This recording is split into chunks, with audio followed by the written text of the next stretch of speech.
welcome to the 26th Annual Winter Classic NSCC Hockey Tournament. I'm your host, Lauren Fitzpatrick, and I'm here at the BMO Center right now. We have eight teams competing for one championship today. In Rink C, we have Marconi and NSCC. Marconi is currently up 1-0, and in the rink behind me, Rink D, is Pictou and Kings Tech. Now we're going to throw it to our play-by-play people, Callum Smith and Matthew Moore. Thanks, Lauren. Good morning, sports fans, and welcome here to the BMO Center in beautiful downtown Bedford. Alongside with Callum Smith, I'm Matthew Moore. Welcome to the NSCC Winter Classic. Last year was a great tournament, Callum. What are you looking for this year? It's an exciting tournament, Matt. It's good to see the community college teams get out for a tournament like this. It's only one day, but it's jam-packed full of lots of games and lots of action. And that's going to be a big thing throughout the tournament. We're going to notice that each team will play 3 games, except for the championship game, 4th game for them. So it's going to take a lot of stamina out of the players. So players and teams that have deeper benches, they're definitely going to have a big advantage when it comes to staying healthy and staying high energy. So our first game is Kings Tech Crusaders and the Pictou Bears. What do you expect from this game, Matt? Well, Kings Tech last year, I remember they went, pretty sure they went 3-0 in the round robin. They did quite well. Didn't get to the finals. Cogs and Cumberland got to the finals. So it'll be very interesting to see how Kings Tech does. They have, again, good numbers on their side, and it'll be pretty solid to see. Pictou, can't remember too much about them last year. But again, it's each year it seems like they have new players on the team, so that even makes a big difference when it comes to how the games start out. And first couple minutes, very important when it comes to getting that crucial first goal. Certainly. So taking a look at Division A, it's Burge, Cogs Dogs, Cumberland Coyotes, and the Lunenburg team. Division B, Waterfront, Pictou, Kings Tech, and Marconi.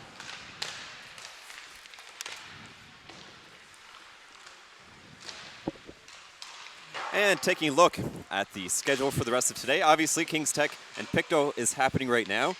Game behind us is still at 1-0. The second period is going to start within the next couple minutes there, but after this, it's going to be a really solid day. We have a couple good games that we can highlight here. Kings Tech versus Waterfront. Definitely know that's going to be a barn burner of a game. And definitely, it's going to be interesting to see who's able to get into the finals. Cogs, last 2 years, they've been able to get into the finals. Waterfront, winners of 5 straight a couple years ago. But again, Cumberland won the championship last year. And man, it'll be interesting to see. It's 2 15-minute periods of run time. So it's going to be a quick game in and out, but it'll be exciting to see how the teams hold up for, like you said, the long day with a lot of hockey ahead of them.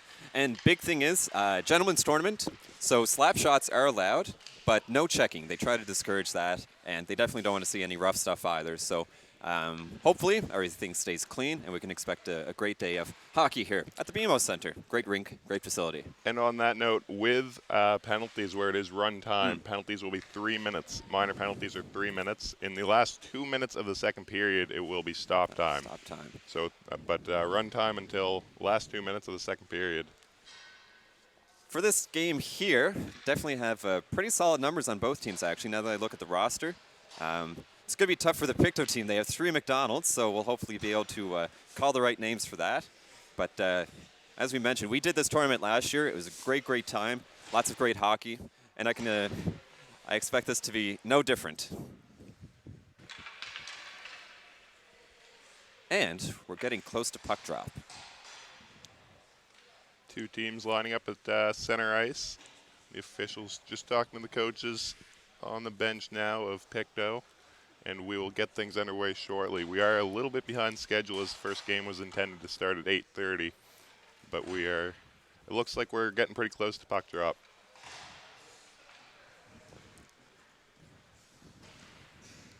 Looks like we have Mason Cook. He's going to be taking the face-off for the Pictou Bears. Number 24, he seems to be the centerman starting out the game. And then I noticed number 2, he was heading off to the face-off circle as well. That's Jason Vinner.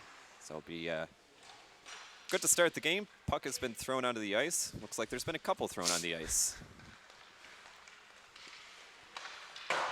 Going to have a little bit of a warm-up here before the game gets underway. So warm-ups are going to be 3 minutes for the tournament, 3 minutes prior to every game. And as you mentioned, fighting is completely discouraged. That results in an ejection from the tournament entirely.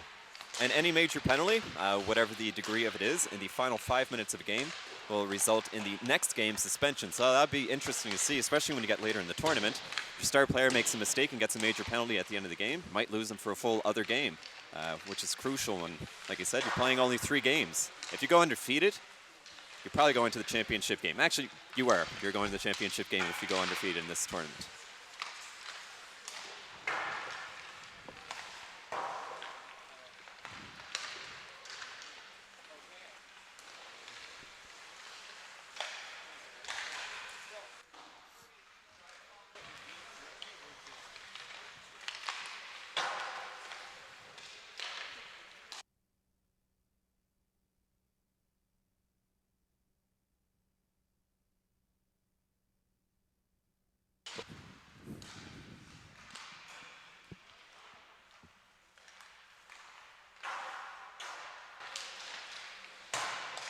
And it looks like we are just waiting for the goalie of the Pictou Bears to enter the ice surface before we get underway. And then once he is here, we should be good to go for the 26th annual NSCC Winter Classic here, as Matt said, in the BMO Center in Bedford. One thing with this tournament, too, is first game, as we said, was supposed to start at 8:30. We're a little bit behind schedule with that, but it's a long day, and perhaps some of the teams might have even driven up here this morning. So it's going to be interesting to see, as we mentioned, fatigue, and just to see how that plays once we get later in the day. And Matt, with this tournament where I don't think the teams see each other very much, it'll be interesting to see maybe a bit of a feeling out process as we get things started before teams get comfortable with each other later in the tournament. And that's a good point, and I even mentioned that the first couple minutes of the game, that's crucial because you're kind of catching everyone when they're a little bit soft. They might be a little bit apprehensive, as the goaltender is now coming to the ice to the thunderous applause of his teammates. Number 30 for the Pictou Bears. That's Dylan Kaiser taking a skate back to his net, and the officials are getting things lined up at center ice, and we should be good to go very shortly. So again, 15-minute periods, 2 15-minute periods, run time, no stoppages until the last 2 minutes of the second period. And here we go to start the 26th annual NSCC Winter Classic at the BMO Center. Kings Tech Crusaders against the Pictou Bears. Again, I'm Matthew Moore alongside Callum Smith. Callum? And Kings Tech wins the draw, now chipping it in down in the far end. That's 87 on the ice. He chased it down. Behind the net now, Kings Tech. Nice move there by number 12. Throws it out front, but that's turned back to the corner. Down low now, a little cycle game going on. Shot save. Kaiser, nice quick save there early on. And now Pictou comes out the other way. Nice breakout there to number 7. 7 is coming down the wall. Shot, glove save, and he will hold on to it. That's Jarrett Smith in goal for, sorry, that's my apologies. Jarrett Smith in goal for the Kings Tech Crusaders. Kings Tech getting involved early in the game. Number 87, Travis Atwater, got a couple good chances to start the game at the Pictou Bears end of the ice. And the puck's dropped in the far corner now as Pictou tries to cipher it out. But Kings Tech coming the other way at odd man rush, 3-on-1. That's number 12 down wide, cuts through, backhand scores. Brock Hamilton with the goal there. Great little backhand that Brock had there. Coming down almost uncontested on the left side. He was able to put a backhander home to start out this game with an early 1-0 lead for the Kings Tech Crusaders. A nice, simple forehand backhand, beats the goalie early. That's beating Kaiser in net, and it's 1-0. Like I mentioned, goals early in the game makes a big difference because all the momentum is on the Kings Tech side. It's going to be hard for Pictou to dig themselves out of this one early, but we'll see what happens. And a turnover at center ice. Now it's Kings Tech coming down the wall, trying to cut to the middle, but it's turned over. Pictou takes possession, but they turn it over again, and now number 20 behind his own net. And that's up the half wall. Turned over at the blue line. Matt, many turnovers early on. His shot, glove save. A nice save there. Lots of turnovers early on, Matt, from the Pictou Bears. Yeah, the goaltender's getting tested early in the game, and noticing pretty short little goaltender. Be interesting to see if they're able to get some shots up high, and if that's the way that they're able to get some quick goals in the game. And now that shot goes wide to the corner behind the net. And Pictou tries to start a rush, but again, another turnover at the blue line. Now Kingstech chips it down low, and Pictou looks to regroup behind their own net. Pictou just needs to slow it down a little bit because they're having trouble even getting out of their own zone. So even this, just a little play to get to center ice, they can regroup, maybe make a little change. I think they might have had one clean breakout so far, Matt. Everything else has been pretty tightly contested, as there is one where Pictou comes down the wall. Nice centering pass, chips it in deep, and now it's behind the net with Kingstech restarting. That's number 7, Jeff Burke. Burke skates it up, looks up ice, sees 87 down the wall. Drop pass 2. Shot, nice save. Pass in front, tipped just wide. Almost tipped in by a Pictou player, but he sent that back into the corner. And now a shot for a tip, but he will hold on to cover it. Dylan Kaiser getting lots of action early. Unfortunate for him because it seems like Pictou, he was a little bit late coming to the ice, getting tested early. He didn't have much time to get warmed up. You can even see right now he needs to adjust his gear a little bit. But goaltending, big in a long tournament like this. So we'll see how they're able to do because they keep the pucks out of the net. They're pretty important for the team. 3.5 gone here in the first period. Still 1-0 as Kaiser is just getting set for the face-off to his right. And the puck is dropped now. Kingstech wins that back to the point. That's turned over, and 67 is on the forecheck. A nice breakout pass, but that's turned over by Kingstech at the center ice red line. Number 24, Mason Cook for the Bears, able to get some pressure into the Kingstech end of the ice now. You see him chasing after the puck there, number 24. And now Kingstech looks to regroup in neutral ice as they chip it in. But Pictou comes the other way. A good, solid neutral zone pressure by Kingstech, Matt, early on. Yes, able to break up the play there. They have the presence of mind to know where the puck's going, and that's helping them, although right now they're not in their own zone. They're able to keep chances, keep the pressure on Pictou. As it is a gentleman's tournament, there is no hitting now as Kingstech cuts to the middle. Nice draw pass there. Forehand, backhand, stopped by Kaiser. Good save by Kaiser there. Number 12, the goal scorer from earlier in the game. Hamilton came in and tipped out of play. 10-10. Sorry, go ahead, Callum. 10 minutes left in the first period. Still 1-0 as you get a good look there at Dylan Kaiser in net for the Pictou Bears. He's been tested a lot early on. Exactly, and hopefully his team can bail him out a little bit more and he can get a little bit of rest. Pictou hasn't been getting many chances past center ice, maybe only 1 or 2 so far in the game that have been quality chances. Puck is dropped. Kingstech now at the point. Turns it over. Pictou coming the other way. Pictou, that's 89 skating up wide. Shot, scores! Chad Lumsden. He scores on the slap shot. I think that one fooled Jarrett Smith and beats him glove side. 1-1 now. And that's the, sorry, go ahead, Callum.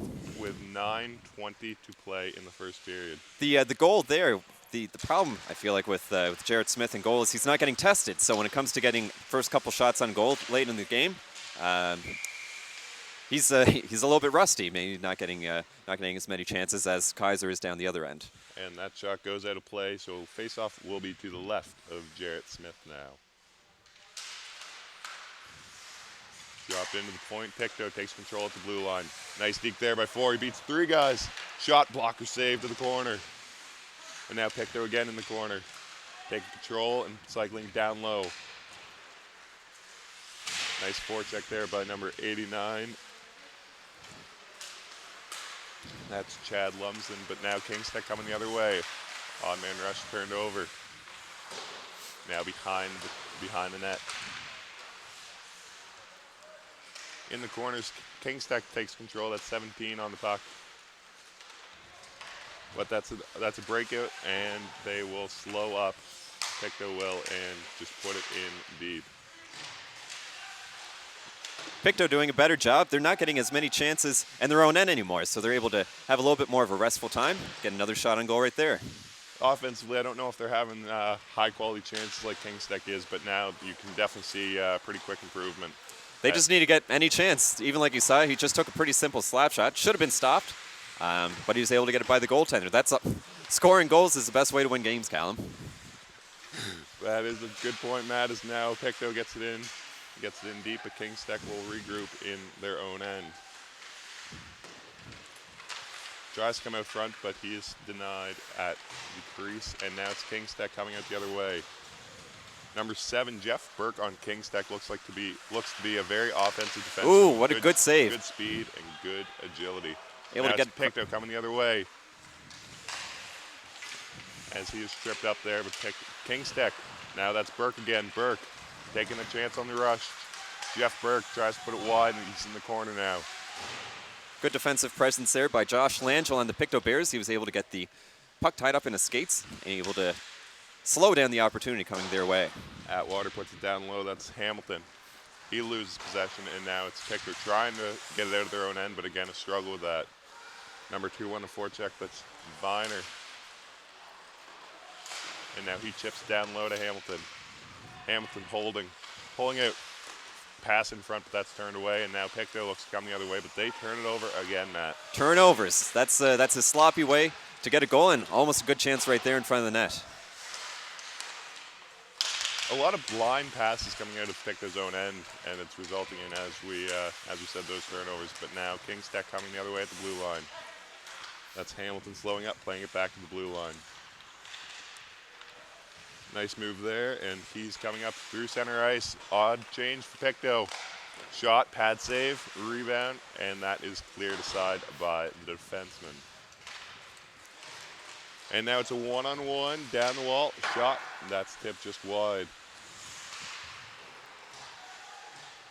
Pictou with a good chance now as an open man in front, but they play it back to the blue line.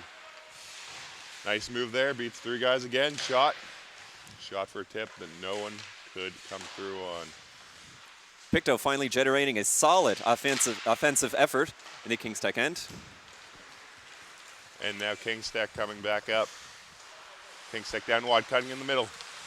Oh, a nice save there by Kaiser. Jeff Burke of the King's Tech Crusaders, number 7, he seems to be generating a lot of solid chances, good speed, and he has moves like Jagger. He's able to get past the defenders. And Pictou the other way with 3-on-1, cutting in the middle. Holding, shot, tip just wide. And now King's Tech looks to regroup, but that's a good offensive presence there by 89 on Pictou. And now King's Tech coming the other way. That's Jessica Avery. Avery tries to cut to the middle with no succession. Now Pictou, it's a lot more two-way hockey, Matt. Now is Pictou, that's going to be sloppy penalty right there. A little bit of a hooking call. And now Pictou, momentum's going their way. They've been generating a lot of chances. Last 2 minutes, and they're going to power play. 4:50 left in the first period of action, as you mentioned, Pictou to the power play.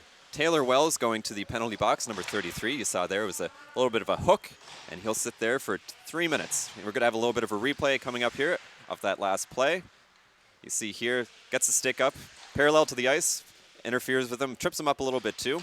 That's an easy call to make for the official. And now King's Tech behind their own end. Holding, chips it out wide. And now it's a 2-on-1 for King's Tech, short-handed, 2-on-1. Down low, Hamilton back out front, but no one there. And Pictou coming the other way with 2-on-2 rush as he chips down wide and tries to pull it back to the middle. But Hamilton. Good 2-on-1 chance now. Hamilton again, 2-on-1. Pass to the front, Oh, nice goal. Forehand, backhand, top shelf. That is number 2 on King's Tech, which is Jason Viner. Solid shorthanded chance. I was about to say the play seems to resemble a lot when they had the overtime in the NHL. It seems like the 3-on-3 type play. It's going very back and forth, and Pictou has the power play in there. They're not doing too well. As you see Hamilton there cutting wide before the centering pass to the front. Forehand, backhand, nice goal there by Viner. Now Pictou out of their own end on the power play. They slow up in the neutral zone and try to regroup. Almost too many men call there, Matt. Yeah, need to. They don't have a very good power play going right now. That's decent chance right there, but it was tipped by a King's Tech player. He was able to get the pressure eliminated for now. And now Pictou at the blue line, number 5, throws it to the front. In the slot, 24, rips it, that shot goes wide. Blocked there by Travis Atwater, number 87. And back to the point again. Shot, save in the corner. Kingstech trying to clear it out of their own end now, but can't do so, and now it's at the point. Pictou walking into the slot, and that's tipped out. That's number 2, Viner. Viner chips it in deep as he will go off for a change. The Kings Tech bench, they seem to have 5 players that they keep on quite consistently. Number 2 seems to be on the ice a lot. Number 12, that seems to be their star players, and they're also the goal scorers, so it makes sense that they're getting a lot of chances. Brock Hamilton and Jason Viner. It's a pretty short bench, Matt. As you see, 5 guys on the bench. Looks like only 1 extra defenseman. And that's going to be tough, and they might be doing well now with 30 seconds left in the power play chance here for Pictou. And it goes the other way, but Kings Tech's doing well now with their short bench. And now Pictou tries to slow up. 20 seconds left on the power play, 2 minutes left in the first period. It's still a 2-1 game. Pictou not able to sustain any real pressure on the power play. They're spending a lot of time in the neutral zone, but number 89 now might be able to break out with a chance here. That's Lumsden, the goal scorer from earlier. And now a battle along the wall, as you see there. And Kingstech coming out of their own end. Kingstech again as he trips and falls. 2 players got tangled up there. And Pictou regroups. Pass goes back into Kingstech's own end. 1:20 left in the first period now. As Kingstech regroups, Burke, long up ice pass, that's deflected, and Pictou turns the other way. Lumsden giving chase now to number 7 of the Kings Tech Crusaders. That's Jeff Burke. He's, as I mentioned, this line for the Kings Tech Crusaders, they seem to be spending a lot of time on the ice. And now it's chipped in deep, and Burke again plays it up the wall as he regroups and tries to whip it around the other side now as Hamilton, nice one-touch pass there. And that's turned over at the blue line. But Hamilton again, Hamilton walking in. Oh, nice play there to break that up. That's number 4 on Pictou. And now Pictou coming the other way, 24 in on the forecheck. Behind the net, 36 seconds to go in the first period. Holds up and plays it down low for 67. 67 throws it in front, and that will be covered up. Yeah, back and forth play so far, and the Pictou, they're able to get some chances, but then they turn it over, as we're going to probably wind down the clock with only 15 seconds left. Face-off will come to the right of the Pictou Bears goaltender. And the puck is dropped now, Pictou at the blue line. That's turned over, 6 seconds left, and that's a nice defensive play there by number 20 on Pictou. And now Kingstech, that will end the first period. And now we'll send it to Lauren Fitzgerald, and she's going to give us an update on the game. Welcome back to the NSCC Winter Classic Hockey Tournament here at the BMO Center. Waterfront just won 2-1 against Marconi, and Pictou just beat Kings Tech 2-1 as well. Back to you guys, Callum and Matt. Teams get a bit of a break here going into the second period of play. Yeah, they'll have a little bit of a break. Pictou, you see the bench boss is up on the bench talking to them.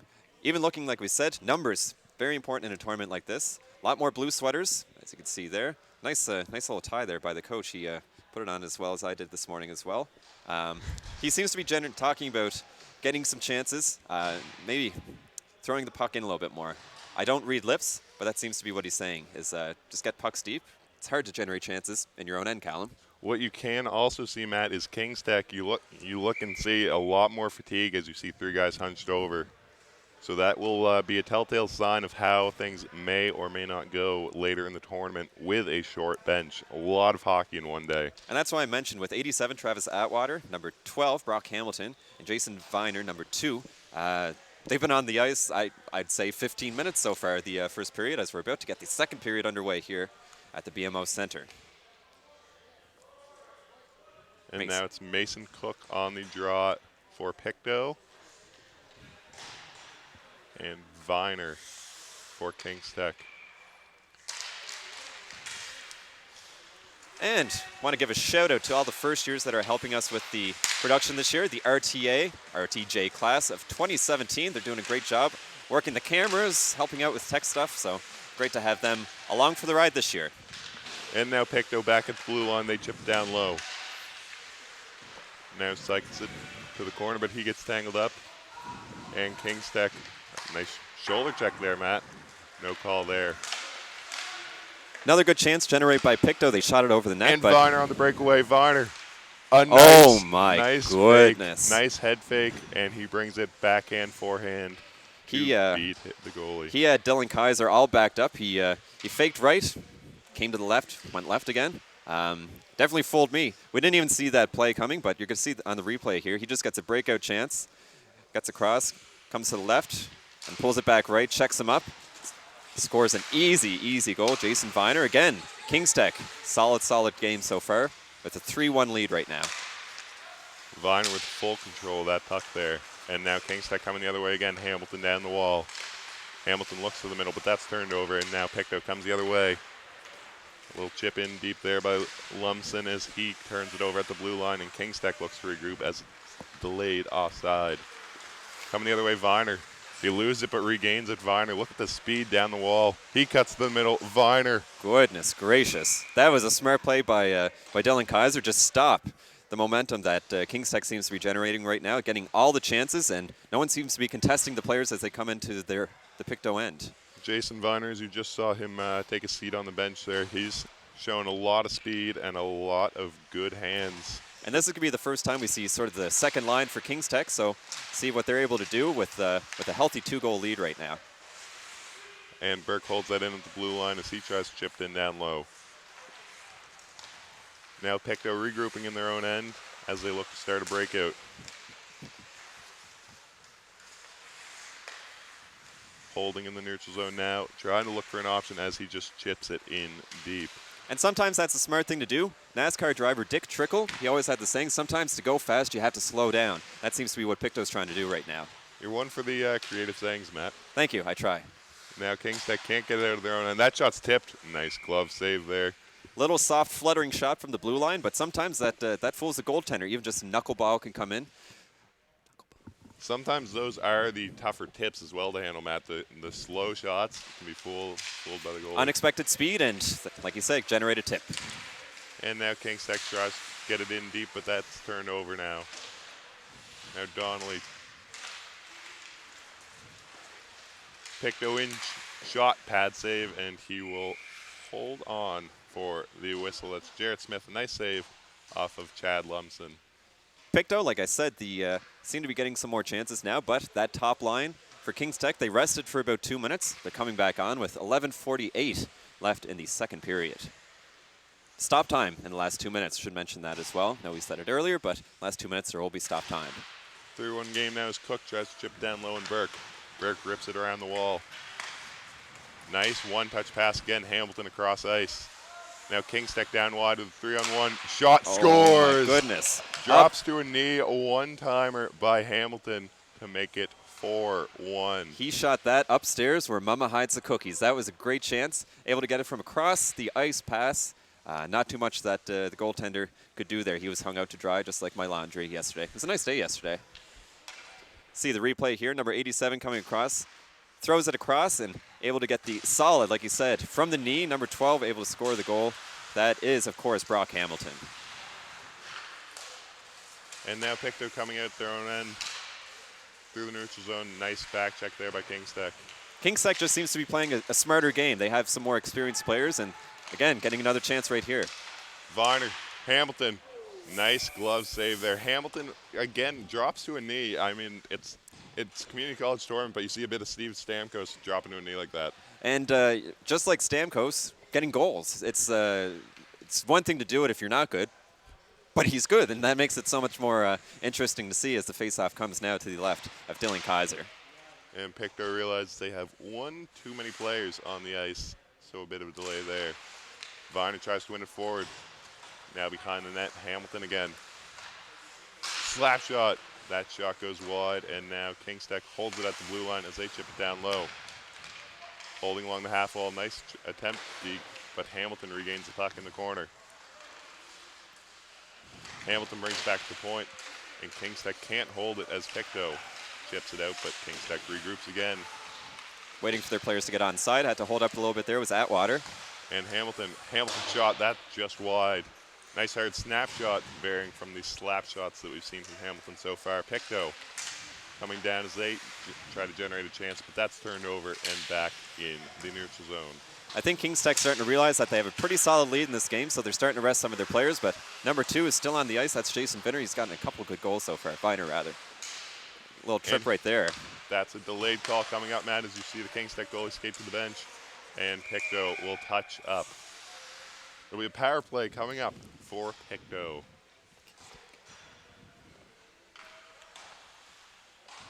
Nine minutes and 7 seconds left in the second period. It's still 4-1 for Kings Tech. See here, sends it across the ice and just gets a little bit tied up there by number 89. He caused the trip right there. So, looks like they have too many.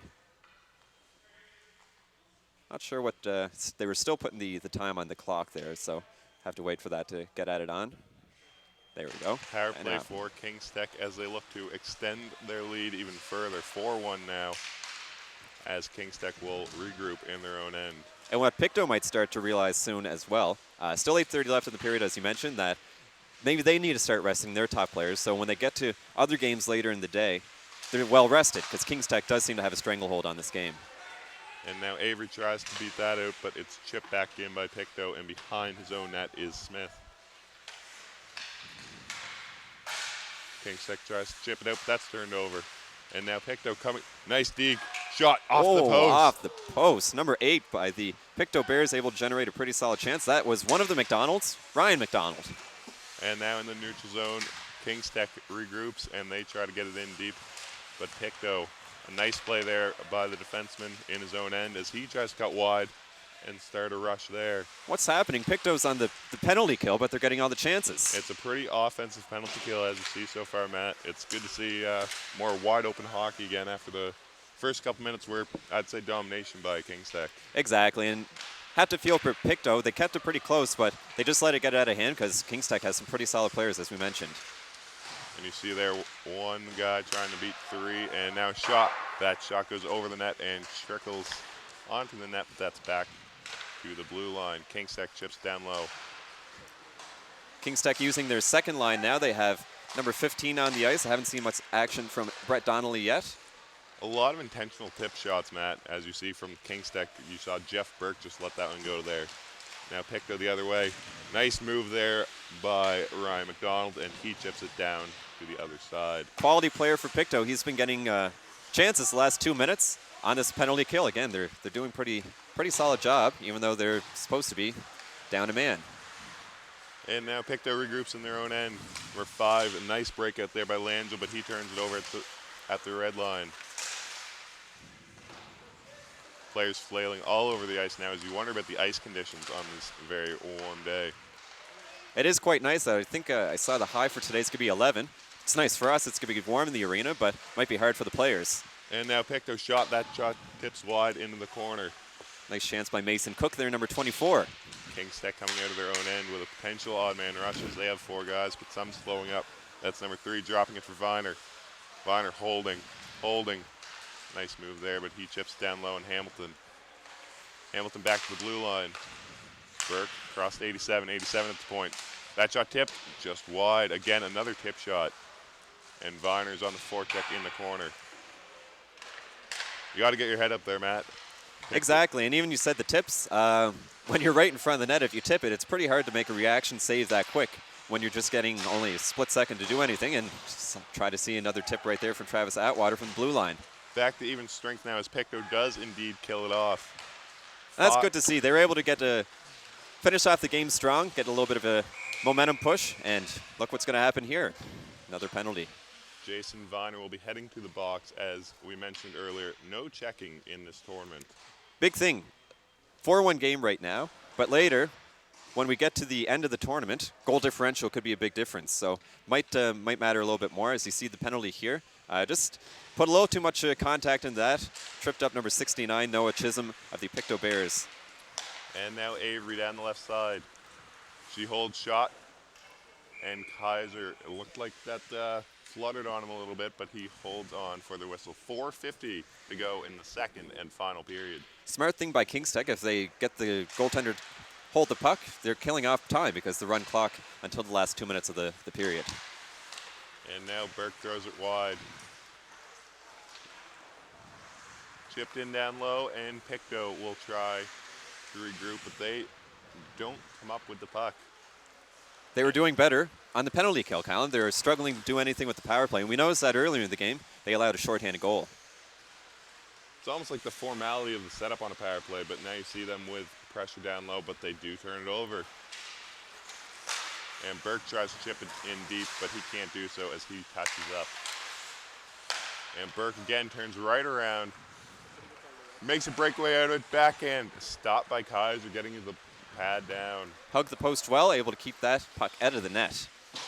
4 minutes left in the second and final period. Should mention, Matt, the last 2 minutes, unless it's a 5-goal or greater lead, the last 2 minutes will be stop time, not run time. As Pictou down low tries to throw it to the front, but that's going all the way back to the blue line. Slap shot there, just tipped wide by the goalie. Nice save there. Burke regroups for Kingsteck as he chips it down wide, and 15 for Kingsteck will beat out the icing.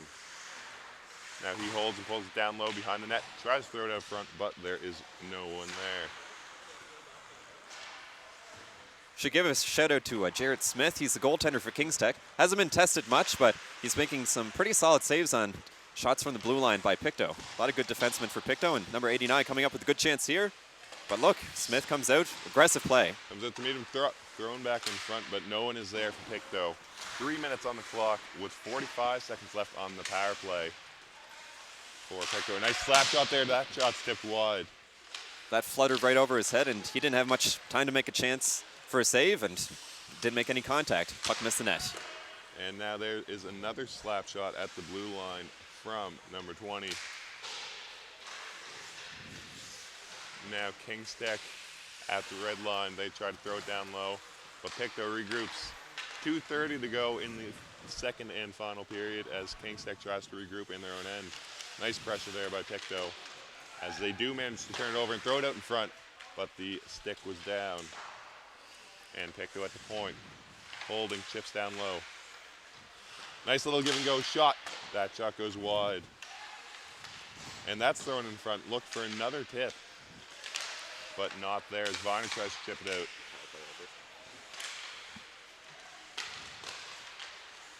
And Kingsteck, that's Varner again. He starts to rush out of his own end.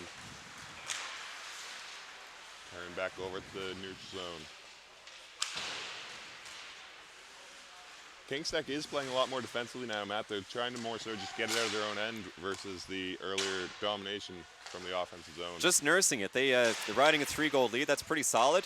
And if they win, as I mentioned, pretty well, if you go undefeated in the tournament, you're going to be able to do a pretty solid job as the clock stops with 1:37 left in the second period here at the BMO Center in Bedford.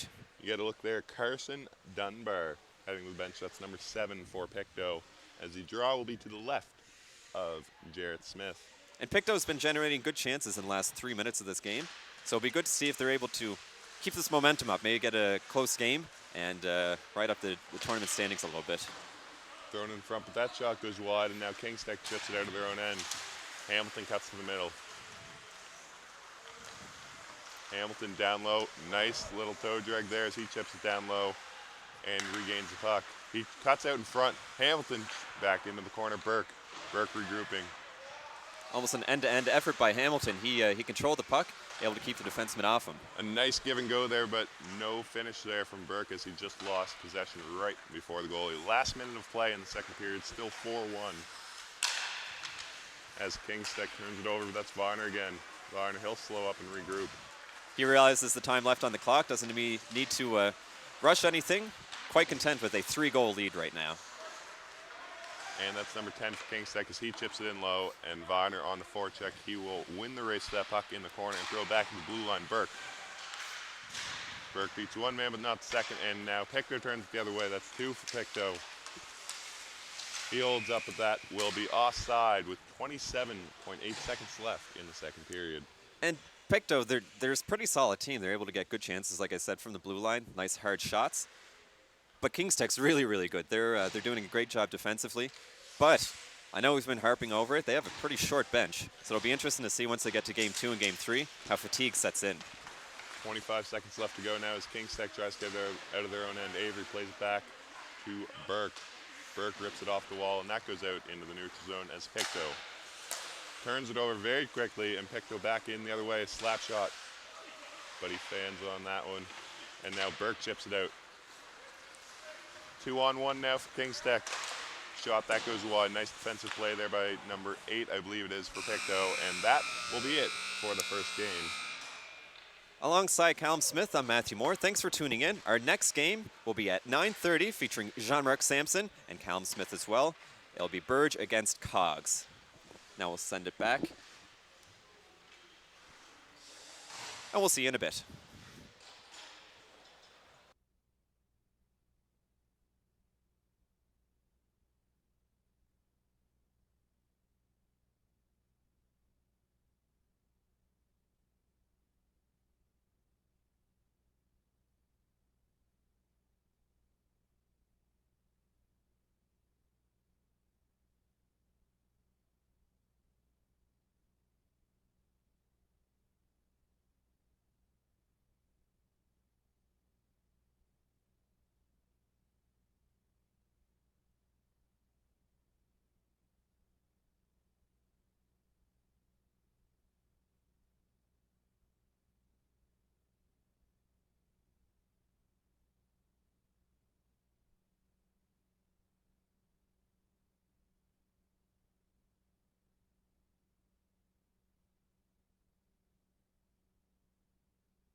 Hi, welcome back. I'm Connor Small, and this is the 26th Annual Winter Classic, NSCC Winter Classic.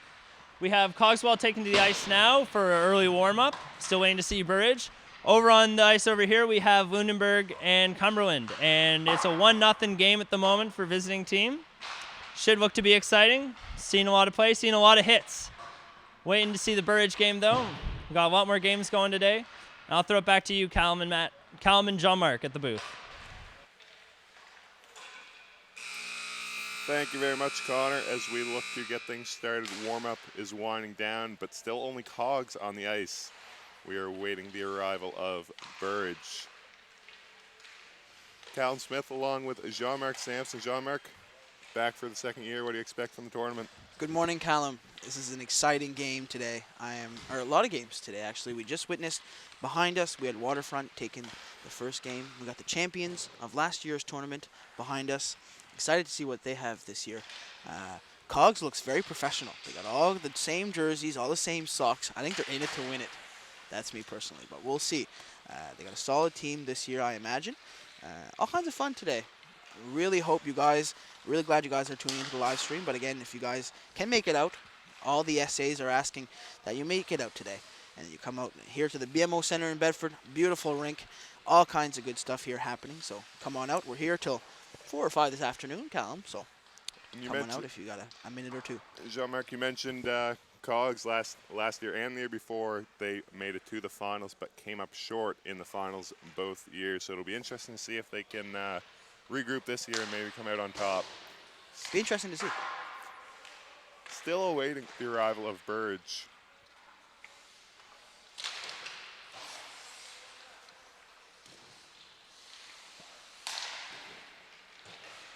Okay. Ladies and gentlemen, just a quick announcement that I hear in my ear.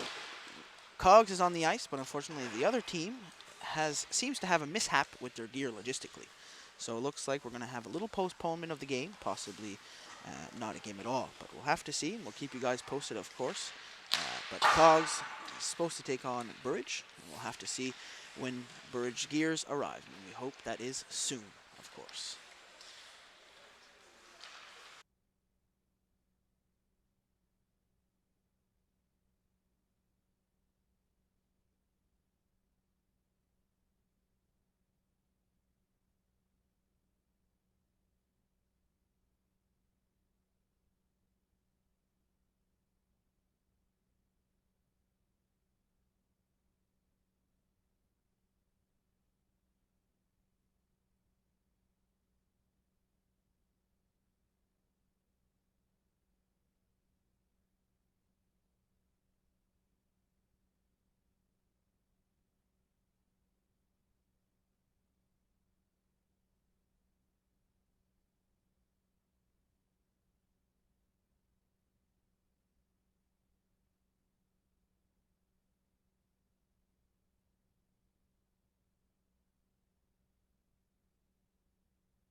Welcome back to the NSCC Winter Classic, the 26th annual Winter Classic. Callum Smith alongside Jean-Marc Sampson, who will have the call for the game. Good morning, everyone. Here we are at the BMO Center in Bedford, and the puck drops just a little delayed. Burridge had a little bit of a gear mishap, but that's okay. And the game is starting now. And here we are at center ice. Eckford with the puck. Turnover in the Cogs zone. Now we're going back center ice. Burridge is going to regroup in their own defensive zone. Oh, a little quick. No, not a turnover. Just a little quick one. Burridge now with the puck. Ice, up ice. Fortunately, that is icing. No, called off. Never mind. Cogs has the puck, center ice. Oh, 1-on-2. No, never mind. 1-on-1 now. McGinnis with the puck. Pass across ice. One-timer, incomplete. Lights were on, but nobody home, Callum. It was a good try, but no one was there to answer. Number 10 for Burridge now. Wide open action early on, Jean-Marc. It's going end-to-end very quickly. It's going to be a quick game, quick end-to-end, Callum, as we mentioned before. Cogs is a good team. Cogs is ready to go, and Burridge is fired up too. They got a short little bench, but ready to go. Number 8 now in the offensive zone. Eckford with his puck in his own end with the Lemieux number. I think that's going to be an icing call, Callum. As Jean-Marc, you mentioned it, icing is waved off, but you mentioned the short bench for Burridge. They do only have 2 extra skaters on their bench right now. Oh, good save by the Burridge goaltender. A nice cross-crease pass, and the goalie was there to make the save. 13:25 left. As we mentioned earlier, it is run time. No stoppages until the last 2 minutes of the second period. And as you mentioned, Callum, Burridge's lineup seems to evolve. And you take a look there as the centering pass from number 10 from Cogs into the front, but a nice glove save from the Burridge tender. 13 minutes left in the first period, and another glove whistle for Burridge. Face-off coming to the left of the goaltender now. Cogs and Burridge scoreless here 2 minutes into the opening frame. As we go back to center ice, Burridge's skater number 17, quick on the draw. It's coming back. Now they're in their offensive zone behind the net. I think there's a little mound on the ice there, Callum. It's all right. Turn him back around. Number 11 for Cogs now behind his own net. Champagne with the puck. Passes it up, but McCackern couldn't handle it. Burridge now in their zone.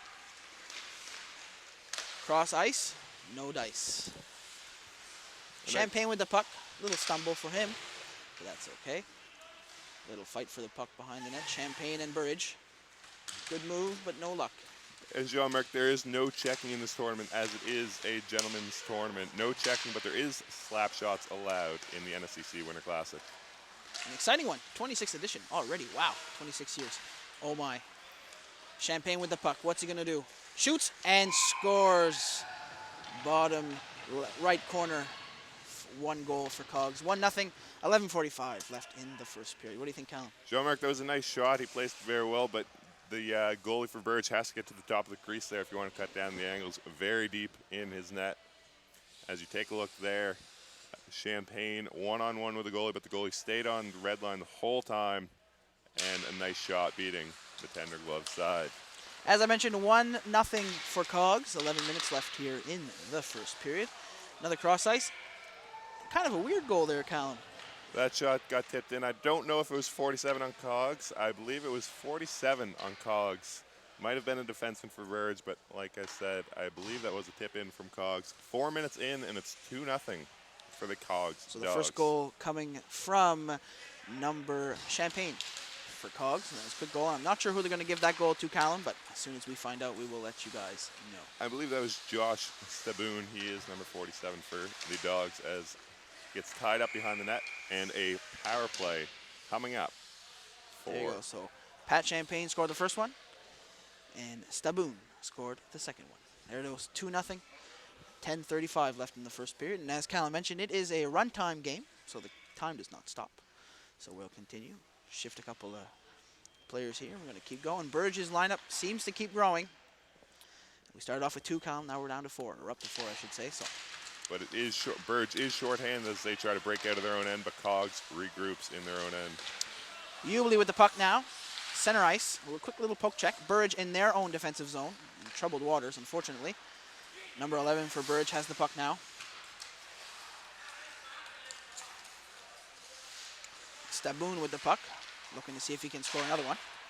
Quick dump in, trying to kill their penalty. Number 17 for Burridge now, trying to play a little penalty kill, but Cogs is quick on the draw, turning back around. Number 10 for Burridge, center ice. Turned over. Taylor going down to Cogs zone, of course. Center ice now.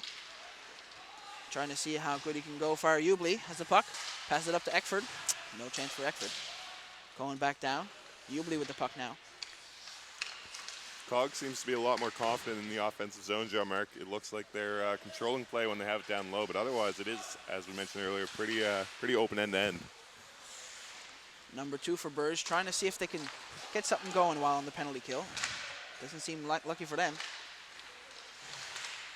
Shoots the puck, no dice. Big turnover there at the blue line. Luckily for Burridge, they came away unscathed. Cogs now, oh my, 2-on-0. What's he gonna do, Callum? Big blocker save, wow. Good save. Now somehow seem to have a breakaway. Number 8 for Burridge. Nice patience as he beats the goalie. Nice patience, very well done by number 8 off Burridge. Unfortunately, folks, we don't have rosters, we don't have numbers or names for Burridge, but number 8 scored their first goal.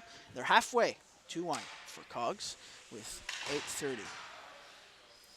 So as we mentioned, Jean-Marc, it's very end-to-end. You see the first chance here with Cogs on the breakaway. Nice block save, and right away chipped it out of their own end.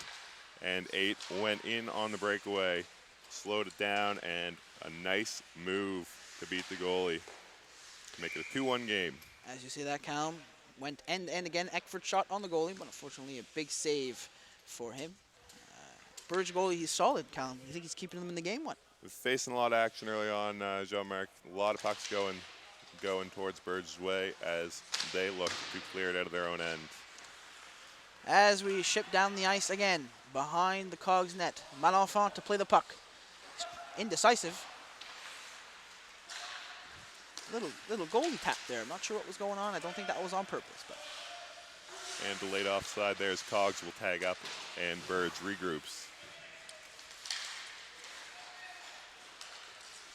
Center ice. Oh, big save in front of the net.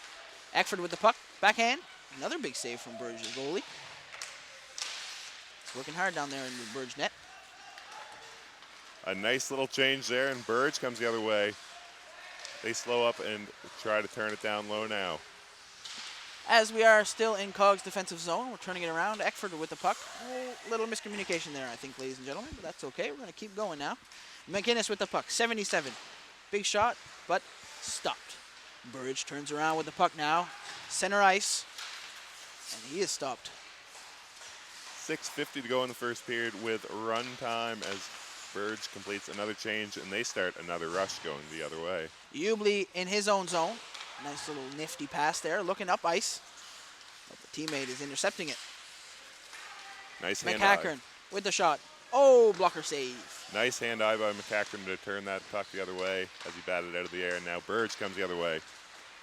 Big turnover for Burridge. See if he's trying to get something started, but no luck for him. Big save by Malenfant. 6:19 left in the first period. 2-1 for Cogs here at the BMO Center. Good morning, everyone. 26th edition of the Winter Classic. And we've got all kinds of good games for you lined up. 8 games here for our live cast. So we hope you can make it out here to Bedford. But if not, enjoy the live cast. So a wide shot there, but no dice for Burridge. Across the crease. No good again. Number 8 at the blue line for Burridge, but a big interception. 2-on-1 now. Cogs coming up. A big pass over to Champagne. Oh, good move, but couldn't finish. Good try.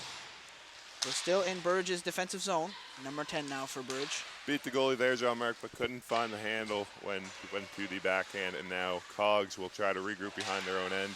But a good forecheck by 17 on Burridge as Cogs pins the puck against the boards. A couple of good dance moves, but couldn't finish, as you say.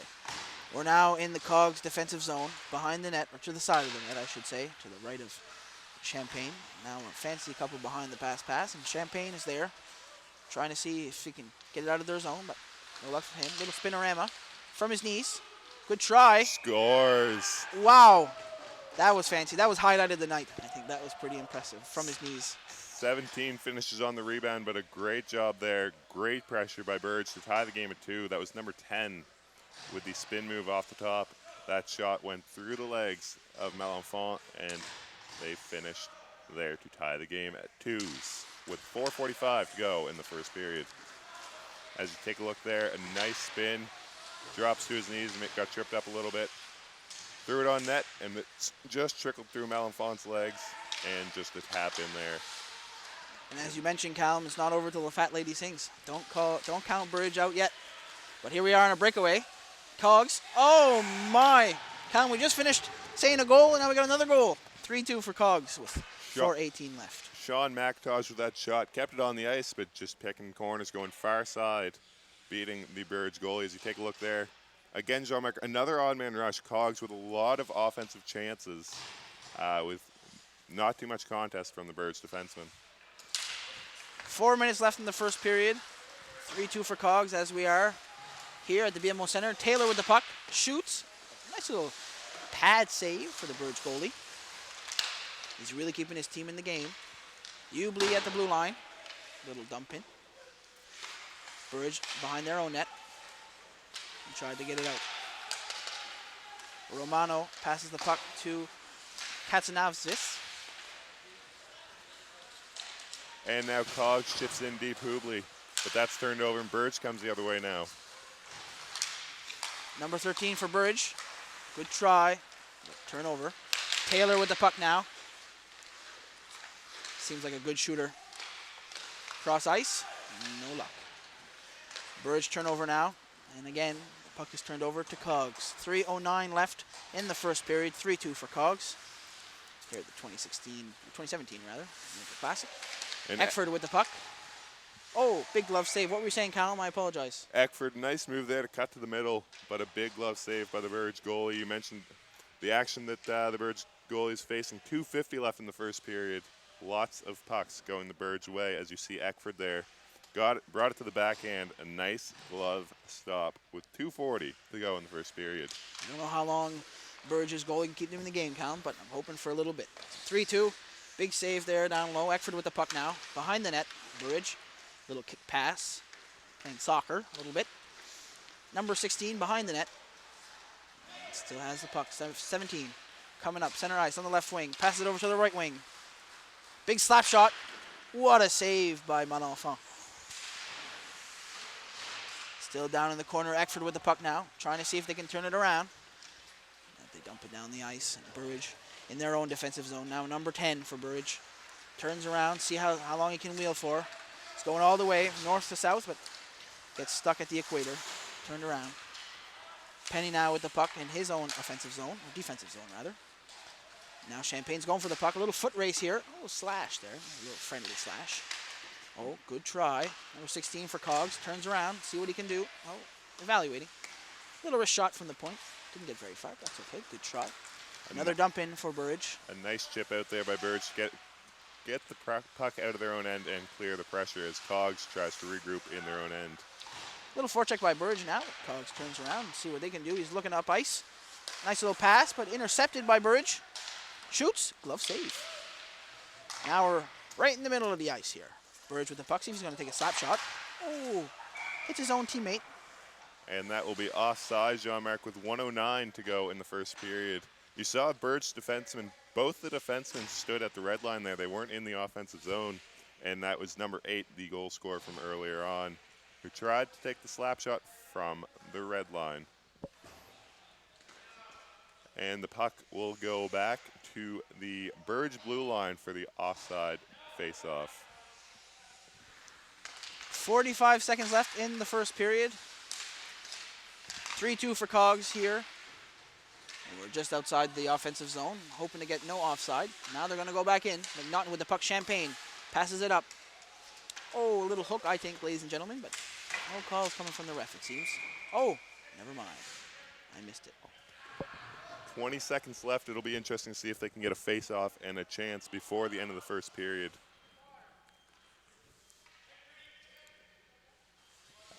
with run time, ladies and gentlemen. It is a 3-minute penalty for the minor calls. But the face-off will come outside. But the period will come to a close before we get there. Thanks for joining us for this live stream. We're at the end of the first period, 3-2. Shout out to the IT crew from NSCC, and we will throw it now to our host, Connor Small.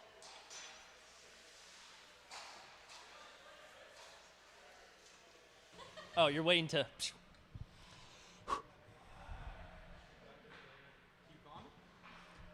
So that's the end of the first period. Just over here with defending champions Cogswell leading 3-2. Over on the other ice pad, we have Lunenburg up 2-1 at the. We've got a minute and a half left in the second period. Been a very physical game, Lunenburg versus Cumberland. We saw some fist flying early on, bit of pushing and shoving, but very fast games on both ends. I'm really enjoying it. Back to you at the booth. Thank you very much, Connor. As I said, thank you to the IT crew from the NSCC Waterfront Campus. This television broadcast is brought to you by them. And 3-2 going into the second period. Jean-Marc. Thank you, Callum. Here we are now in the Burridge defensive zone. We've switched ends, so it's interesting to see maybe the shift, maybe a momentum. We'll see.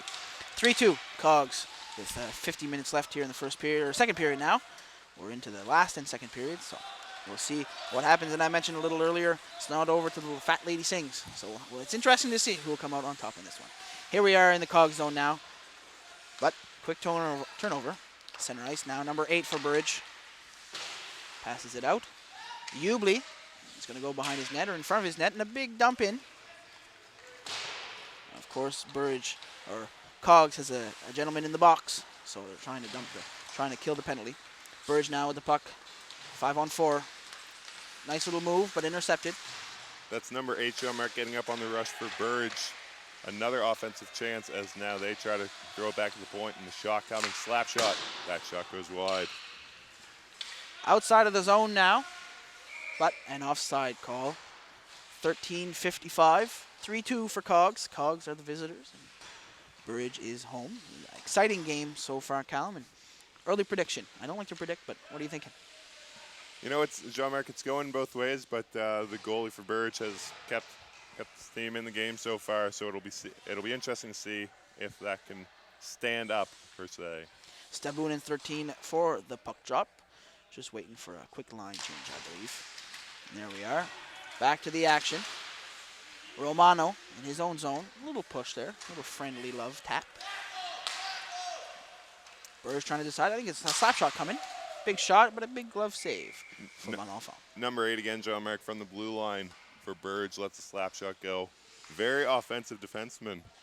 Taking a couple slap shots from very deep. As we saw in the first period, it was from the red line. But the face-off is back with Burridge holding up the blue line. Number 10 at the blue line now. Little pass over. Good try. So a little update for you guys. Cumberland took the game next door in Pad C 3-1.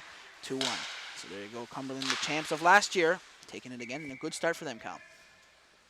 Another slap shot there, and another save by Malenfant as he will hold on for the whistle. 2:30 gone in the second period, and Cogs with just 15 seconds left on their minor penalty. Cogs dumping it out of their zone.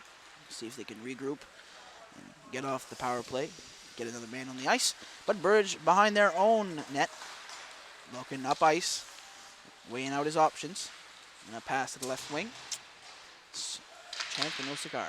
Behind Cogs net now. Staboon with the puck. Big pass to Kosnitsva. One-on-one. Taylor jumping in on the rush, and the pass for Taylor. Taylor forehand back in. Oh, what a save. Good save by Burridge's goalie. You saw the speed, Jean-Marc, from Taylor jumping up. It looked like a one-on-one, but Taylor came wide and joined the rush to make it a 2-on-1, and he got the puck, as we see there on the replay. Again, the Burridge goalie stays on his on the goal line, but comes up with the save and freezes the puck with the face-off to his left. As we continue, 11:30. Oh, big save. 11:30 here in the second and final period. 3-2 for the Cogs Dogs. It's a tough one to say, Callum. Say that 10 times fast. Cogs standing for the Center of Geographical Sciences. It's nice to see the commitment from all these NSCC teams in the 26th annual Winter Classic. What better way to get a day off school than play some hockey, eh, Callum? Honestly, Jean-Marc, it is a great way to get the day off school, but I'm perfectly content with sitting up here commentating as Thomas comes in, and that shot goes just wide. There's a pretty big hit, and that will be called as Eckford comes in to clear things up. But that will be, I believe, number 8 off Burge going to the box for that check. And as you mentioned, Callum, it is a gentleman's league game, so no hitting. There is slap shots, but no checking. And it is an honor to be here doing some play-by-play and commentary. 10:37 here in the second period. And as we see one of Burge's short little lineup go to the penalty box, a big player for them, number 8. Interesting to see what's going to happen here on the ensuing power play. 5-on-4. Just waiting for the 4th guy to get on. With running time, of course. Puck drop. Burge now with the puck, but Cogs quickly turns it over. Burge again now. A little fight for the puck, but Penny. Eckford now with the puck. 66, weighing out his options. Little toe drag, another little move, no dice, and a cover-up by the Burge goalie. The face-off will come to the left of the Burge crease. The goalie, Jean-Marc, standing on their head as holding the team in it. 3-2 for Cogs. 9:45 left in the second period. As Callum mentioned, to the left of the goalie. Quick slap shot from Ubley. Oh! And the ref lost sight of the puck there, pardon me, Jean-Marc. And the face-off will now come to the right. But that was a big shot from the point by Hubley and a big save again by the Burge goalie. That was a quick whistle, Cal. It's all good. As long as the ref makes sure he knows what he's doing. Another big slap shot. Another big save. You see there, Jean-Marc, again, the goalie won't get out to the top of his crease, but standing tall and making the saves when it counts for Burge. And I will tell you, Callum, I would not want to get in front of his slap shot. He wires that one. Get out of the way. There you go. You see that as the Burge goalie juggles that one and will hold up for another save. And you see there a bit of a friendly tap in front of the Burge net. 8:45 remaining here in the second period. BMO Center here for the 26th Winter Classic. Callum Smith, Jean-Marc Sampson, good morning. It's great to have you on the live cast, and here we are in the defensive zone for Cogs. Eckford behind his own net. He's coming around. McGinnis. Center ice here. Uh-oh. 2-on-1, maybe even a 3-on-1. Nope, just a 2. Number 2 for Burge, turns it around. Good defensive effort there. You mentioned, Jean-Marc, the live cast. Thank you very much for joining us for the live cast as McGinnis shot. And that's another save from the Burge goalie. But if you can get out to support the NSCC team, scores Taylor on the cross-crease pass. 4-2 now. But as I said, if you can get out and join us at the BMO Center in Bedford for the NSCC Winter Classic. It's an interesting way of getting back on your bench, Callum. I think second for Taylor this morning. Taylor again, as you see, nice pass from the corner. Gets his head up in time, and Taylor with the one-timer beating the Burge goalie with feasibly no chance. Cogs have doubled the score, 4-2 here in the second of 2 periods. 7:30 remaining in the second period. Burge looking to see if they can change things, looking to see if they turn around. But I think, Callum, if they scored the 5th goal, I don't want to say it's over yet, but we'll have to see Burge now with the puck center ice in their own zone. Burge is trying to decide what to do with it. And instead, they turn around. Number 10 now for Burge, down in his own zone. Need to get rid of the puck there, Jean-Marc. Communication breakout. That goes off number 10's head, but he looks to be no worse for wear as Burge tries to enter the offensive zone. That's a way of using your head, eh? Breakaway 17, shoots, scores! Bringing the game to just 1 goal difference. 4-3 for Cogs. What a big goal. Number 17 for Burge, rather.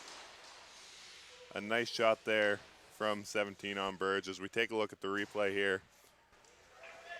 Coming in, a lot of open chance on the goalie, Jean-Marc, as he beats him glove side, but a lot of chances, a lot of breakaway chances essentially with no defenseman between the shooter and the goalie. Here we are again, center ice. Hazel with the puck. Shoots. Big blocker save. Too close for comfort, Callum. That's okay. McIntosh now at the blue line.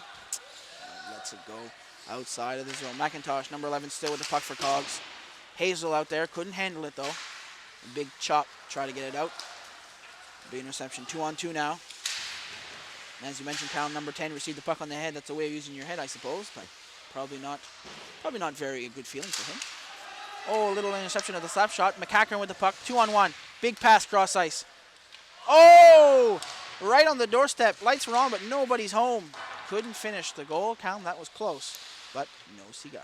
Champagne with another good chance there. As Cogs turns the other way, that shot. That was close, too. That was a close interception, but I don't know if the goalie got a piece of that, but regardless. So. Hazel's trying to get the puck down in his opponent's zone, but no dice for him. Turns around. Burridge now with the own puck. Big slap shot. That had to hurt. And high stick coming.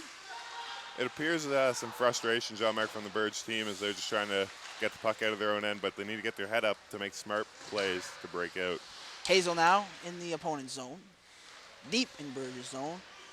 4-3, 5 minutes left. And a penalty coming up there, Jean-Marc. Don't know if it was in your screen, but number 8 on Burge will be going to the box. Playing with a bit of a chip on his shoulders. A big hit there. And that is not what we like to see in this NSCC tournament, as it is a gentleman's league game. So power play with 4:40 right now on the clock, 4:43, pardon me. And it will be a power play for Cogs, and they look to regain their 2-goal lead. And as Callum mentioned, 4-3. Burridge, I would watch out. Got a short little lineup. You shouldn't be out there wasting penalties like that, but we'll see what ensues from this. So as Callum mentioned, 4:20 remaining in the second and final period. Casanova coming to get the puck. You can't be taking those penalties late in the 1-goal game, Jean-Marc. Just undisciplined play, and it's not what your team needs when you're down by 1 goal with 4:04 now left in the second period. And now we're in Monofon's zone, right behind his net. It's been good all game today. Cogs breaking out of their own end now. Cutting one, trying to throw it back to the middle, but they turned over. And a nice deke there. But Cogs again, Taylor. Taylor looking to see if he can get a hat trick this game. He might even. He's trying to decide. Big cross ice to Ubley. Just went a little too far. Ubley now, big cross ice pass, looking to see Taylor, but looking to connect, but connection was interrupted. Now behind Monofon's net. 3:30 left in the second period. Staboon with the puck. But a Burridge quick turnover. It's a 3-on-2 now. Burridge trying to decide what to do with themselves. Slap shot. Big save by Monofon to his right. Blocker save. Behind the net now. Burridge behind the net looking to see if they can equalize. Jean-Marc, you've seen multiple miscommunications so far from both teams, but I think that's to be expected in a pretty short season. Teams don't know even their own teammates very well as Cogs gets stripped up, but they start a rush 3-on-1. Yes, 3-on-1 exactly. Taylor shoots. Oh, big blocker save by the Burridge goalie. He's been playing spectacular today, Cal. And another save there, and we'll hold on with 2:40 left in the third period. 4-3 Cogs as they are still on the power play for another 50 seconds. Yeah, 1 minute left in the Burridge power play, or Burridge penalty kill, I should say, Cogs power play. 2:20 remaining in the first period. As you take a look there, another save from the Burge goalie and freezes the puck. But now it's back to the blue line Cogs, chipping it down low, and Burge looks to regroup in their own end. As Kyle mentioned, Burge in their own defensive zone. Big pass up ice, 2-on-2. Big pass. Scores. Wow, an equalizer. 2 minutes left, 4-4. Big goal for Burge, number 17. You see some nice chemistry there, Jean-Marc, between the two forwards. That's 17 and 10 hooking up for the goal to tie it at 4. Backhand beats the Cogs goalie at Malenfant, and we are tied. 2 minutes left, and in the last 2 minutes, it is stoppage time. Number 2 for Burridge now, center ice. Cogs, Eckford is in a foot race. The goal scorer, number 17, but comes out as the winner. Eckford now with the puck, big shot, but is interrupted and intercepted. And now we're behind the Burge goal, looking to see if they can come out on top. Because they've led most of the game, Cam, so I'm excited to see what's going to happen here. 17 behind his own net. Coming up, see if he can score another goal for his team. Just 1:25 to go in the second period. Jean-Marcus Malafont to play the puck, but I believe that will be an icing call. Bring it back to the Burge end. 1:22 now stuck on the clock as you get a good look there at Malafont. Who's been tested, been there occasionally, but it is deadlocked at 4 apiece. To the right of the Burge goalie, 1:22 left in the second and final period. And he is McGinnis. And Burge is forward here to set up the face-off. And a big win for Cogs in the offensive zone. Big pass cross ice. Scores! Top cheese! And comes back down, bar down. What a goal, Callum. Mitch McGinnis there, Jean-Marc on the backhand with 1:14 to go in the second period. A big goal, obviously, giving the Cogs Dogs a 5-4 lead. McGinnis, a nice shot on the backhand, and he finishes top shelf. As you see it there, nice pass in front by number 9, that's Noah Thomas, but McGinnis with a nice shot. 1:10 left in the second period now. And now we're at center ice. Burge comes up, big number 8. He's been crucial for them today. No luck for him. Champagne with the puck, another foot race. He's a good skater. Stays with his man, number 10 behind his own zone. Champagne's trying to stay with him. He's trying to get rid of him, but no luck for him. Coming up center ice now. 2-on-2. Cogs. Big play. Burge goalie comes out to play it. Not sure what he's going to do. And leaves it for his teammate. Got to get back into the net for Burge. Behind their own net. 37 seconds left, folks, in this game. 5-4 for Cogs. Nice cross-ice breakout pass, and Burge the other way. That's number 5 holding down low, waiting for other options, but they turn. And now back to number 8. 8 at the point. Cutting in front, nice deke there. Big save. What a save. Now Cogs in their own zone, trying to see if they can get the puck out. 17 seconds left. Here it is. Breakaway for Ubley. Coming down, patient. Little move, but a big save by Burge's goalie. Ubley still has the puck.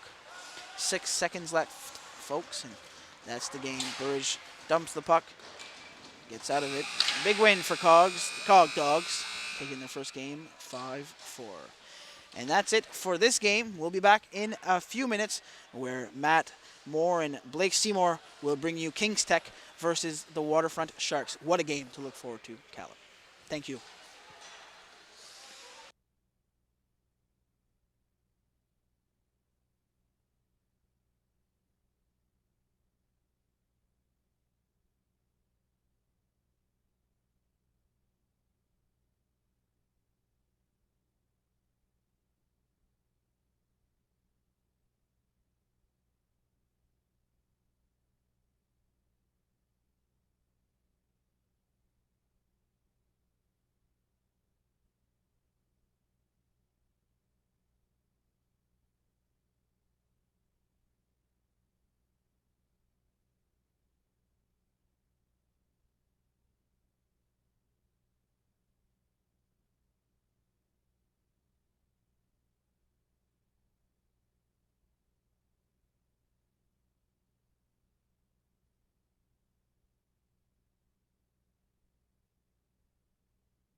Welcome back to the 26th Annual Winter Classic NSCC Hockey Tournament here at the BMO Center. I'm Lauren Fitzpatrick, and the Cogs and Burge just finished up.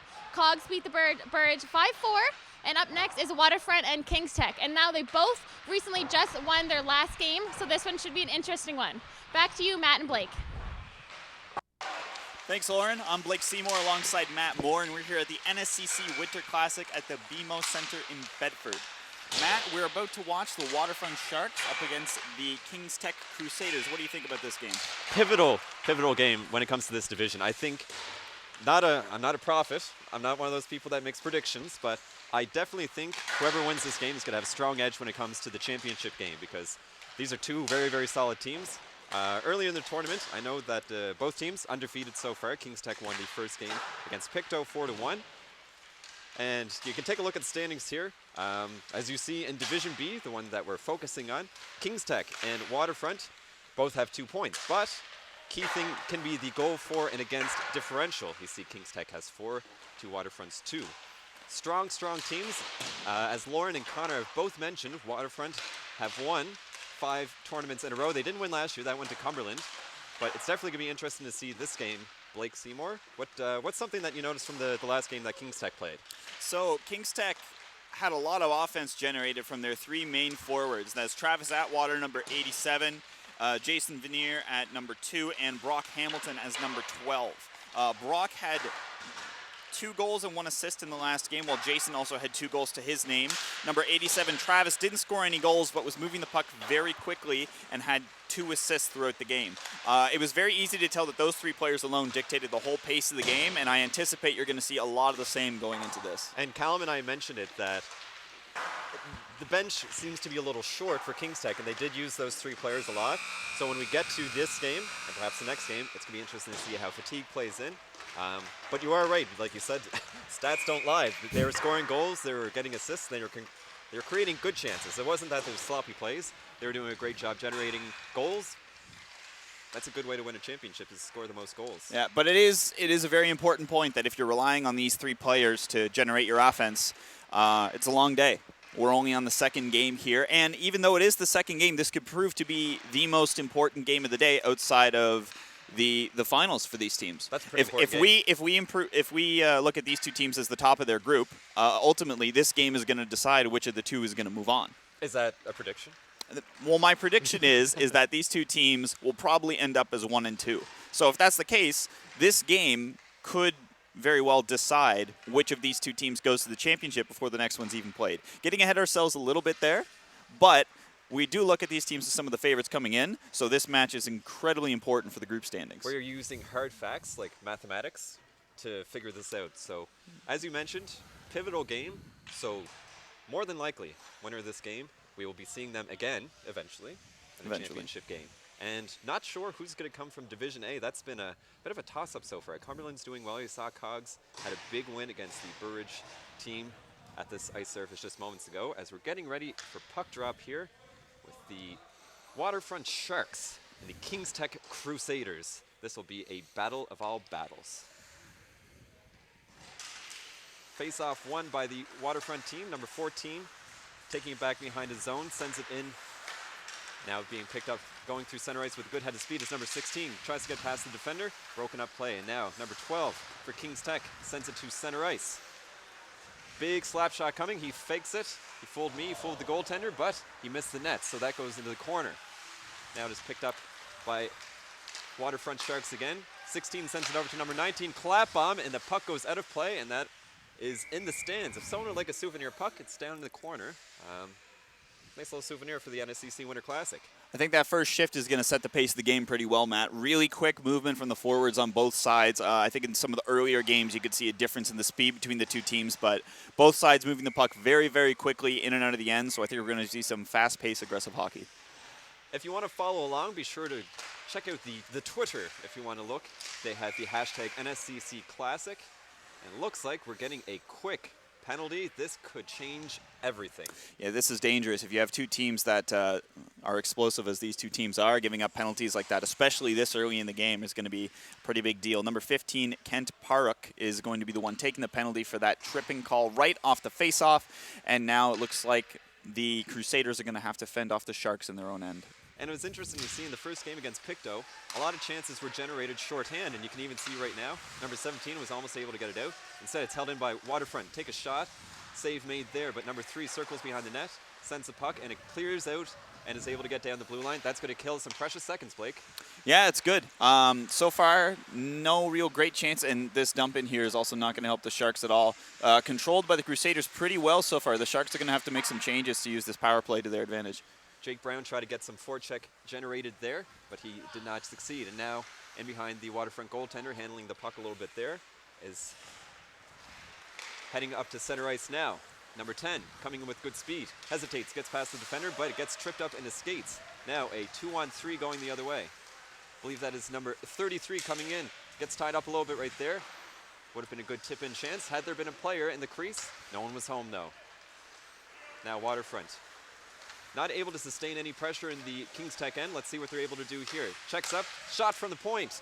Save made by the goaltender. That's Jarrett Smith. That's an important stop right there. You can't go down against a team like this this early in the game. We saw that when the Crusaders played, they went to a quick lead, and even though it was brought close, the momentum was just too much to stop. So you can see a great pass here across ice. Goes through both the defenders of the Crusaders, but the Sharks are unfortunately not able to tip it in. Good anticipation by Jarrett Smith to move across the crease and get in front of that puck. And that was 44. Jake Brown that had the chance in front on a tip from the side. Now number 12 sends it in. Centering opportunity at the front of the net, but no one is able to shovel that home. Again, another chance from number 35. That went in. Hit the top of the crossbar and ricocheted down. That is a early 1-goal lead for the Sharks on the power play. And the third time is the charm. The same spot as we saw in that last replay. There was an earlier play right in that power play where they did the same shot, cross ice, and tried to shoot it in. Jarrett Smith made that stop, but the third time, unfortunately, he wasn't able to do it off the crossbar and back down into the net, and it's 1-0 Sharks. Mike Fleming, number 35, he was the goal scorer there. And again, scoring early is a good thing. Seems like if you're able to get that, breaks open the game a little bit, and you're able to keep the momentum on your side. Now number 11 dances at the blue line, loses control, and now number 12 has to carousel back and get into the offensive zone. Holding it along the boards now, number 12 picks it up again. That is Tony Hurt. Hurt, with a lot of effort, sends it into the front of the net. Not so much Hurt, but he loses it. Now number 2 of the Kings Tech Crusaders, one of the players Blake highlighted, Jason Vinner, send it in, and it's now corralled again by the Waterfront goaltender. Kings Tech not doing too much early on, Blake. Yeah, not a whole lot. It looks like the offense generated, they really haven't had any chances. That penalty obviously put them on the back foot for most of the part of this first period. They really need to get something going. I think that if they can get good possession in the end of the Sharks, control the puck, make some nice passes, and have those 3 offensive players try to set something up, I think given the opportunity, they'll be able to get the goal. They just haven't been given it yet. Number 16 taking the face-off. That's Nick Jessam. He wins it. He sends it to his right now to number 81 for the Waterfront Sharks. He's coming in. Good chance. Not able to get the shot clean enough on goal. Now back to the blue line. Throws that in. Corralled a little bit by number 13 of Kings Tech. And now the puck is going to come out of the zone. Foot race there, but it is won by the goaltender of all people. He comes out almost to center ice to play that puck. See how that works out. Jessica now has the puck. Jessica Avery. She's tap dancing in, but loses control of the puck. And Waterfront now. Number 8 is coming the other way. Nice play to keep it onside there by Jessica, but unfortunately wasn't able to generate any offense out of it. And now the Sharks, once again, on the end of the Crusaders. Sharks keeping sustained pressure now. They're able to get shots in behind the net, but no one seems to be in front to put that crucial tip home. That's a little bit of a hand pass right there, and that's going to blow play dead. I mean, it really seems like the Sharks smell blood at this point, Matt. Like, the offense in the Crusaders zone has been relentless. The puck hasn't been in the end, I want to say, for maybe 30 seconds. The Sharks goalie, I think, the biggest worry for him right now might be getting cold. Really want to see something happen from these 3 big players we saw in our first game this morning. Number 81 generating some good chances for the Sharks. That's Sean Wright. And now here he has the puck. He was standing at the blue line waiting. Sends it to his left to number 18. And behind the net now. Centering a chance. No one there to shovel that home. Now, breakout opportunity the other way. Blake, you'd like to see this chance from Kings Tech. They're able to get the puck deep. Travis Saltwater with it in the corner.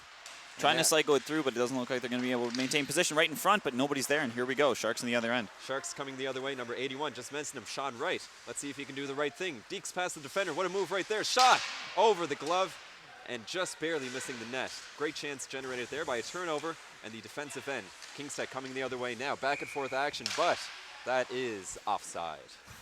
Things are starting to get a little more back and forth now. Not a whole lot of sustained possession in the past couple minutes in either end of the zone. It seems like the Sharks are really favoring when they have control of the puck in the offensive zone. It seems like they like to try to make passes to the slot and jam it in really close. Haven't seen a lot of wrist shots from the blue line or slap shots or anything like that. It looks like they're trying to get in real close to the goalie, get him out of his comfort zone, and try to get one by him. Still, Jarrett Smith, goaltender for the King's Tech Crusaders, doing an excellent job because you mentioned a lot of the chances are from up close, and he's standing tall in net.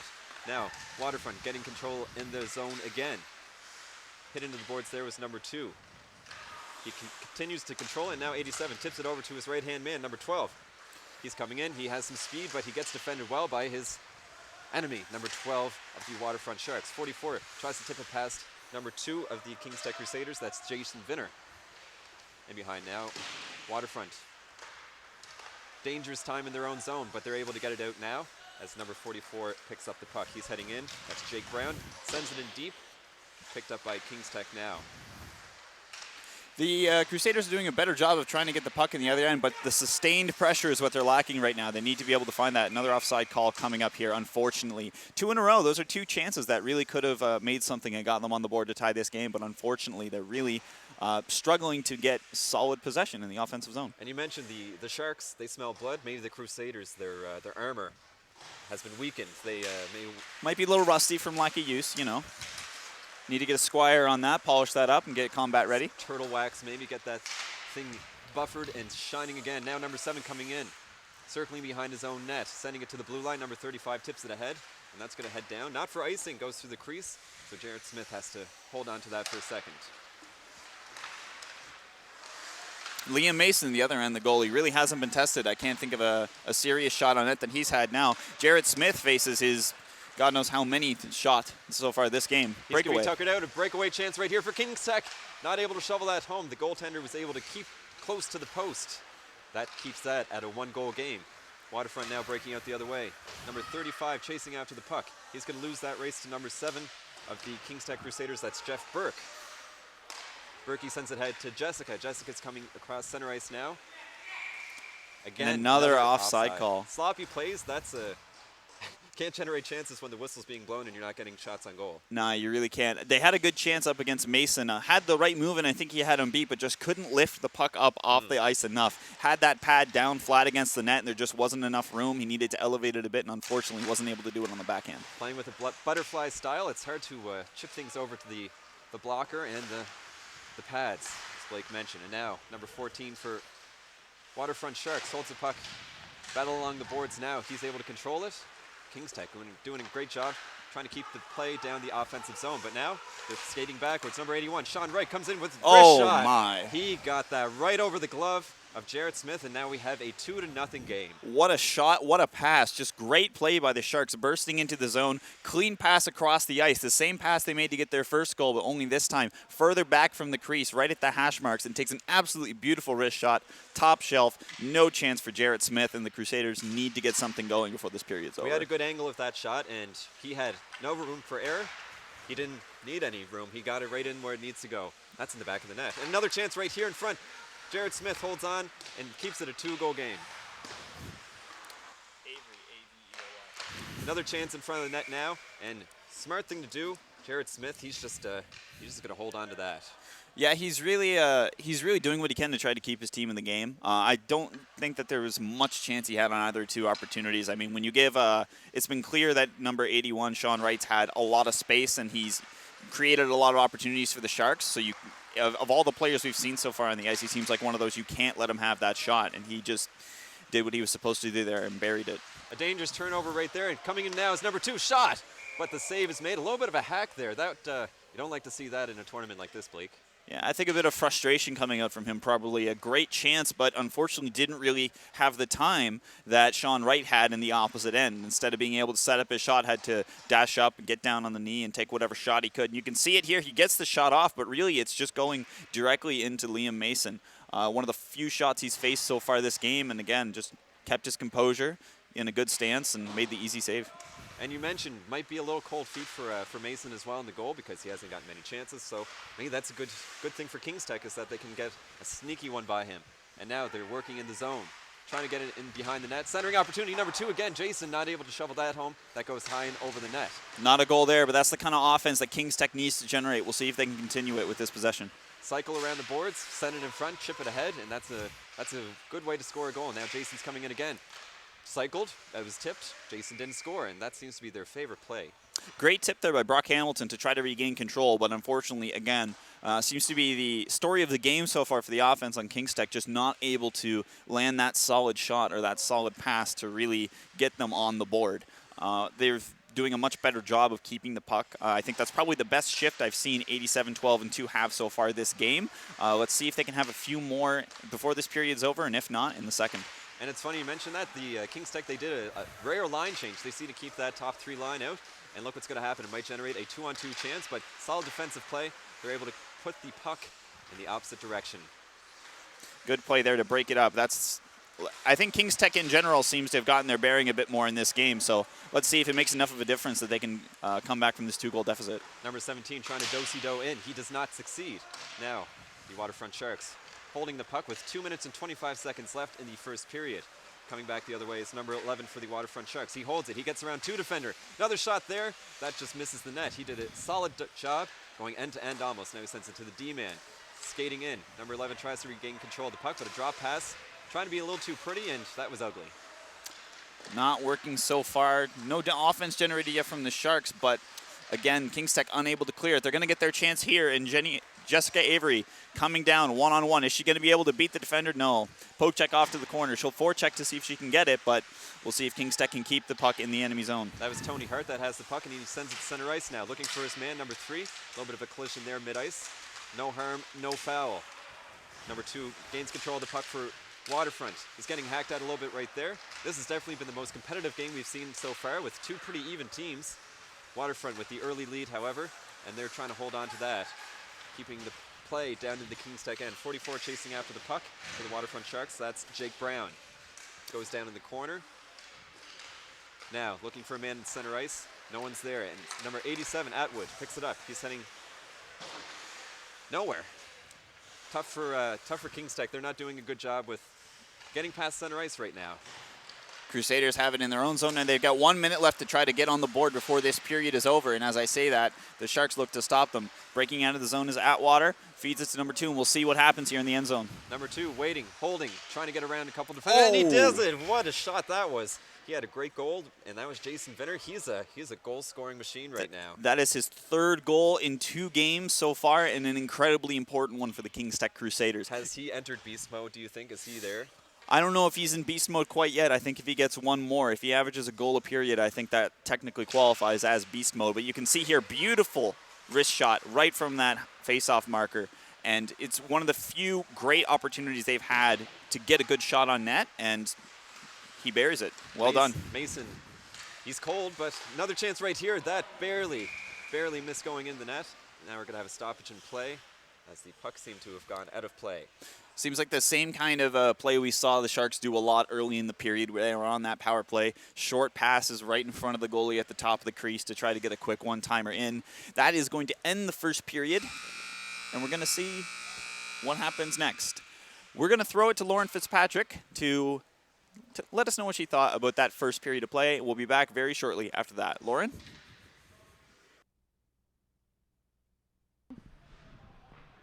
We're currently after the first period here at the Winter Classic Hockey Tournament at the BMO Center. I'm Lauren Fitzpatrick, and Waterfront is leading 2-1 against Kings Tech, and on the other surface, Pictou is 1-0 against Marconi. Back to you, Matthew and Blake. Thank you, Lauren. That was a good update. As you mentioned, the game behind us, it's going to be tight down the stretch to see who's going to come out on top. And this game we thought would be a deciding game, and it's getting closer now. Kings Tech able to get, they found the blood. They were able to pierce through the Waterfront Sharks. Scores are the same, but I'm sure a different story between the 2 games that were sandwiched between here at the BMO Center. Sandwich. 15 minutes of play. Of course, 2 minutes at the end will actually be stop play, but after that, once the puck is dropped, it will be straight time until that 2-minute mark. Let's see what happens, and we'll see which of these two favorites to make it to the finals is going to take this pivotal game in their group. And by no means are we picking favorites. This is just, we did this tournament last year, and these two teams are top quality teams. They're ones that you can definitely find in the finals every year. It is a good wrist shot, but even better glove save. Interesting to see Jason Vinner was actually on the blue line for that shift. I don't know if there was a change while we were playing or if they want to put him back there to try to get a slap shot opportunity. Looks like he will be taking the face-off now. Was interested to see if they were trying to change things up, but it looks like they're going to keep that offensive trio together on the front line. He's an everything man. Maybe he's just sending them wherever they can go, and that's the all-star line for Kings Tech. Let's see what they're able to do in the second and final period as Waterfront now is sending it to center ice. Not quite. They stop it at the blue line. Kings Tech able to keep it in the opposition's end. And now a breakout chance. Just missed. It was number 33 of the Kings Tech Crusaders. Almost able to generate a good chance there was Taylor Wells. Looks like Mike Fleming, number 35, tripped on his way through. Not sure if he would have been able to get to the puck, but here comes number 2. Kings Tech again. Wrist shot, not this time. Doesn't manage to get the goal. He whistled that wide, and the mustard was not on the hot dog. He didn't finish that off. Now Waterfront holding on. And getting it to center ice is number 16, 2-on-1, number 35 coming in on the right-hand side. Is he going to pass? Is he going to shoot? He passes. Chance right here.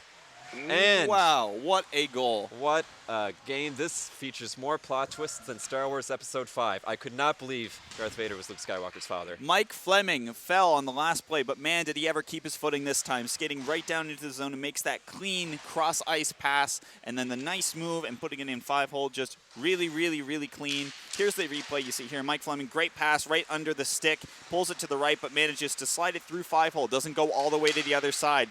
Catches him in the middle, and he catches the goalie mid-movement. Great play there by the Another Sharks. chance coming this way. Broken up by number 10 of the Kings Tech Crusaders. A wraparound chance there, but not able to finish it off. Now, Waterfront Sharks, with all the pressure that they can have, is down in the Kings Tech end. And they're happy with that, keeping it at a 2-goal game. A little knuckleball there, bounces, and wisely, Jared Smith makes the stop. You know, if this keeps up, Kings Tech is going to need a bigger boat.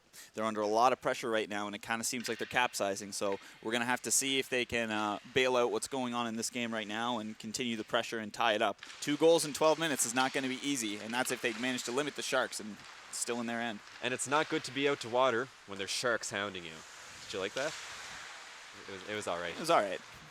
Waterfront now holding in the opposition's end. Number 81, Sean Wright. What's he going to do? He does it again. Another chance there and another tip, another goal. 4-1 now for the Waterfront Sharks. Wasn't able to see who shoveled that home. Doesn't really matter. They're kind of opening this game up right now. Sean Wright really seems like he's been the player of the game so far. Great little move there. And again, he had time. He had time to plan what he wanted to do, and he made the right decision. The second time in that exact same spot right here, this is where he took the wrist shot to get his first goal in the game, but instead makes that clean pass to his teammate at the top of the crease, taps it in behind Jared Smith, and really, there's not much else he could do at this point. Brett 4-1. Meisner was the one that was trying to defend that player, but he wasn't able to clear the puck out, and that resulted in another goal with 11:45 left in the second period. Waterfront Sharks with all the momentum, and they're treading water. 14 coming in again, another chance here, and another goal. This is starting to become ugly, Blake. Yeah, this Logan Mosier gets the 5th goal of the game for the Sharks.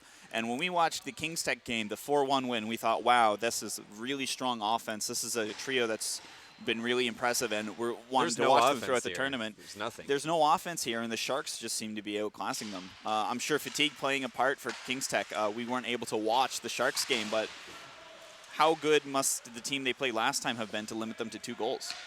And even with that, Waterfront, maybe playing smarter hockey. They know it's a 3-game tournament. Maybe they're not putting all the eggs in the basket or all the pucks in the net. Only doing it when they have to, and they're able to get goals when it matters most. And here they come again. Ooh. Sean Wright gets decked right there. Oh, sorry, that was number 10, not Sean Wright. That was Andrew Smardon. He got laid on his backside. Number 11 chips it back in. Sure, Waterfront is just happy with the 4-goal lead to kill some time, skate around. They don't need to risk hurting any of their key players, as a lot of them are actually on the bench right now. But Kings Tech trying to get anything going their way, and they're just making sloppy plays. They're not able to get anything down the Waterfront end for sustained pressure. You can see a bit of the frustration mounting in these 3 players. After being so successful in the last game, it must be frustrating to be limited. And a body check that was a coming big hit out in the corner. from the Sharks onto Kings Tech. Don't like to see that. It's a gentleman's tournament, but someone's going to be sitting down for a couple minutes, and penalty going against the Waterfront Sharks. You know, of the two teams, I would have expected Kings Tech to try some physical plays or something like that. Not necessarily that it's a good thing. Obviously, they would get a penalty for it, but you'd figure they'd need some sort of momentum to try to get them back in the game. To see the Sharks take a penalty like that with this kind of lead is a bit surprising. Another shot from the point there and tipped in front by number 12.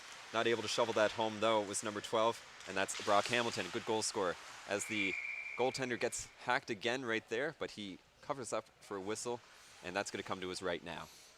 Yeah, Liam Mason been doing a great job so far. Really, the only goal that was let in was from a great shot and a great setup by the Crusaders. He's been seeing a bit more action than the first period, but he's been solid throughout.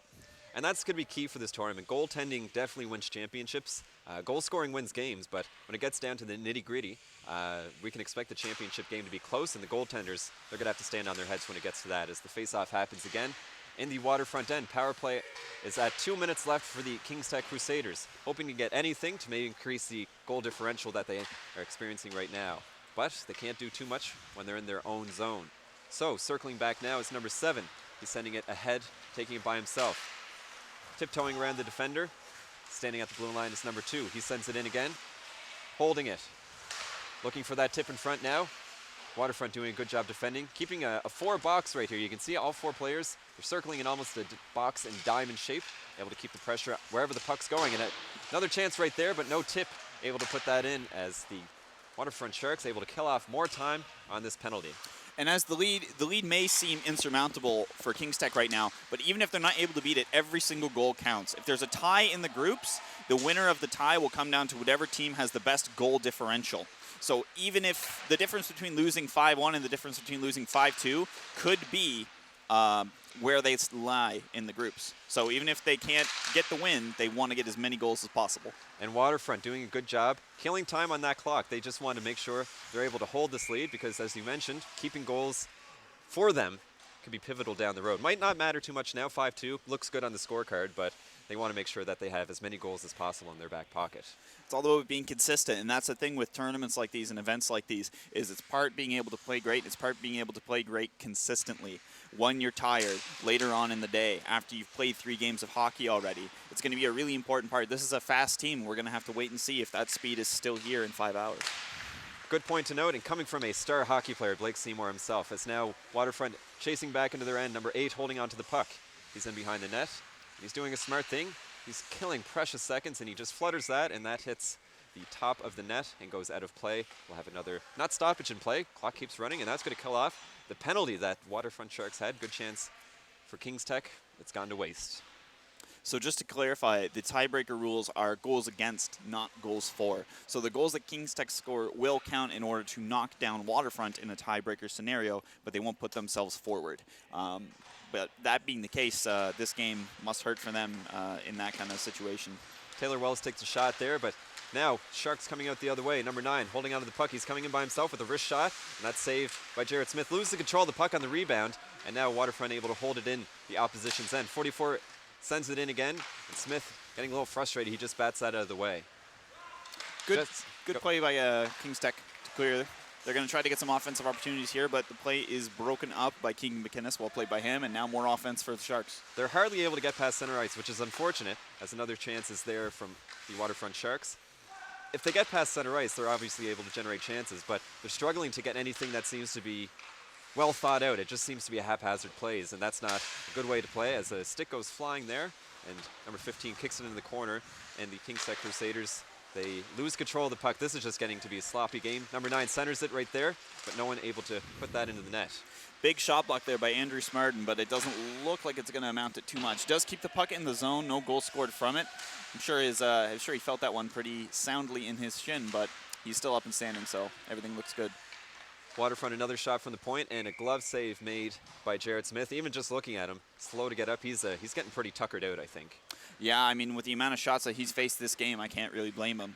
He's definitely been put to work by the Sharks so far, and he's held his own. He's made quite a few good saves. It's just with the sheer amount of goal-scoring opportunities the Sharks have had, there's really not much he can do. And you got to wonder, when you're looking at the Kings Tech bench, they have 3 solid players, but really they don't have much depth behind that, and that might be a struggle for them. as they're trying to generate offensive chances against this powerhouse of the Waterfront Sharks. Offside call there. It's number 2 comes in a little too soon. That was Jason Vinner. Yeah, it's a shame. We haven't seen too much offense generated from really anybody on Kings Tech, but I guess we haven't talked about the other players on the team. Watching them in the first game, I definitely thought their defense was solid. They weren't tested very much, so it was hard to make many judgments about them. But the offense is really what stood out with these 3 players, and if they're being shut down, I guess what's left, I suppose. And an interesting thing to note is that the teams, they might not play against each other very often, so it's hard for them to really get an idea of what they're facing. As now, we're at 4:35 left in the second and final period. Kings Tech looking for anything now. They're coming through. A couple good moves there by number 2. He's coming in again, Vinner, but loses the control of the puck, and it's heading back to center ice now with Waterfront getting some momentum, but they lose it.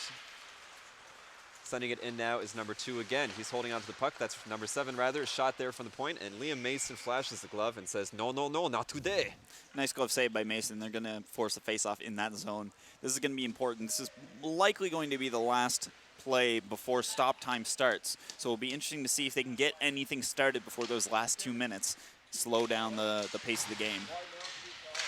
Bit of a scramble draw there. Comes back, and Sean Wright is waiting at the hash marks, but he's not able to get it. So 14 corrals the puck. He's waiting in behind the net with 3:45 left in the second period. Okay. And we have an update from the rink going on behind us. It looks like 2-1 was the final score. Marconi takes it over Pictou in a 2-1 game. Pictou was unable to tie it in that last minute. That's 2 losses for Pictou now, so unfortunately that probably means it might be the end of their tournament, as they came from quite far away. And now number 12 coming in with a good chance, but loses control, and that's another offside call. Sloppy plays at the blue line. That's not a good way to score goals. Looks like Jason Vinner's pretty upset by that call. Great breakout play by Hamilton. You could tell a lot of strength and speed behind that, kicking the puck and fighting to maintain control. But offside, I mean, how many offside calls have we seen from the Crusaders this game? It's nearing double digits at this point. And it's a very disciplined game in the sense that no one's really taking any penalties or making mistakes like that, but it's just sloppy plays like that. And they're not able to get any offense generated when the whistle's blown. Just a bit of a lack of cohesion or a lack of coordination on the offense to do like a deliberate offensive play. It seems a lot more like, let's get the puck in there and see what happens. And that's what number 16 of the Waterfront Sharks is doing. Sends it in front, but no one able to shovel that into the net. As again now, Sean Wright has the puck, sent it into number 18. His good line mate, who sends it off the top of the post. That flutters high back into the center of the crease. Luckily, that gets cleared out. Number 12 with a wrist shot from the point. That goes over the net as well. Hacking away behind the net is number 18 again, trying to get it in front of the net, and a scramble again. Jared Smith trying to find that puck, and he doesn't. So Jessica Avery coming the other way. Sends it to center ice. And number 3 trying to get to the puck. Gonna have to hold off for an offside. Jessica is, and she does just that. Sends it in deep with 2 minutes left in the second period. 5-1 for the Waterfront Sharks over the Kings Tech Crusaders. This is a bit of a surprise to see Waterfront doing. We knew they would do well, but we didn't think it would be this well against the Kings Tech Crusaders. Some nice defensive plays in that last possession in their end. Number 15, Ken Perrick, managed to bat down that puck right in the center of the ice. Prime goal scoring opportunity, but he denied it there, keeping the score at 5-1 as we've entered stop time. 1:44 on the clock, and it will stay that way until the puck drops. And it'll be interesting to see. The next game that we're going to have for you folks today will be Burridge against Cumberland. So we saw Burridge just had a game against the Cogs Dogs, and that was much closer than we thought. So Burridge will be going up against the defending champions. That's definitely going to be an interesting game as well. No one really expected much from Burridge, and scoring 4 goals, that's a heck of a way to get into a tournament. And with the way their day started, having some missing equipment and not being able to field players immediately, great save by Jarrett Smith. Smith able to get a save at the end of the game when it matters most. May generate some momentum for the next game as Kings Tech trying to get it out of the zone. Waterfront sustaining heavy pressure, and here they're finally able to do it. Coming through the blue line now, slowly, holding on to the puck is number 17. He's able to get past a couple defenders, but it gets tied up in their skates. And 44 coming with a good head of steam. Lots of speed from Jake Brown. He holds on to the puck. Number 10 gets tripped up a little bit, centering opportunity again. Number 9, shoot. And that goes out of play again. A little bit of a tip and just flutters high over the net. A centering ice play that served them so well all game. Doesn't quite get the job done there. Goes up, and that's the second puck up over the net and into the mesh in the past 2 minutes of play. There's 1 minute left and a face-off in the Kings Tech Crusaders zone. What do they have to do to get one more on the board before this game's over? And it's interesting, even though every chance that Waterfront gets, they seem to be sending it in front, to someone and it gets tipped. You think it'd be easy to defend, but that's why it's so brilliant. It's hard to defend when you have one man that's standing in front of the net. Another save is made by Jarrett Smith. And I think that's what we saw a lot from Atwater, Vanier, and Hamilton last game, is a lot of great passing, dekes, shots. Maybe it's simpler than that. Maybe it's just shooting the puck in the net, getting traffic in front, trying to tip it, interfering with the goalie's vision. Do whatever you can. It doesn't have to be a pretty goal. It just has to be a goal. And that seems to be what King's Tech's going for. They want the pretty goal, but the Sharks able to sustain and get solid pressure, get 5 men in the area and able to shoot pucks in the net. So now, with 35 seconds left in the period, another shot there is steered into the corner with the blocker of Jarrett Smith. A stick goes flying like a javelin at the Summer Olympics. Luckily, no one was hurt. Number 8 has the puck at the blue line. He's waiting for an option. He's getting pinched now by 2 defenders, and good chance this way. Number 2, Jason Vinner coming. Let's see if he can do anything. Fools the goaltender, does he? Oh, he held onto the puck too long, and what a great save made by Liam Mason. Absolute beautiful move. Another example of he's looking for that pretty highlight reel goal, and he almost had it. I think there was the exact same problem he had when he did a deke on Liam Mason earlier. Just couldn't get the elevation, just could not get that puck up over the pad. And you'll see it again here as he comes in. He's got the move. Mason's beat, and he's down, but on that forehand, he can't get the puck high enough. Just slides it into the pad. A bit of elevation, that's a goal. 35 coming the other way now for the Sharks with a shot there. Soft little tip in, and that is the end of the game with the Waterfront Sharks winning against the King's Tech Crusaders 5-1. Just an example of good offense against a great offense, really. A good offense coming from the Crusaders and the great offense coming from the Sharks. Next up on the stream, we're going to have Burridge versus Cumberland. That's all for now, but please stay with us. We'll be back shortly with the next game for the NSCC Winter Classic.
Good afternoon, good morning, everybody.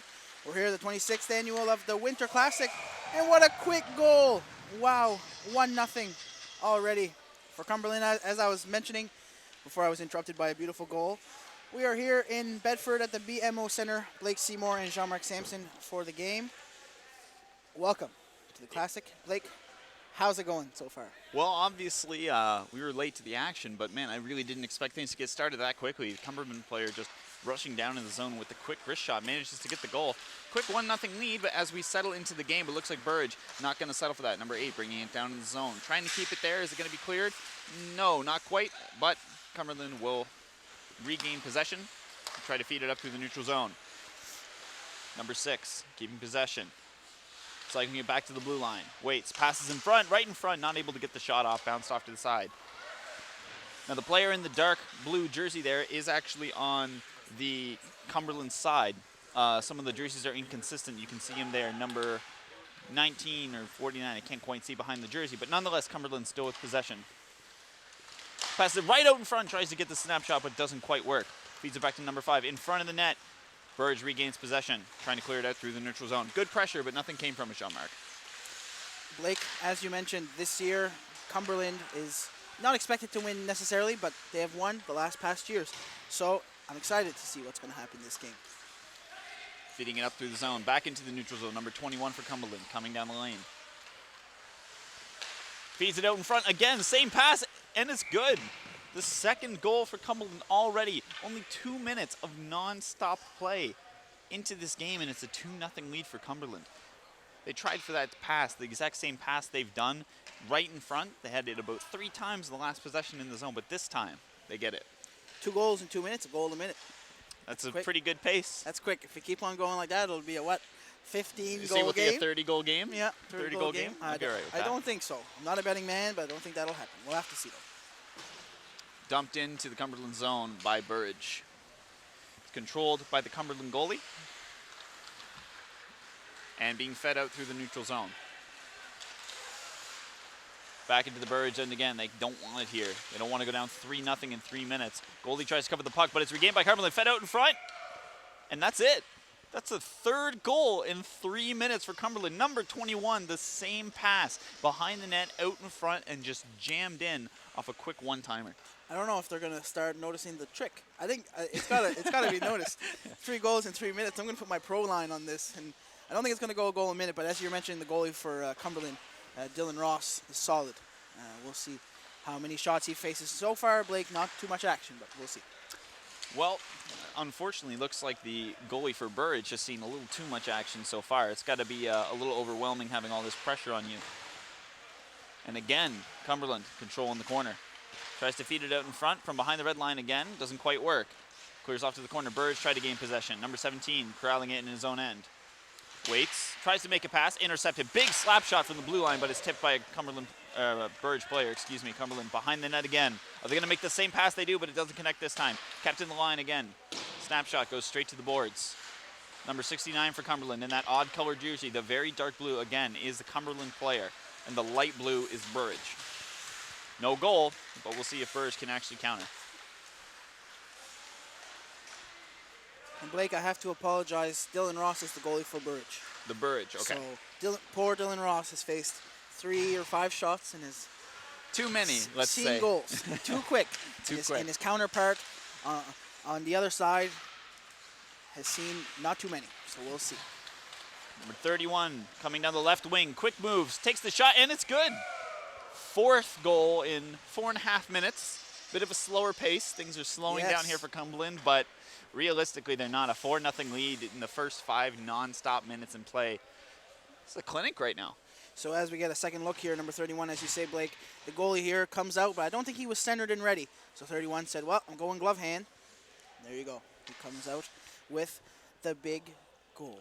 Well, it's something to take a look at. If you look at the size of the Burridge goalie versus the size of the Cumberland goalie, the Cumberland goalie just takes up a lot more in the net. So Burridge controlling their own zone.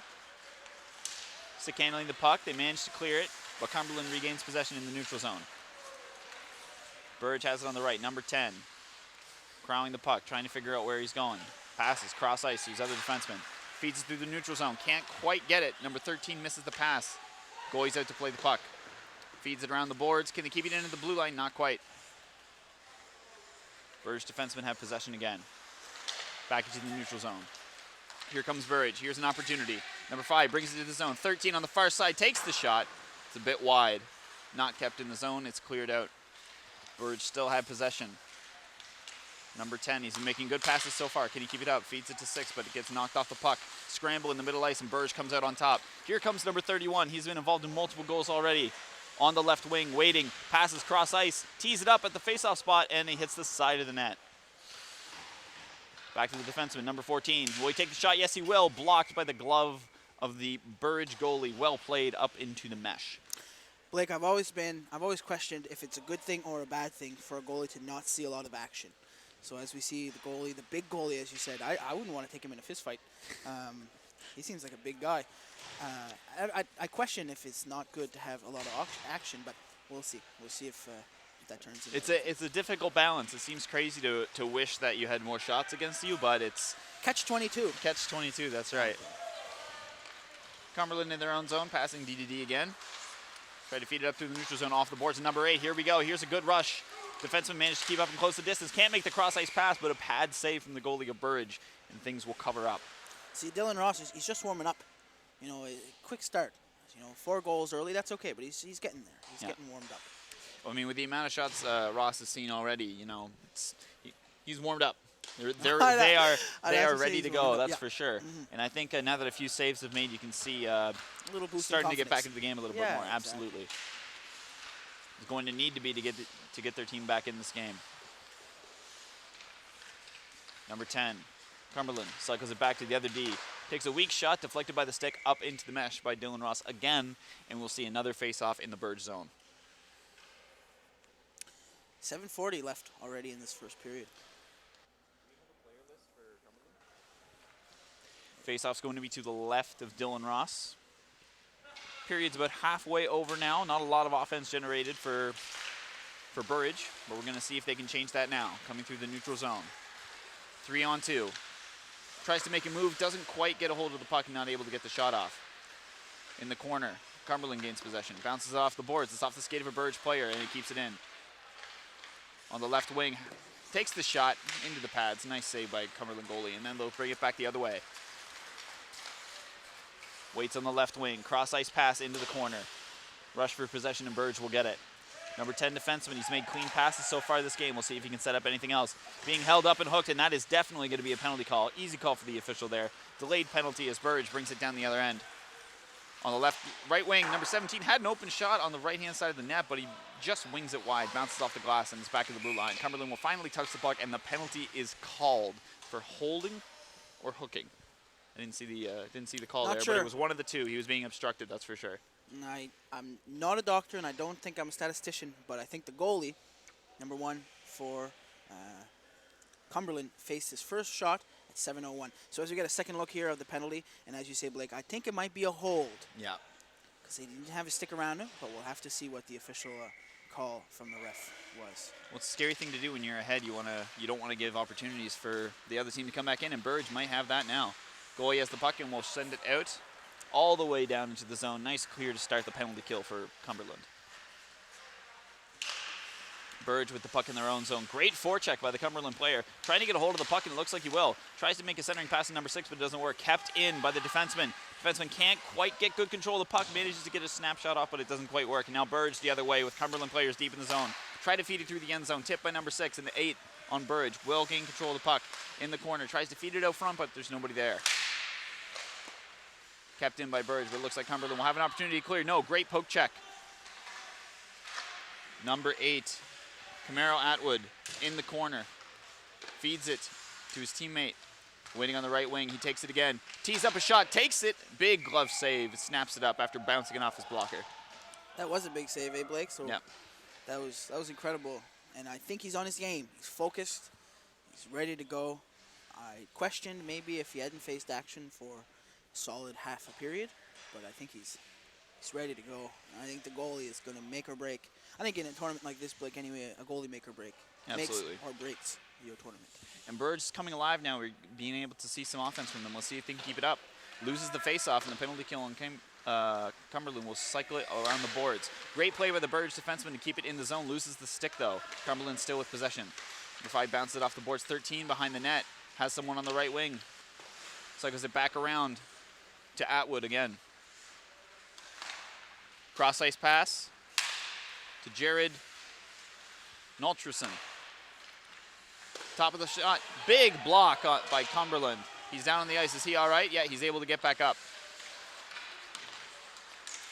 Scramble for it. It looks like Burge is able to keep it. 53 seconds left in this penalty, and it looks like another call coming up to Cumberland. 5-on-3 opportunity with a hooking call. Another obstruction call coming against that team, and this is dangerous.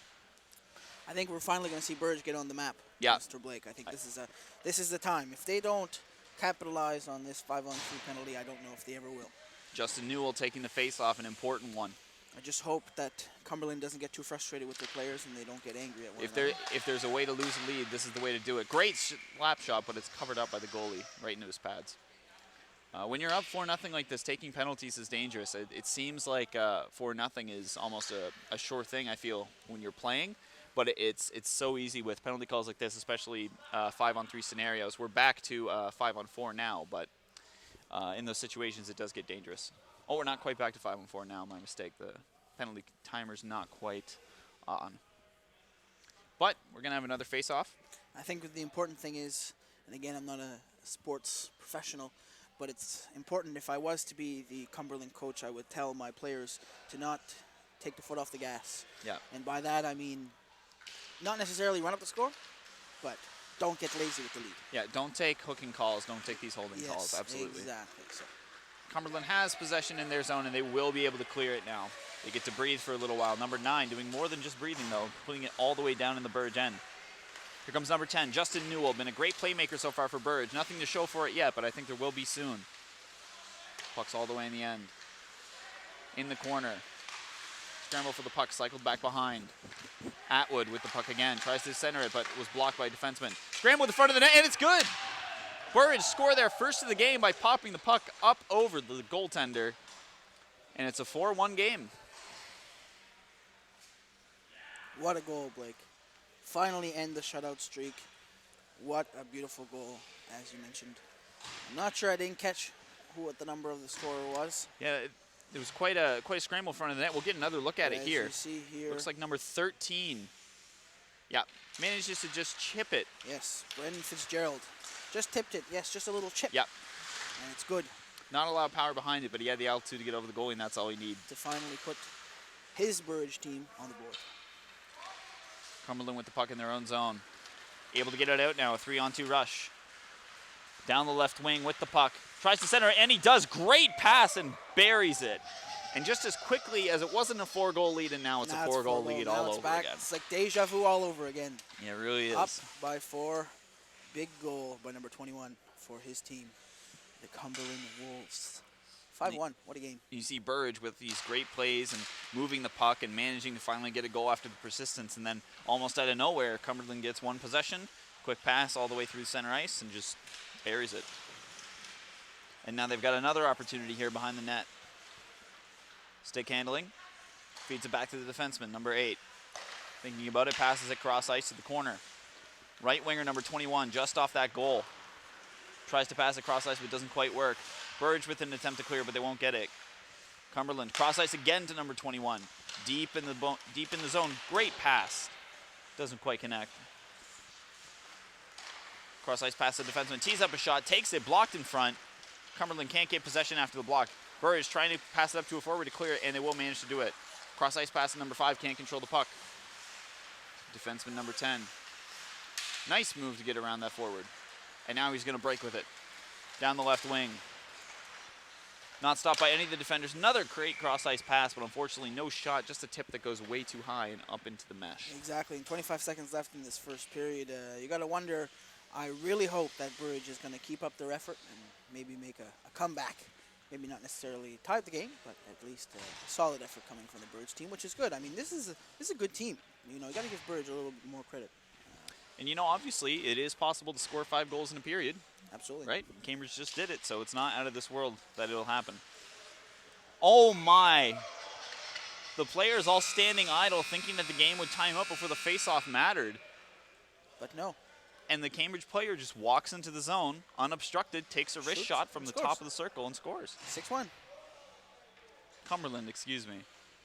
So yeah, sorry, I'm just a little, I'm baffled by that a little bit. That's kind of weird. I don't know. Is that a little dirty? I don't know. I don't know. That's a good question. The clock was running. So there you go. Okay, folks, after 15 minutes, well, we're going to just take a quick replay before we throw to our announcer. Kind of a weird goal. Kind of different. I don't think the goalie was necessarily ready. Anyway, time ran. So I think most players were ready to call it quits, but... Yeah, they scored and they goaled. They scored and goaled. So anyway, we're going to throw it to our quick announcer, Connor Small, and then we'll come back and finish the last 15 minutes. Connor.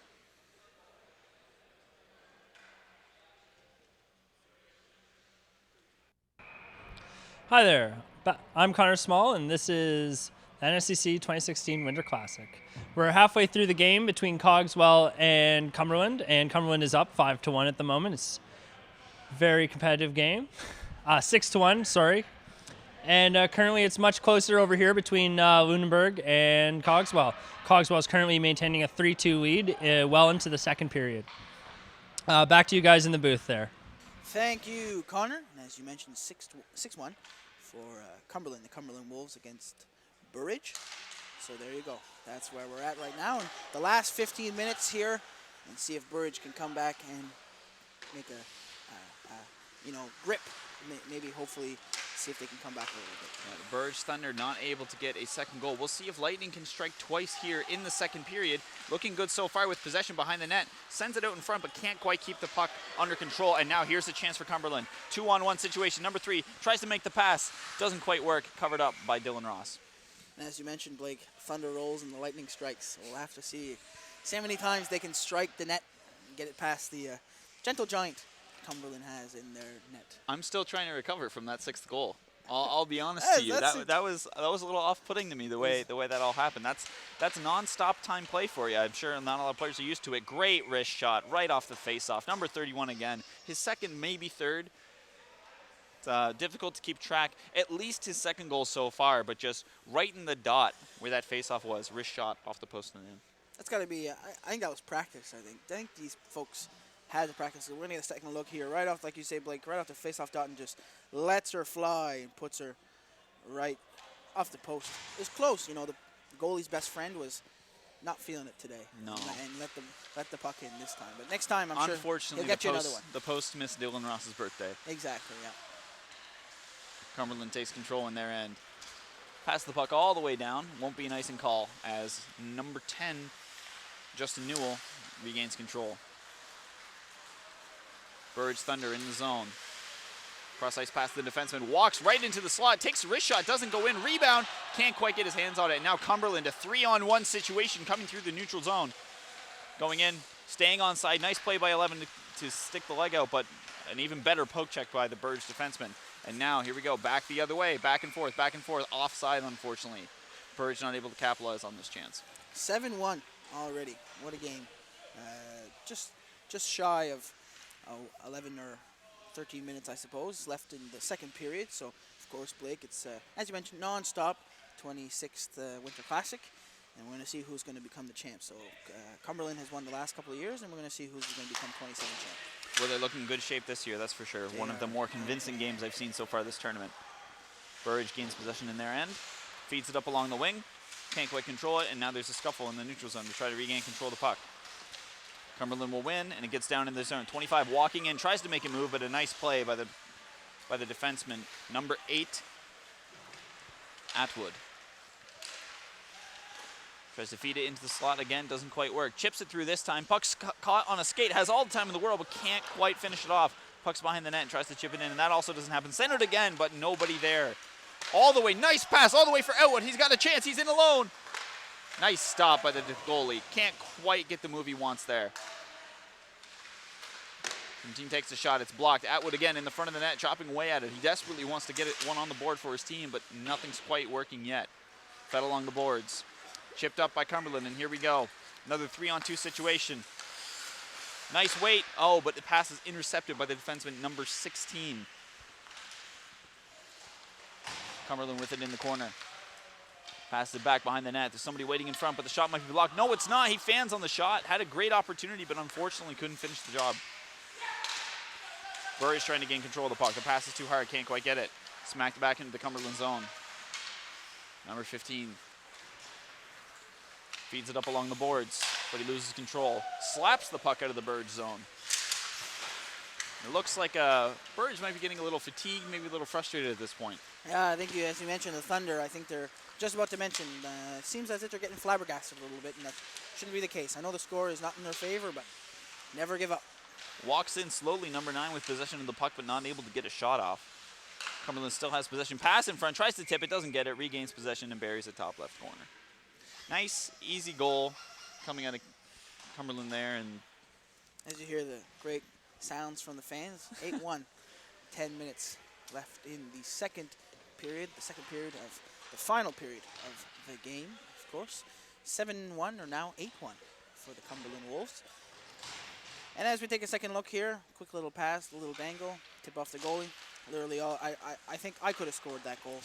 That was an easy one. That was an easy put in. Easy peasy, lemon squeezy. You know what I will say is if we compare the way the Sharks played the last game to the way that Cumberland are playing this game, that should make a great final. Slap shot just wide, top right, goes wide and hits the glass behind the goalie. Chipped ahead, controlled in the neutral zone by Burge, interrupted by the Cambridge player. They regain control of the puck and they're skating it back in the zone. What can they do here? Can they make number 9 happen? Oh my, that was pretty. Ooh. Beautiful little pivot there with a backhanded pass to the left winger who just jams it into the net. That and was Blake, one of the prettier goals they've scored. I know it's not even past 12. We're not even past halfway the first day, but that was the highlight of the night. That was a nice I think goal. that was beautiful. So we get another sneak peek of it. Little, I think, not sure. He says, you know what? I'm going to pass it over. Bam. It's a shame that was the 9th goal, because if this was a close game, that would have been wow. electrifying. But it's a shame. Still very impressive, and we'll see Beautiful if Burge goal. can counter. Trying to make it a 9-2 game, manages to beat both the defensemen. Nice shot, but gloved down easily.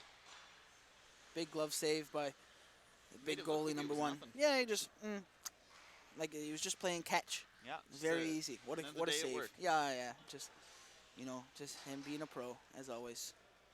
But you're right, Blake. He is a very tall goalie. Takes up a lot of the net. Just solid. Good goalie. Big shot from Justin. Rebound. Oh. Another wow. great glove What a save. That one looked like it took a little more effort, but man, he made it happen. What a nice save that was. Wow, he is standing on his head. A lot of great saves for his team. The great pat the save and then the Coyotes. diving rebound as well. Just really well played by him. The Coyotes are really, Cumberland Coyotes are doing really good this game. All Big the way bypass. down. Cumberland with possession in the zone. A little bit of a shove off the puck. Trying to get him on possession, but it doesn't quite work. Back to the defenseman. Tries to lift the stick, but it doesn't quite work. Number 5 has time. Feeds it right in the slot. Shot is a little weak. Fans on it and goes up over the net. Tries to feed it behind the net, but interrupted by Justin Newell. Chipped out of the zone, and now Cumberland will have it back on their end. Great forecheck by Burridge, but it doesn't look like it's going to work. Chips ahead along the boards. Cumberland waiting in their end. Makes the pass cross ice. Here's another opportunity. Number 3 will pick it up in the neutral zone. Tries to poke check it off, but it doesn't quite work, but the other defenseman has his back. Well played by the Burge defenseman. Chip it into the Cumberland end. Or number 5 will regain control once again. Jean-Marc, what has to happen for Burge for them to get one on the board at this point? That's a good question. And I don't think I know the answer because, like I said, I think they seem to be defeated and a little down in the dumps. But really, they shouldn't. I mean, this team is a really good team. And the fact that, you put a goal on the board is impressive. What I think needs to turn around, just a better quick play around the net. I think it seems to be that they're dumping, maybe not necessarily playing as far as they could, but we'll have to see if that'll turn around for this. The Cumberland Coyotes is a really strong, hard team. To be honest with you, I think a real contender to be champs this year. Which is great passing play by Cumberland, but they're not able to finish it. That was perfect tic-tac-toe pass, but unfortunately fanned on the shot and wasn't able to get the 10th goal of the game. Defenseman passes it right into the winger, takes the backhand, but it doesn't work. Great play there by Atwood to disrupt the play. Cumberland still with the puck. Tries to feed it down in, but it's interrupted. Snags it in the neutral zone, and now we're going to walk back into the Burge zone. Very casually, very slowly, waiting. Slow drop pass. Cumberland with the puck. Stick handling. Tries to get it in. Almost goes off the Burge defender, but it doesn't quite work. And now Burge have a chance. One-on-one. Slap shot. Great glove save coming up from the Cumberland goalie. Chooses to play the puck. Bounces off a Burge player, actually, number 10, but doesn't quite work. Risky move, Blake. Very risky move. Justin Newell's been one of the better players for Burge. He probably could have capitalized on that. Waiting in the neutral zone, feeds it to Justin. Walking in, trying to make something happen. Cuts in hard, keeps control of the puck. What a goal. Wow. Amazing individual effort from Good Justin play. Newell to get the second goal for Burge in this game. That was a good play, Blake. That was really good. Like you say, he looped around the left dot, came around, had the goalie beat, just tucked it in. Beautiful goal, and he's one of the more solid players. So, as you see here, he came around, looked to see if there was any players, came around, seen no D, seen number 19. Oh well, hope for the best. Put it in, perfect. Really good use of the body to protect the puck as he's making that rush down the wing. Chipped ahead by Burge. A little reinvigorated after getting their second one on the board. 5 minutes left to play, and again, stop time will start at 2 minutes left to play. Chipped ahead to Justin. Fresh off that goal. Moving through the neutral zone, makes the clean pass. Oh yeah, excuse me, there's actually a rule that hasn't come into play yet. Because the goal lead is larger than 5 goals, there will not be stop time at 2 minutes play. We will be rushing all the way through. If Burge managed to score 3 before 2 minutes, we will resume stop play. Chipped ahead to number 5. Fed out into center ice again. Here comes Atwood on the right wing. Waiting, thinking about passing, takes the shot instead, and it's a little too high. Cumberland with control. Kept in the zone by Burge. Bounced off the boards, unfortunately nobody there to get it. Now Cumberland coming the other way with speed. 3-on-1 situation, what can they make happen? Takes the slap shot from the blue line, and it rings off the glass. Puck in the corner now. Broken up by Burge. Shot ahead, right to center ice. Couldn't quite get his hands on the puck, was number 17, Cameron Wallace. Now back in the other end. Jared Norfolson makes the pass. 17 trying to keep on the puck, but unfortunately poke checked away. Puck in the other end. Makes the pass up the boards, and here we go. 2-on-2 situation as Cumberland comes through. Broken up quickly by Burge. Snapped out and down to Atwood. Atwood in the zone. He's got Cameron Wallace with him, feeds it around the boards, doesn't quite work. Cumberland the other way now, back and forth, back and forth. Stick handles into zone. Stops, looks for the pass. Does take it. Can't quite control it, but it goes to the other player on the right wing, and he can't bury the puck for the 10th. Burge with the puck again. Coming up the left wing. Poke checked off of it. Cumberland the other way. Stops at the blue line. Chips it in. Cross ice pass. Nice move left to right and buries it. 10th goal of the game. Nice pass. Nice little stick handing play. And we're in the double digit territory, Jean-Marc. Yes. 8-goal lead. So as we take another peek at it, we see number 8, I think it is on his jersey. His number seemed to play a little peekaboo. And then quick little turnaround, just a little lay-in. Makes it 10-2 with just about 2.5 left in the final and second period of this game. Cumbers takes a shot. A little bit wide and keeping it in the corner now. Behind the net. Thinking about how to get the 11th goal now is Cumberland. Wow. You got her. You're in the right, My God. right church, wrong pew. You have it. Burge with the puck in the corner. It's okay. The right area. Flicks it out. And as an update, Lunenburg managed to beat Cogs 4-3 in the game that's going on behind us right now. That's incredible. Cogs is a very Atwood good with a team. break through center ice, has it all alone, but can't quite get the shot. Bounces off the side of the net. I think he waited too long there, Mr. Blake. I think he had Yeah. him beat, but he waited just a tad too long. Takes a one-timer in the slot, and that one's right into the pads. We've seen it. We've seen those kind of plays a lot today. Beating the goalie, but can't quite get the shot to do it after the move's been made. Cumberland trying to make a play with one hand in the other end, but doesn't quite work. Great play to keep it in by the Cumberland defenseman. Can he do it, though? On the side of the boards, Cumberland will indeed keep possession in the Burge zone. Chipped back. It's on the puck, but broken up. Pass cross ice to Atwood. He gets another break. He missed on the first one. Can he get this one? Nice move around the poke check, and he will get the goal. 9-3. Baits the poke check very well. Pulls it all the way to left.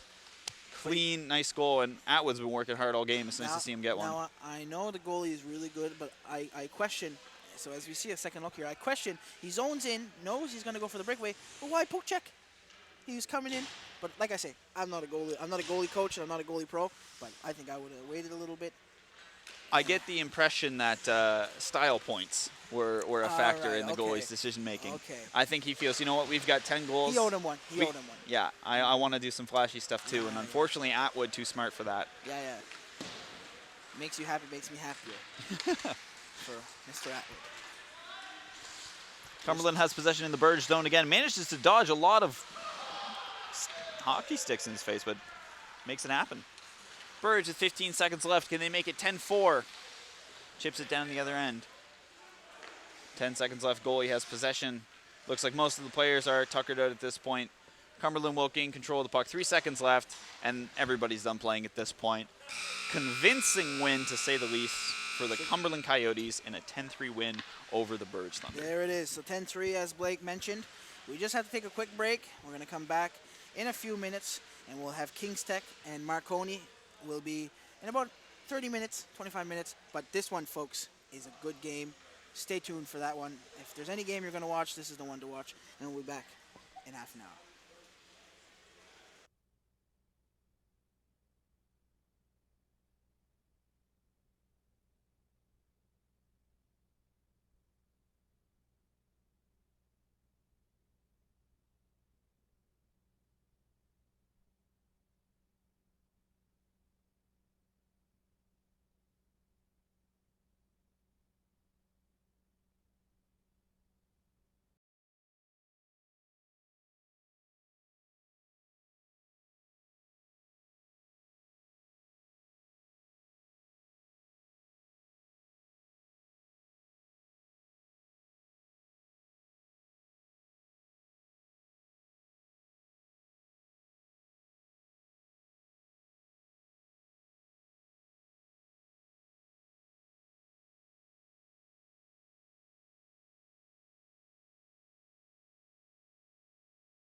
Welcome back to the NSCC Winter Classic here at the BMO Center. I'm Lauren Fitzpatrick, your host, and it's been such an exciting tournament so far. Cumberland just beat Burge 10-3, and up next is Kings Tech and Marconi. Make sure you stay tuned for 2:45 for the championship final, and Waterfront is confirmed that they will be in the final, and we're going to talk to Jean-Marc and Matthew more about that. Lauren, that's a great call there. Waterfront is on, so unfortunately that means Kings Tech in this game that's happening here with the Marconi Moose. It's all for pride, Jean-Marc, but pride's a lot to play for. Exactly, and this is a game I've looked forward to all day. Kings Tech and Marconi have two good, solid teams, good, solid players, and we're going to turn to the ice now, and we'll see what's going to happen. I think it's going to be a good game, too. We've seen Kings Tech. They're doing a good job scoring goals in this this tournament. They didn't do it last game against Waterfront, though, so playing against the Marconi Moose. Haven't really seen a game with them yet. It'll be interesting to see what they're able to do and generate for offense. Of course, as mentioned, I'm sure you've heard all day. We're glad you tuned in. 26th edition of the Winter Classic. Two teams here, one from Cape Breton and one from the Valley, I'm thinking. From up our neck of the woods. Marconi there Exactly, in Cape Breton yes. area. As I like to call it, macaroni. Oh, yes. But Marconi for sure, and the Marconi Moose against the Kings Tech Crusaders. So here it is, and we're now in the defensive zone of the Kings Tech, or the Marconi Moose. And now we're at center ice now. Good chance, 2-on-1 early in the game. 2-on-1. Pass across. Good save there Big made. save. Jared Big Smith save got by across the Jared crease. Smith. Wow, what a good effort that is. The jerseys are blinding me, Matt. It's incredible. But anyway, Kings Tech Crusaders are skating up now. Number 7 for the Crusaders, Jeff Burke with the puck. Now Brett Donnelly. Big shot. Oh, just wide. Jason Vinner, he's been a key player for this Kings Tech team all tournament long. He got a good chance off the rebound there. Center ice now. Denny with the puck. Oh. A little bit of a hack there at the What? shin You pad. guys see? Did you see that, Matt? That was a little bit That of was a lumberjack hack that time. That was no good, but that's okay. The ref didn't catch it. That'll be our little secret, I suppose. Behind the net now. Maybe Swanton had a fly that was on his shin guard. it must be. That's the only explanation. He wanted to test if his twig was still good. And it seems to be all right. So. Good Big shot there. save. Big save by big Sean Burke. Number 15 there. Had a good chance coming in the center lane. He drove right in there. Was able to get a shot on goal, and he's holding on to the puck still in the corner. Behind the Marconi Moose net. Oh my, good call to dump it. Now we're still in the Moose zone. And here we go, another big chance, but gets deflected off skate, and one of the Kings Tech players, number 33, blue attire. That was Taylor Wells. He tripped up, and there, a smart play by Jared Smith. He's just going to hold on to that puck. Get a quick whistle with 12 minutes left in the first period.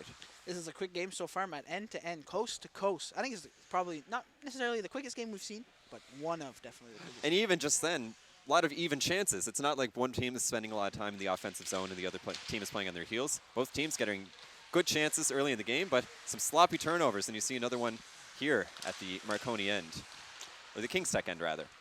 Number 8 for the Marconi Moose. Down low with the puck, of course. And a quick whistle by Jared Smith. 11:30 in the first period. As Matt mentioned, this game is important, but not necessarily for a qualifying game, more or less for pride, because it's been announced that the Waterfront Sharks are officially in the finals this afternoon. And boy, oh boy, the next couple games are going to be really important because Division A is still wide open.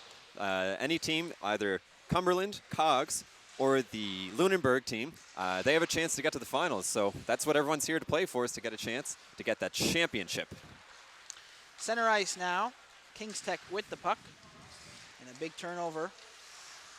And a shot back to the ice, but unfortunately no good for the Moose. Now they're up ice. Moose, but a quick foot race led to a turnover. Adam Ferguson picked up the puck there and chips it over to number 13. That's Zach Blanchett. Now we're down low with the puck. Center ice. 3-on-2. Big shot. And a big save by Sean Burke. Marconi seems to be getting a lot of chances heading the opposite way, where they have an extra man on Kings Tech. We've seen a 2-on-1. We've seen now a 3-on-2. And just before that, there's another great play that was coming down. I think it was, trying to remember who it was. It was Taylor Wells. He was coming down on the near side to us, and he lost control of the puck. But That's what King's Tech seems to be, or Marconi seems to be doing, is heading down with strength and numbers. Mid-ice now. Number 7 with the puck. Big pass. Oh, just wide, but a good try just the same. Jason Vanier, number 7 for the King's Tech Crusaders. Back to the point now, but can't keep it in. Brett Meisner lost control at the blue line. We are still in the Marconi zone, trying to decide what he wants to do with it. Off a couple of pads, I suppose. You can see here, good speed trying to chase the puck. They want to be able to get, you see number 19, holding it in behind the net. He's waiting for all of his teammates to get there so they can set up a nice play, send it to the blue line. Nice deke there. Yes, Chad Cullen with the puck is trying to decide what he wants to do with it. Cross in front. Oh, good pass by Cullen, but no dice for him. Big slap shot. Ooh, that hurts. That hit him where it hurts. That was, hurts. that's not in a good spot. That didn't tickle. He's gonna go to the rosary beads and say a couple Hail Marys for that. Chad Cullen with the puck now, centers it, but no dice for him. Kings Tech back in their own defensive zone, trying to regroup. And that's Jason Vanier with the puck right down center, Highway 66, trying to see if he can score. Oh, good try, but intercepted. Throws back in front of the net, but no dice for him. Now, fancy little move. Oh, a little juggling with the puck. And a cover-up by Jarrett Smith. 8:35 left in the first period. Matt, what are you thinking so far? It's been an interesting game. We've seen a lot of early goals scored so far in the tournament, but no goals yet. Lots of teams, or the two teams are getting good offensive chances, but we're seeing some good defensive opportunities as well from both teams. They're not allowing the other team to get too many chances on net. That's keeping it a 0-0 game. Yes, 0-0 after a midway point, pretty much. And that's Denny in front of the net, but no luck for him. Oh! It's wow. in. A quick tip in. I think they heard us, Matt. I know they were waiting. Kings Tech, they were playing sloppy defensively, and it resulted in Marconi, the Moose. They're getting you called the macaroni with a little bit of cheese on that right there. Yeah, They're able to. That's a cheesy one. That was a little cheesy, and we're going to take a look at a replay. Denny was definitely involved in that play. He was behind the net. You see here, once we get the angle on it, sends it out in front. It kind of just bounces off a couple people, and I can't tell if number 12 shoveled it in or if it was already in behind, but it definitely seems like Nathan McDonald was the goal scorer there. So there you go. McDonald, we presume, puts the first one in his net for his team, and what a beautiful goal. Not a very strategic one, but just a goal the same. You know, it doesn't matter how it goes in the net, Matt, as long as it goes in the net. Exactly. Ryan Smith used to play with the Edmonton Oilers. He was big for that, just getting garbage goals in front of the net, shoveling it in, and that's how he was able to get a lot of goals. Big slap shot here. Oh, that hurts too. A lot of slap shots so far, and a lot of them are making contact. Defensively, they're keeping it close by putting the body on the line, as we see a little chase there, but Kings Tech controls the puck. Quick turnover, but never mind. A return to sender. Gave back. So now we're still at center ice. Number 15 now for the Kings Tech Crusaders. Kent Parush has the puck. Lets her fly. Hits the mesh. So that's a whistle with 6:45 left in this first period. Zing, zing. They just seem to be taking shots on goal. The one goal that we did see happen was, like we said, it was on a rebound, a little bit of a scramble out in front, but it seems like a lot of the chances that are happening so far are from the teams coming in, shooting the puck, save made. And that's easy work for a goaltender when they don't have to worry about second or third opportunities. Jeff Burke wins the face-off and comes back to the net, but no dice for him. Jessica Avery had a hand on the puck there, but no luck for her also. Anyway, now we're going to turn it back now. We're going to keep going. Center ice. Marconi Moose with the puck. A couple of nice little dance move on the dance floor. He square danced around him. Exactly. Couldn't finish. Oh, net came off the mooring sure. there. Are they going to count that goal, or are they going to... Is that a goal? I think it is. They put it on the board, but I'm going to be interested to see what the officials say. It looks like it is going to be counted as a goal. Johnny Hart put that one in for the Moose. Good for Johnny. You see on the replay here, just gets another wraparound chance, and this is what happened last time too. He was able to throw that in the net, and then you can even see after the play, that's when the net kind of came off the mooring. But a 2-0 game. Who would have expected this from Kings Tech to be not playing so well in the tournament? Who knows? But anyway, Hart's looking to see if he can get another one right quick. So he's still down low in the zone. Avery with the puck now. Skating up, looks for her teammates. Sends it cross ice. Good pickup by Jeff Burke coming in now. Oh! 2 men time up though. No good. Avery down with the puck. And now Burridge has the puck. Burridge. Who am I talking about? I mean Marconi. Burridge, I'm having deja vu. We've seen so many teams. It's been a great day of hockey. You know, usually just a couple of games, but this one has been. And it's been a great tournament so far. I've been really enjoying it. I'd like to thank all the first years in RTJ who have helped us out, and also Kevin and Patrick in the booth there. They're sitting nice and toasty, and they're giving us the great pictures that you see today, and all the great replays as well. So thanks to everyone, and thanks for tuning in. NSCC Winter Classic. Exactly, and if you couldn't make it out today, well, just the same, we're glad that you could catch it on the live stream. A howitzer from number 16. Laser. That laser was deadly. No good. He tried to go laser strike, but he couldn't get that one. That was Troy O'Neill there.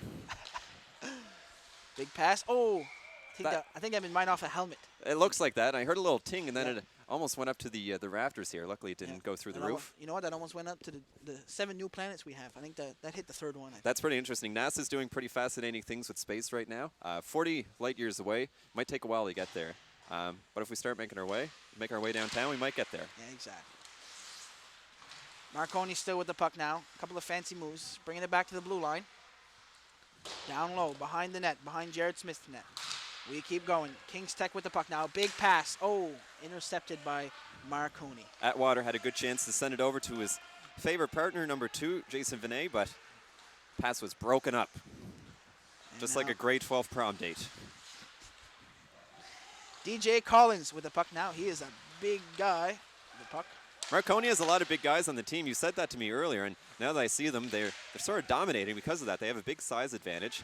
And Callum and I mentioned earlier, Kings Tech, they don't have many people on their bench. That might be a struggle now as they're getting to their 3rd game.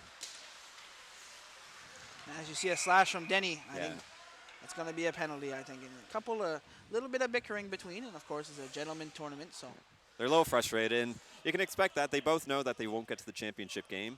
And Denny there just took a little bit of a cheap shot at whatever the player was. Frustrating to see.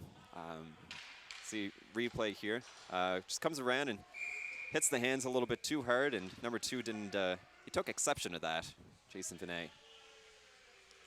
Yeah, and Vinet, I'm sure, didn't appreciate that. We're just having a good time. Now it appears he's going into the box. Yes, Denny is going to sit in the sin bin. Is that right? No. The sin bin. Yes, and I think his counterpart, number 2, Mr. He's going to be sitting in there for a little bit too. Yeah, Mr. Vignier is going in there too. Not sure for what as of yet, but I'm sure we'll have an official verdict coming after. I'm sure they're not going to be pen pals at the end of this tournament. I'd have to say they're not going to be the best friends in the world. No. But if you're friends with us, you'd be able to follow along on Twitter. The Twitter world has a lot of good stuff going. NSCC Classic is the official hashtag for the tournament today. You're able to see all the great pictures and get results for the game. And thanks for tuning in. We've got a lot of positive results. And the best is yet to come. There's a championship game. We can't forget that. That's the popcorn-worthy game coming up in a couple of extra sauce and maybe extra cheese with the Marconi Moose. That's right. All kinds of Antler fun. And now we are in Marconi's zone. Power play for Marconi, too. Kings Tech with the puck. Or Kings Tech, rather, has the power play. I'm not sure now, actually. That's strange. I thought the Marconi Moose would have gone to the penalty kill, but it seems like they have 5 people on the ice. What a defensive play by 87. Not Crosby, but the next best thing, Travis Atwater. What an effort from Atwater on the defense. So here we are, 2-on-1, or 1-on-2 rather. Turns around, puts on the brakes real quick. Number 7 with the puck, cross ice pass, shoots. What a defensive effort by Mr. Eric Martin. What a play. Marconi's been doing well so far. They're blocking the shots and they're not letting chances get through. And you can see again there, they're keeping their goaltender relatively good. He's not having to make many saves. And one player I'm looking out for is Jeff Burke, wearing 7 for Kings Tech. He's been a star for his team so far. So excited to see what goes on for him. And it's 48 seconds left in the first period, winding down a 2-0 lead for Marconi Moose. So we'll have to see what happens in the second period as we're winding down, of course, 35 seconds. A little bit of penalty trouble for the 2 teams, but we'll see. 28 seconds left, and you can see Kings Tech here. They're just going to kind of wait, get the zone formed up. But Marconi defensive. Number 18, big-bodied person. Number 18 for the Marconi Moose. That's Johnny Hart. Yes, Johnny Hart, who scored earlier in the game. So Nothing like Corey Hart. He doesn't wear his sunglasses at night. A little bit of a hit behind the a little bit net of there. hit behind the play, but And this is good to see. The hits that are happening, they're not trying to hurt each other. They're just trying to play the body and make sure that the chances aren't getting out in front. But now we're going to send it over to Lauren, and she's going to give us a little bit of an update. Lauren?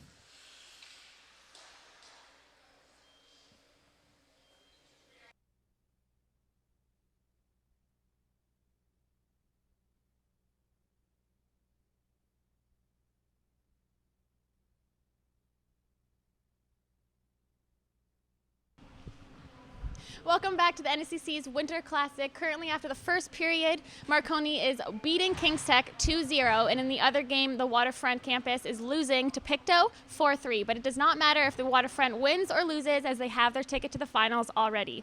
Back to you, Jean-Marc and Matt Moore.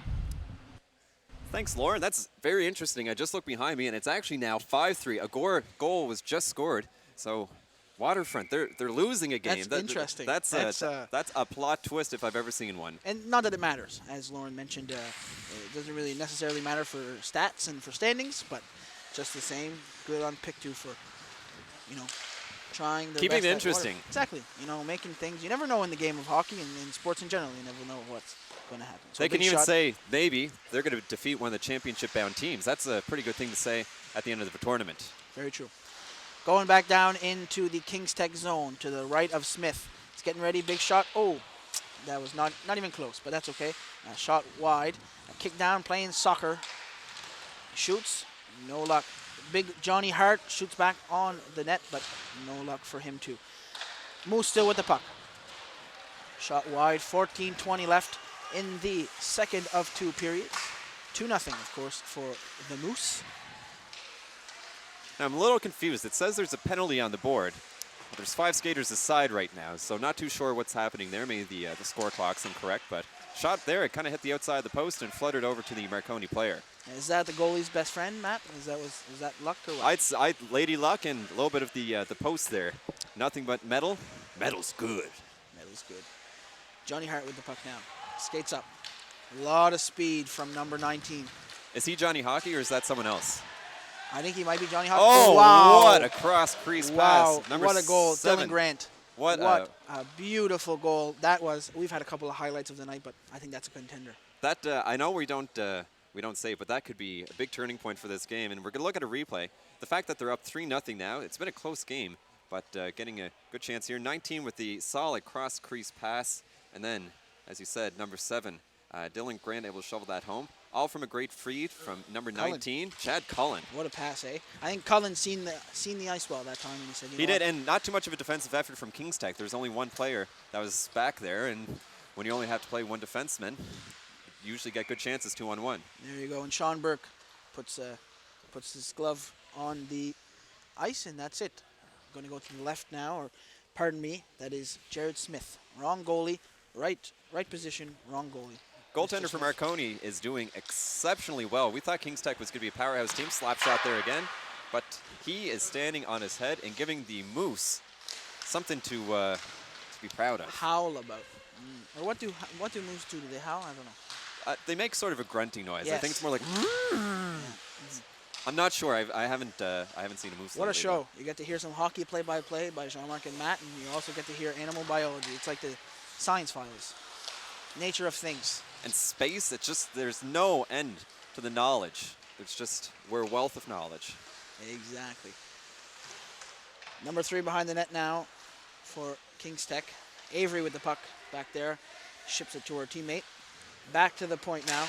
Hamilton with a big slap shot, but no luck for him. Avery with the puck. Oh, good try for Jessica Avery, but couldn't get a handle on it. It looks like King Tech finally had a chance to do something, and now it's going the other way, and big chance shot on goal. Over his glove hand, unfortunately, but now we're back all the way in Marconi's zone. Johnny Hart wires it back to, I'm going to give him a nickname of Johnny Hockey, number 19, who is in real life not on our roster, Mr. Moore, but that's okay. It must have been a last-minute addition. Johnny Good Hockey. addition. They must have picked him up from Calgary and they brought him all the way down. That's okay. Crossing the line here Now we're in the Kings Tech zone. Kings Tech dumps it to get it out. Maybe create something offensively for Kings Tech. And then again, Johnny Hart, gentle giant, turns it around. Back in his own defensive zone. Decides what to do with it. Ponders. Holds on and turns around. Keeps going. Ooh, a little bit of a hit at the blue line there. Broke up the play. And now number 12 for Kings Tech is going to shovel it back in and hopefully generate a chance for number 2. Oh, whoa, what a good save by Sean Burke. Goodness What a save for gracious. the Moose. He's Big save by Burke. Stone cold Steve Austin. Here comes another chance, and look Wow. at that. Lose the control of the puck, and it's still in behind the net. That's 2 solid saves from the goaltender. Goodness gracious, he's getting, this is a firing squad right now. 4th Whoa. chance. What a save by Sean Burke. He is really keeping the Moose into the game. What a save by Burke. He's the leader of the herd. I know there's the Halifax Mooseheads here, but certainly for Marconi, he's doing a solid job in the crease, making this. He might. I don't want to say the word shutout, but I just did. He might. He's standing up for a shutout right now with a 3-0 lead so far. 10 minutes left in the second period. And Burke is solid for his team, but Kings Tech's trying to get the donut off the board. Donuts. So we'll see if we can we'll see if they can do that. So as we turn back around, Kings Tech in their own zone with 10 minutes on the nose left here in the second period of the 26th Winter Classic here in 2017 at the BMO Center in Bedford. Thank you for joining us on this beautiful Friday afternoon. This is so much better than school, isn't it, Jean-Marc? I agree. It's kind of school, I suppose. I hope my instructors don't hear that, but I agree. We're learning. No, I'm just kidding. Big shot from the point and a big save by Burke. Oh my, wide open cage. Oh, bloody old But pal. no luck for them. Again, solid defense by Marconi.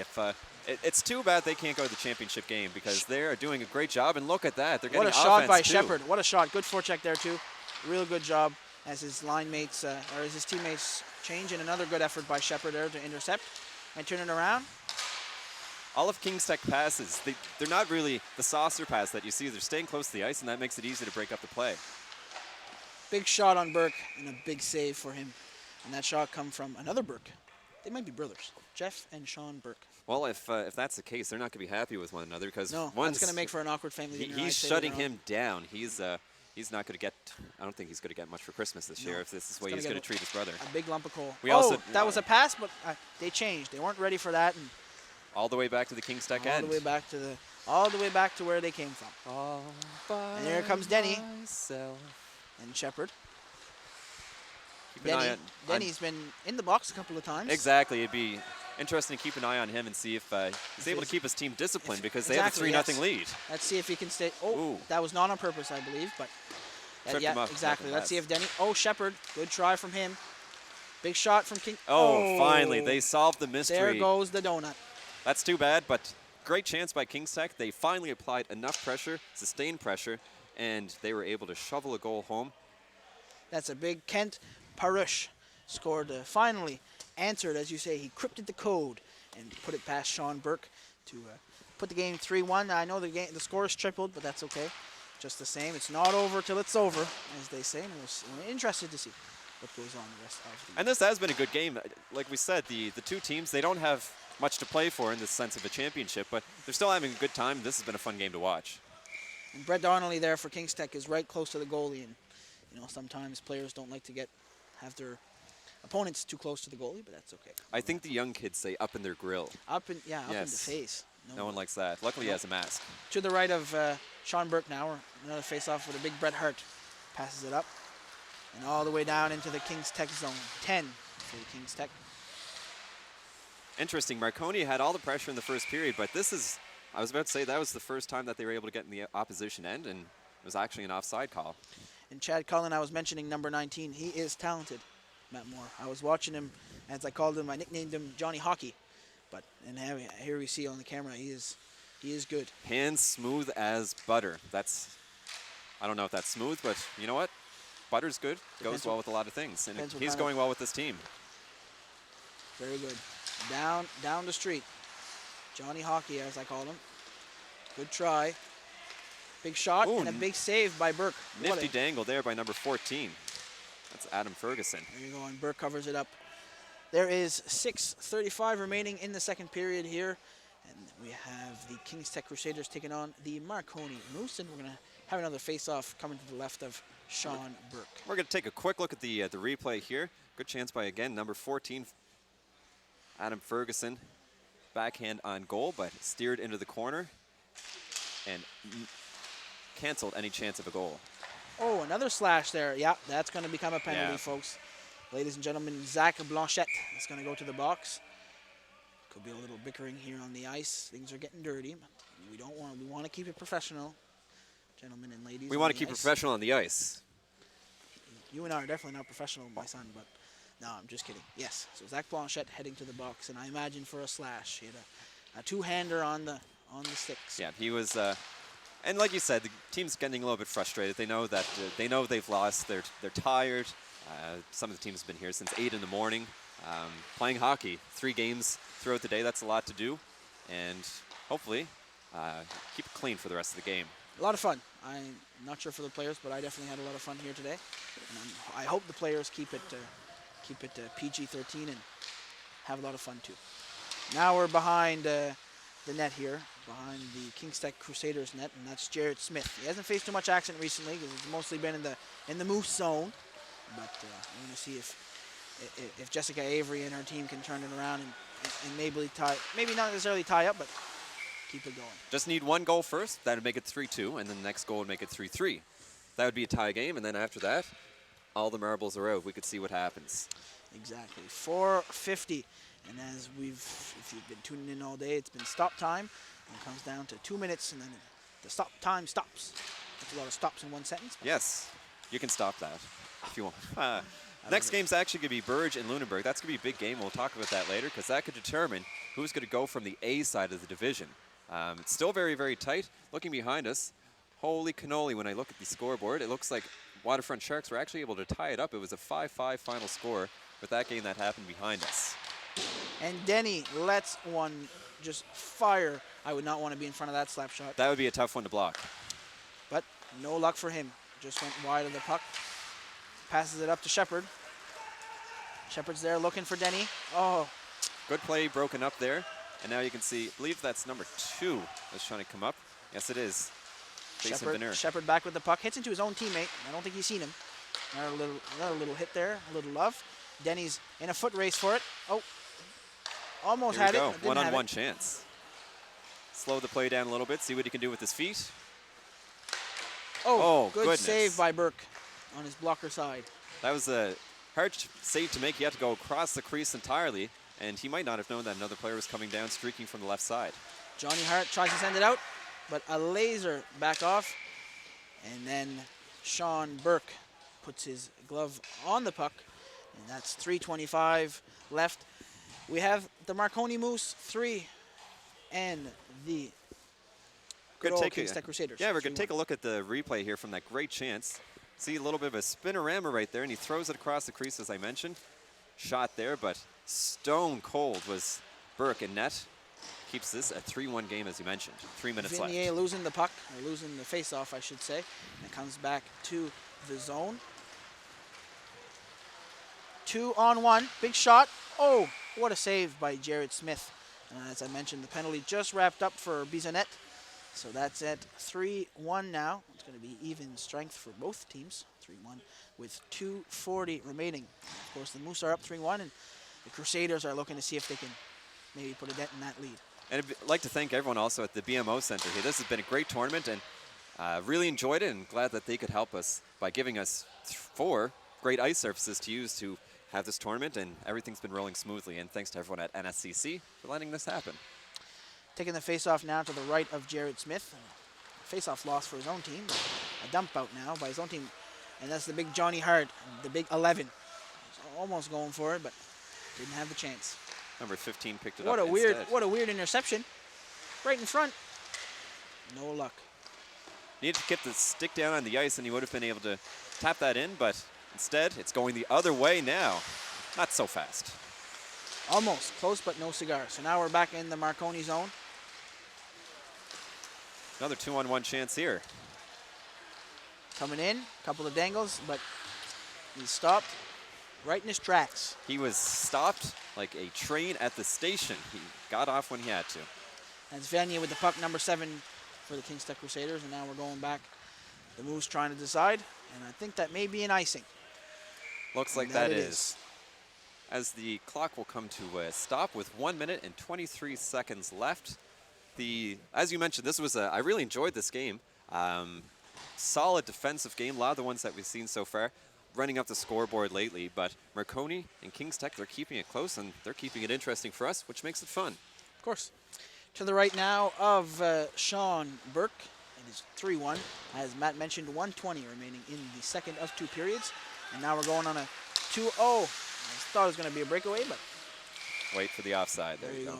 Offside, a big offside whistle for the Marconi Moose. 1:10 left, and mentioned it at the first game of the day that the Kings Tech, they had the 3-star players. Have to wonder if they're a little bit used up now, playing 3 long games, shorter bench for that team. Even looking at Marconi, looks like they have double the players almost, and that's really crucial in a long tournament like this, and that's helped out Waterfront Campus. They're going to be going to the championship game as well, having solid presence on the bench. But the question is, Matt, is it the more players or the quality of your players? And who's going to be the dance partner in the championship game? We'll still have to figure that out as well. That's true. Very true. Here we are at center ice now. Marconi playing a little tic-tac-toe with their opponents, the Crusaders, but sharing the puck. Johnny Hart down there. He looks like a skyscraper. He's Big quite man. tall. He is, and he is tall even from up here, Matt. So imagine down there on skates. Wow. Big save by Burke. Wow, what a last effort. 25 seconds remaining in the game. And of course, they're going to cycle behind their net or in front of the net, just the same. They're going to cycle. I know we don't get to pick tournament MVPs as being Offside. commentators, but Burke's doing an excellent job. Yes. This is the one game he was able to get on the live stream, and he picked a good game to play. This is, Of course. he's on TV or he's on the live stream, and he's showing off his stuff. So if anyone's watching, this guy's the real deal.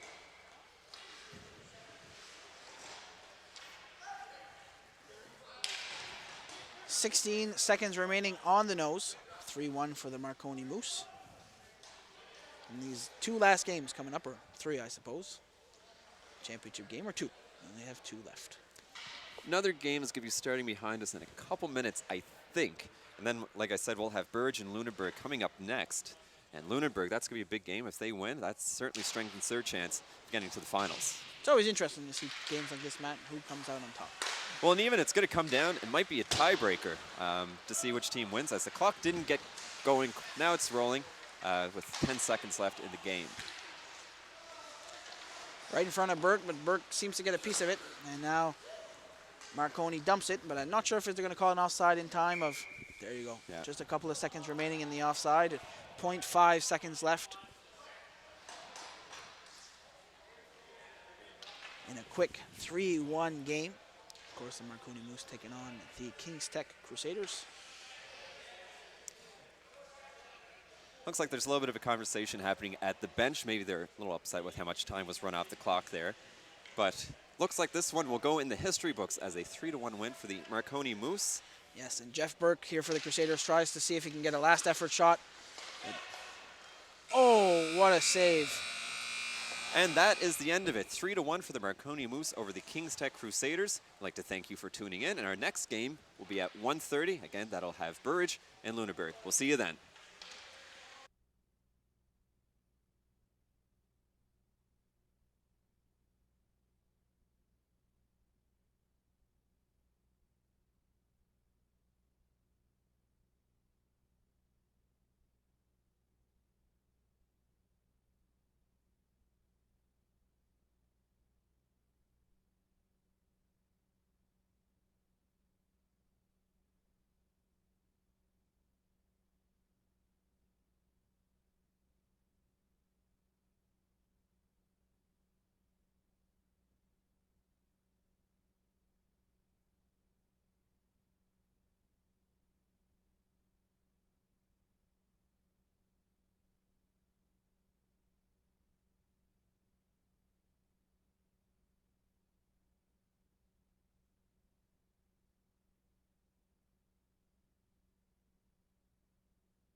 this game's just about to get underway. We've got Burge, we've got Burge and Lunenburg, and we've got Cumberland and Cogswell over here. Cogswell's currently leading 1-0, and we're just about to get underway. We've only got a couple games left, but it's going to be some good ones. Back to you in the booth.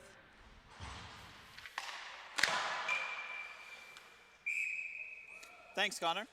I'm Blake Seymour here with Callum Smith, and we are here for the last group stage game of the NSCC 26th Annual Winter Classic. Callum, this game is important. There's a lot going on in the group stages right now, and the outcome of this game is going to greatly affect who goes to the finals. Yeah, so with Lunenburg, if they win, that complicates it by putting them in contention with Cumberland and Cogs. So the thing is right now is Cumberland, Cogs, and Lunenburg are all in a situation right now where there could be ties in their favor. So right now Lunenburg and Cogs are both 1-1, while Cumberland is 2-0. Unfortunately, the Burge Thunder are 0-2 and won't make it to the finals. So assuming that Lunenburg win this game and that Cogs win the game that is happening behind us right now, and Cogs is in the lead 1-0, that will force a scenario where all three teams are tied 2-1. Normally, tiebreakers are broken just by the head-to-head matchup that happened in the group stage. But Cumberland beat Lunenburg, Lunenburg beat Cogs, and potentially Cogs could beat Cumberland. If that happens, the three-way tiebreaker will be broken by whatever team has the least goals against throughout the group stage. Now, if Lunenburg loses this game and Cogs goes on to win the game, Cogs will advance over Cumberland, because both of them has a score of 2-1, but Cogs beat them in the group stage, which gives them priority in the tiebreakers. There you go, folks. Broken down for you, at least a little bit, hopefully. But we are underway here as Burge tries to chip it in deep. That's number 6. He stopped at the blue line. And now Lunenburg comes the other way. That's 21. 21 on Lunenburg. Holding, waiting, throwing to the front. Shot. That hits the net, goes wide. And now 18 behind the net. That's Connor Noss, throws it out front. No, and they hold the line. No, they do not hold the line. That is offside the call, 40 seconds in. Very close. They're almost kept it in the zone, and I think one of the biggest problems we saw with the last game Burge played on stream was that they got ran over very quickly against Cumberland, let in 4 goals in 4 minutes. So I think one of the big goals for them is going to be to remain stable in the early parts of the game and build themselves up, because they generated good offense later in the game, but they just need to make sure that they keep their composure in the early stages. And now Burge coming out through. Puck behind the net now, and 11, Oakley. Oakley loses it. Lunenburg regroups. Cantway regroups behind his own end, and he throws it back now. Back up to Cantway. Cantway jumps wide. He's up ice through the neutral zone. Cantway gaining speed. Tries to get to the middle, but that's broken up. And now Burge in their own end. Up ice pass. Nice pass there to number 8. In all alone. And he scores. That's number 8, Camaro Atwood. Getting Burge on the board, 1-0. Right through the 5-hole, and Atwood was one of the players who got a goal in the last game against Cumberland, a standout player for Burge for sure, and he shows it early on in this game, opening up the scoring on a nice little move, and you'll see it here. Not a breakaway, but manages to split the D, and he does a cute little move and manages to sneak it through the 5-hole. Didn't look like it was going to go through, but he found the spot and made it happen. Very nice finish there by Atwood. 1-0 early on here, just 2 minutes in. And now Lunenburg, again, they're coming the other way now. Shipping it in deep, and that's Atwood again. Breakout now coming into neutral ice. That's number 10, Newell. Newell down low. He regains puck, throws it out front, and that's turned over. Lunenburg the other way. 1-on-2 now. Tries to get to the middle, that's turned over. And Atwood again regains the puck. He tries to skate through 3 guys. That does not work. Lunenburg up ice, nice breakout pass. That's 5, that's coming in offside. Blake, very wide open hockey so far, end to end. What do you think about it? I think it's interesting, and I think it's very cool to see how each team performs against each different team.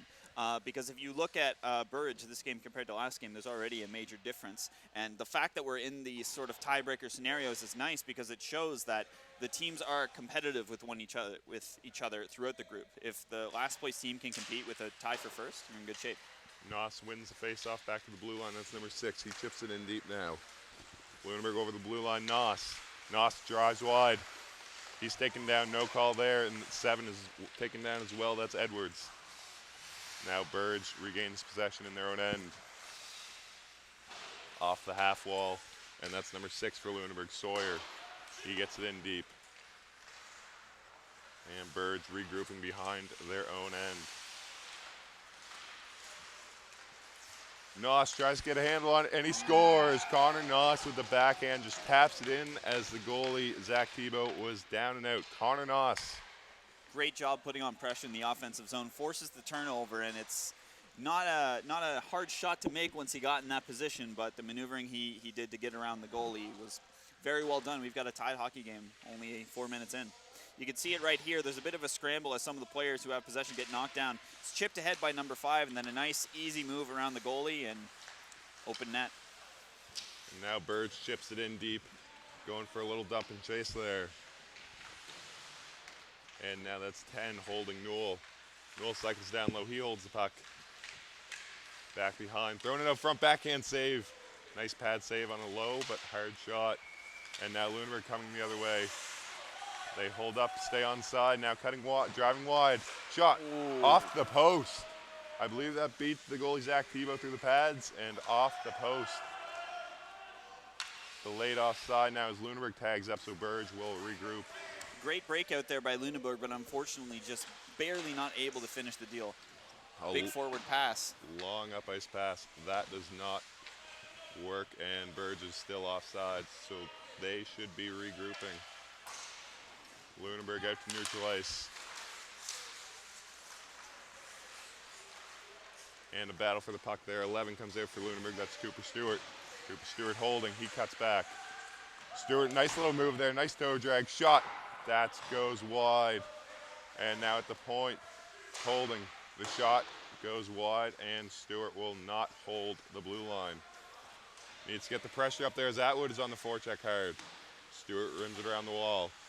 It's a great stick handling from Lunenburg so far in the offensive zone. They just need to be able to get the puck on net. And Stewart chips it behind his man. And Cantway chips it out. Shot, and that will be covered. Blake, it's pretty cool for us, I think, being 2 South Shore boys to call Lunenburg's only game on the D ice pad. What are your thoughts on a bit of a hometown connection? Yeah, you know, I spent a lot of time in the Lunenburg rink growing up. It's pretty cool to see somebody from our South Shore area being represented. You're right from Lunenburg. I'm from Bridgewater, so it's not quite the connection for me, but here's a breakaway. Cantway in. Oh. He is hooked, and that will be a call, but Lunenburg still has possession of it. That's 8, throws back to the point. 11, Stewart. Stewart puts it down low. Coming through the slot, that's Connor Noss. Noss, nice feed, but no finish there. And Burge touches it up. That will be a power play for Lunenburg. You know, it's a pretty bad call to take, but at the same time, if he lets him go without hooking him there, that might have been a goal. It's one you almost have to take. Yeah, exactly. You have to do something in that scenario. Can't let him. You don't want to go down 2-1 this far in. I mean, like we said before, Burge is a team that struggled with going down early in some of the games and having to climb their way back up. They want to stay on even footing. That is Atwood to the box here with 8:05 left in the first period, a 1-1 game. Now Burge can't clear it out. That's thrown in front by Cantway, but that goes wide. Now Noss holding on the backhand. He drives wide now, Connor Noss. Plays it down low, Cantway is not there. And Cantway again regaining possession. Cantway tries to throw it in front, that's off the defenseman's skate. Nice defensive play there by Burge, and they get the puck out for a potential breakaway. That's 11 on the rush. Oakley shot. Save, and he holds on to it. That's a big save there for Raymond White on partial breakaway there, Blake. Yeah, we've seen a lot of rushes actually on the penalty kill throughout this tournament. Just a lot of scenarios where a pass made by the D just gets poke checked or something, and a forward trying to play aggressively manages to pick up the puck. Thankfully, Lunenburg's goalie has made a couple big saves back to back and continues to do so. And now Lunenburg in their own end, they try to regroup. 2 minutes left on the power play. And they're skating out of their own end now. Fenton's holding, look for options, so he'll just skate it out. That's number 20 for Lunenburg, Nogler. Nogler cuts wide. Nogler looks in front. And that puck is turned over. The centering pass was not making connection. Good PK so far by Burridge. Really impressive looking. Penalty's about half over now with non-stop time, of course, so we'll see what else they can get done here. And that puck is chipped wide, and now Lunenburg tries to regroup again. Gaining speed through the neutral zone now. The shot, blocker save.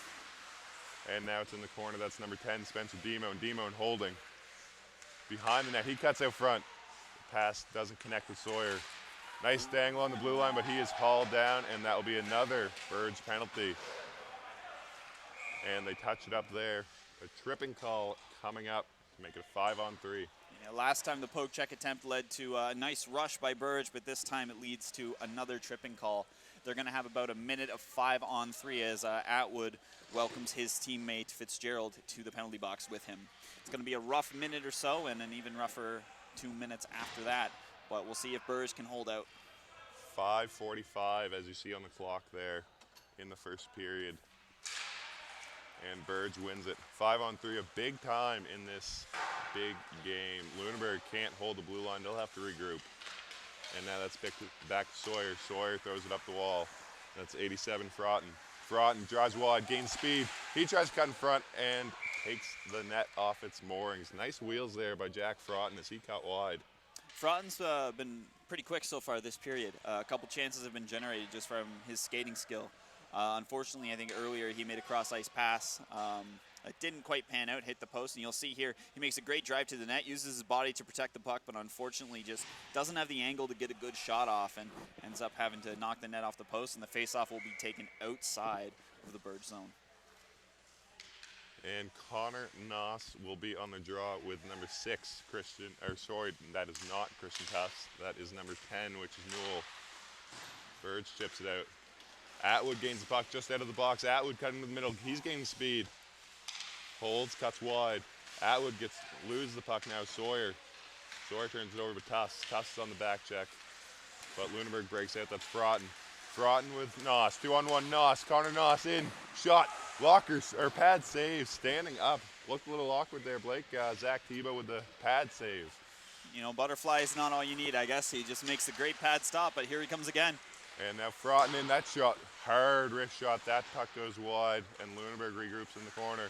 Now coming along the half wall. Virtually no pressure there, and he scores. A nice backdoor pass to Fraughton, and Fraughton is there to bury it on the power play. Fraughton missed a couple in a row, but he nails that one. A beautiful cross-ice pass from Noss, and he makes no mistake, puts that in the empty net. It's been a really fast-paced game. Fraughton seems very, very hungry, very fast on the Lunenburg side, and Atwood on the Burridge Thunder has really stepped up with speed too. But here comes the pass, cross-ice right through the legs of the defenseman, and Fraughton's just waiting almost on the red line for that pass and makes no mistake, top shelf from the empty net. Connor Noss, tape-to-tape pass, making it 2-1 for Lunenburg. 3:30 here left in the first period. And now that's number 10 for Burridge over the line. Newell drives wide. Newell throws it to the front, and that puck goes off the net. He tries to throw it to the front again, but to no avail. Cooper Stewart now cuts wide. A bit of a hook there, but no call. Burridge regains it. That's Newell down low. He throws it in front. And now Lunenburg tries to break out of their own end, but that's maybe not where you want to put it, back towards the middle of the ice. Burridge has got to be careful with these calls. Another potential hooking call in the Lunenburg zone. They really can't afford any more penalties. Can't wait with the hard shot that goes wide, but Demone tries to throw it in front, but that pass is ricocheted into the corner. Now Bolivar turns it over. Burridge coming the other way, that's Fitzgerald. Fitzgerald chips it out, and Maillet is on the chase for the puck as Lunenburg just rims it around the wall, and Atwood gaining speed. Atwood coming through, neutral ice, but he has to wait for his teammates to tag up. And Burridge comes back in their own end. That's 15, Brendan Smith, as Tebow sets it aside for Smith. See if Burridge can get some offense here. Nice pass up, but unfortunately Lunenburg, in the back half of this period, it's been all them. First on the power play and now just in neutral game. Seem to have control over the ice right now. Lunenburg trying to draw through the neutral zone. That's Caldwell. Caldwell to Noss. Noss looking back to Caldwell, just tips it wide. A nice pass again. Connor Noss has the head on him to get up and look for the pass first. Unfortunately, doesn't get quite as nice a shot as Fraughton had on that goal, but good idea all the same. Sawyer to Edwards. Edwards back across, scores. That's Sawyer who finishes it off. A nice three-way passing play there with Noss, Sawyer, and I believe that is Connor Noss with him. Lots of cross-ice passes, really nice tape-to-tape passes by Lunenburg, but Burridge not able to get in between those long passes to interrupt them. As you can see here, a nice pass onto the left wing, and he just goes cross-ice, and the original recipient of the pass doesn't even get it. But number 6, Sawyer, comes in and gets the rebound. 3-1 Lunenburg off continually great passing play. That was Edwards in on it. That's my apologies. And as now Wallace throws it in deep for Burridge.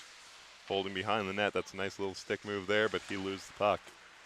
And now Lunenburg tries to come out of their own end. That's Weeks.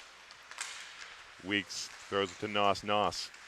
Connor Noss holding. He throws it back to Weeks. Weeks can't finish. Connor Noss, quite the playmaker so far early on, Blake.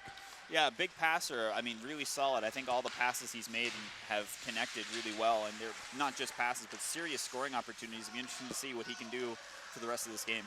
But at the same time, a lot of ice time for Noss as he comes in. Connor Noss wide. A forehand, backhand, a nice save there by Tebow to stay with him and not lose his composure and make the pad save and freeze it. Noss says, you know what, this time I'm going to take the shot. I'm going to get myself a goal. And unfortunately, Tebow makes probably the biggest save of the game so far. Really great play by him there, keeping the pads down, not falling for the on-ice moves. Lunenburg, though, 10 seconds left in this period. Not sure if they'll be able to generate much here, but second period, 2-goal deficit for Burridge. We'll have to see how they recover. Lunenburg gains it, but they lose it right away, and that will be the end of the first period with Lunenburg up 3-1 after the first so far. A lot of action. Connor Noss mentioned it before, but he's also had a lot of ice time, so you wonder if fatigue could come into play. Yeah, it's hard to say. There's a lot of movement in both ends of the ice. I think the goalies have done a pretty good job. There have been a lot of shots this game. I think Noss has been a big playmaker on Lunenburg. We talked about the speed. We talked about the speed of Fraughton as well, being big playmakers for Lunenburg. But we have to talk about some of the players on Burridge. Atwood, in particular, took one of the hooking calls that led to a power play goal by Lunenburg, unfortunately. But while he's on the ice, he looks like one of the hungriest, most energetic players that Burridge has to offer. Again, he looks good in the first period, but we're talking about the third game they've played today. Is he going to be able to keep that speed up and close that goal lead? Third and potentially fourth, not for Burridge, but for the ice time for Lunenburg. Their top guys are getting a lot of ice in their third game, and if they were to make it through to the finals, fatigue could be an issue. Of course, it is an action-packed day for all these teams, as it was just a one-day-only tournament. Really like more of a marathon than a sprint kind of event, you know what I mean? It's not just being able to win one game convincingly. It's about staying strong for the whole length of the tournament. And really, we have the Waterfront Sharks waiting in the grand finals. And on the other side of the rink, the important game that could lead to our tiebreakers, it is 2-0 Cogs with 1:11 left to play. So if Cogs wins this game, we are going to enter in at least a two-way tiebreaker scenario. Shot scores. That's number 10, Justin Newell. He finds twine for Burridge. A very nice goal by Burridge, and a very important goal when it comes to the potential tiebreaker as well. As I said before, if Lunenburg wins this game and Cogs wins the game that they're in the lead for right now, there will be a three-way tiebreaker that will go to goals against as the factor that will determine it. So we can take a look at this goal here. Beautiful shot off the shoulder and in from Justin Newell, and it's a goal that Lunenburg absolutely cannot afford. Absolutely, as Lunenburg tries to break out of their own end, but they turn it over. Wallace holding, looking, sees no one, so he skates behind the net. That's Cameron Wallace. Throws it back out in front, and no connection with Maillet. But Lunenburg the other way, that's Fraughton, picking up speed through the neutral zone. Fraughton cutting wide, 2-on-1 now. He throws it in front, but no connection with Hasse. Now back to the point. Slap shot. That puck is tipped wide. And Burridge again the other way.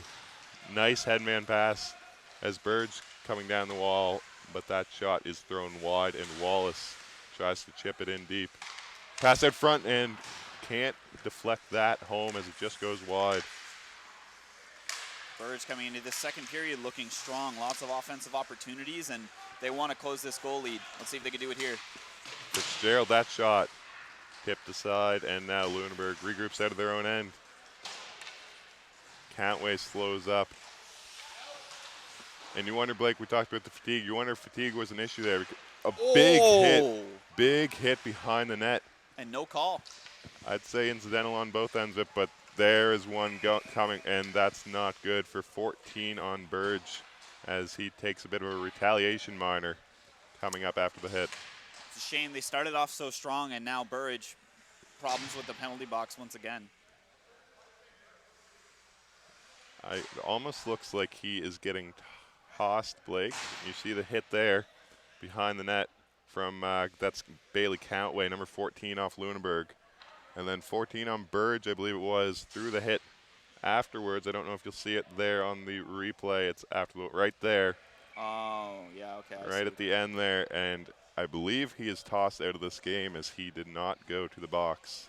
First collision may have been incidental, but that was definitely not. There's no place for that kind of stuff in this tournament, unfortunately. So 3-minute minors with the run time. So Burge and Lunenburg actually both have someone in the box, but an extra minor up as of now on the clock for Lunenburg. So while we have a bit of a downtime here sorting out the penalties, Cogs has won over Cumberland, 2-0, which means that they are both tied 2-1 right now. If Lunenburg wins this game without having another goal scored against them, they are tied with Cogs for goals against. So if Lunenburg has one more goal scored against them, whether they win or lose, they will lose the tiebreaker situation. So they cannot have another goal against for the rest of this game. In which case, Cogs would move through as they just defeated Cumberland, correct? Yes. For the head-to-head. Yeah. And now Burge out of their own end, back to this ice. Here we are. That puck's thrown in deep. And behind his own net now is Sawyer. Sawyer holding. Didn't see the man behind, but he clears it away with no harm. Now another 2-on-1 for Lunenburg. The offense again picking up Noss. Noss to Bolivar. Bolivar drops to a knee, but a big save there by Zach Thibault. A good feed again from Connor Noss. Bolivar let it go, but Thibault is all over that one. Thibault anticipating the cross-ice passes that have done so well for Lunenburg this whole game, and this time he shuts it down. Very solid save, one of the better ones he's made so far this game. It's a nice movement across the crease and traps the puck right in his chest. So we are playing 5-on-5, even though there is the extra minor up to Lunenburg, but it is 5-on-5 as that's number 10, Spencer Demon on the draw for Lunenburg, and Atwood for Burge. Just trying to sort things out now are the officials to figure out those penalties that we just mentioned.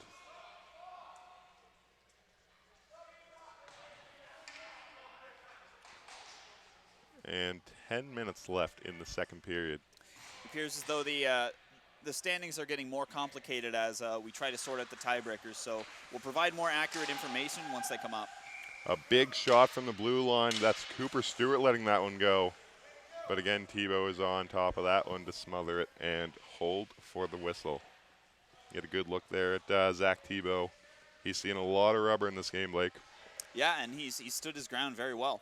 It really seems to have found his footing in the second period. Was by no means bad in the first, but has made a couple very big stops to keep Burge in this game.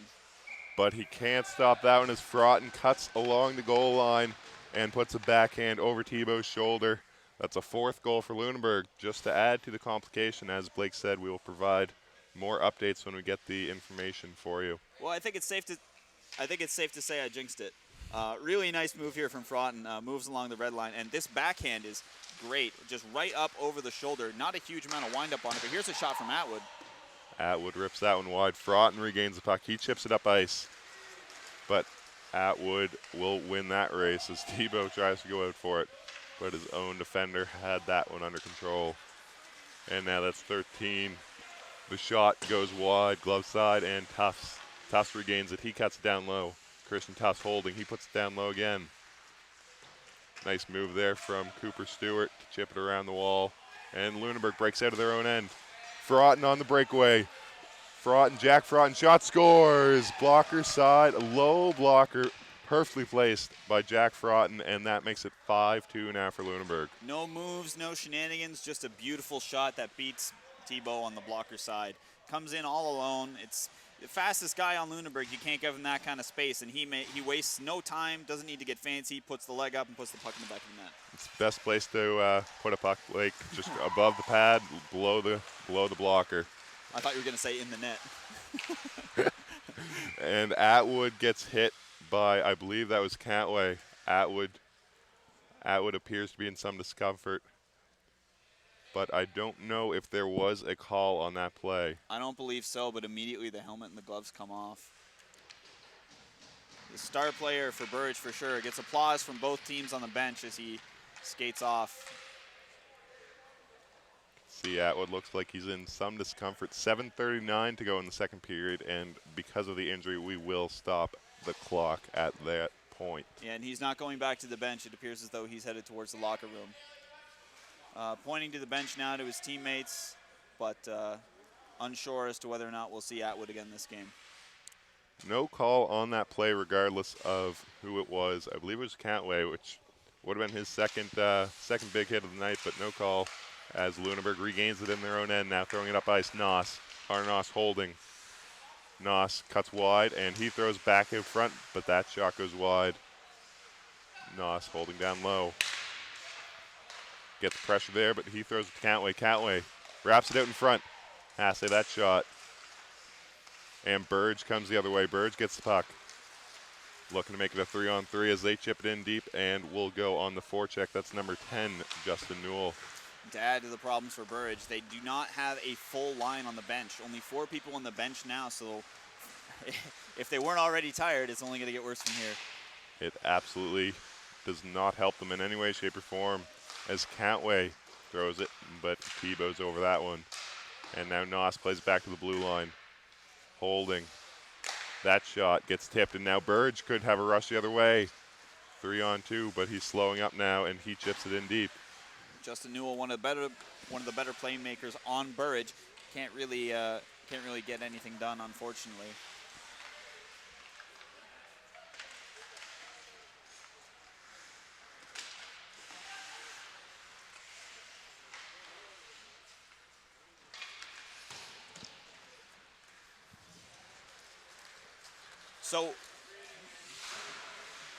So we have a final update about the tiebreakers for this tournament. It looks like Cumberland will be advancing to the grand finals regardless of what happens here. There is a 3-team tie, assuming Lunenburg closes out this game at 2-1.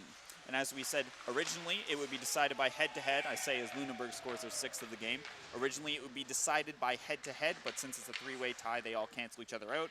It's then decided by whatever team has the least goals against. Cumberland has 6, and Lunenburg has 8 right now. So they already have too many goals against them. Cumberland is done. They have the lowest goals against of any tied team, and they will be advancing to the grand finals. So Cumberland and Waterfront, it looks like, for the final championship game. And the two past champs of the tournament actually will be meeting in the championship game. And I will say, from having watched the tournament here today, they definitely look like the strongest teams on the ice. We'll be looking forward to that one as Tebow with a nice backhand or pad save. He kicks it in the corner. Now Burge feeling the pressure. They're up ice pretty quick as Wallace. Wallace over the blue line. Wallace on the backhand. He tries to throw it in front, but that pass is intercepted by Stewart. Stewart tries to throw it back in the middle of the ice, and Lunenburg the other way. Now Fraughton again. Fraughton this time slowing up, looking at his options. He drops it for Demone. Demone lets it fly. That puck's over the net. And Burge. We mentioned it earlier, Blake, but a lot of end-to-end action. It might be in part due to some sloppy defense from both teams. I mean, you can see the difference, especially I'm watching Justin Newell, the difference between him and the last game they played in this game. It's just, you can only do so much, but it looks like the players are getting pretty winded. Nice pass there from Bolivar, but now Demon behind that. He tries to pull it out front as virtually no one from Burge was on him, but now a breakaway for Wallace. Wallace, forehand shot off the post.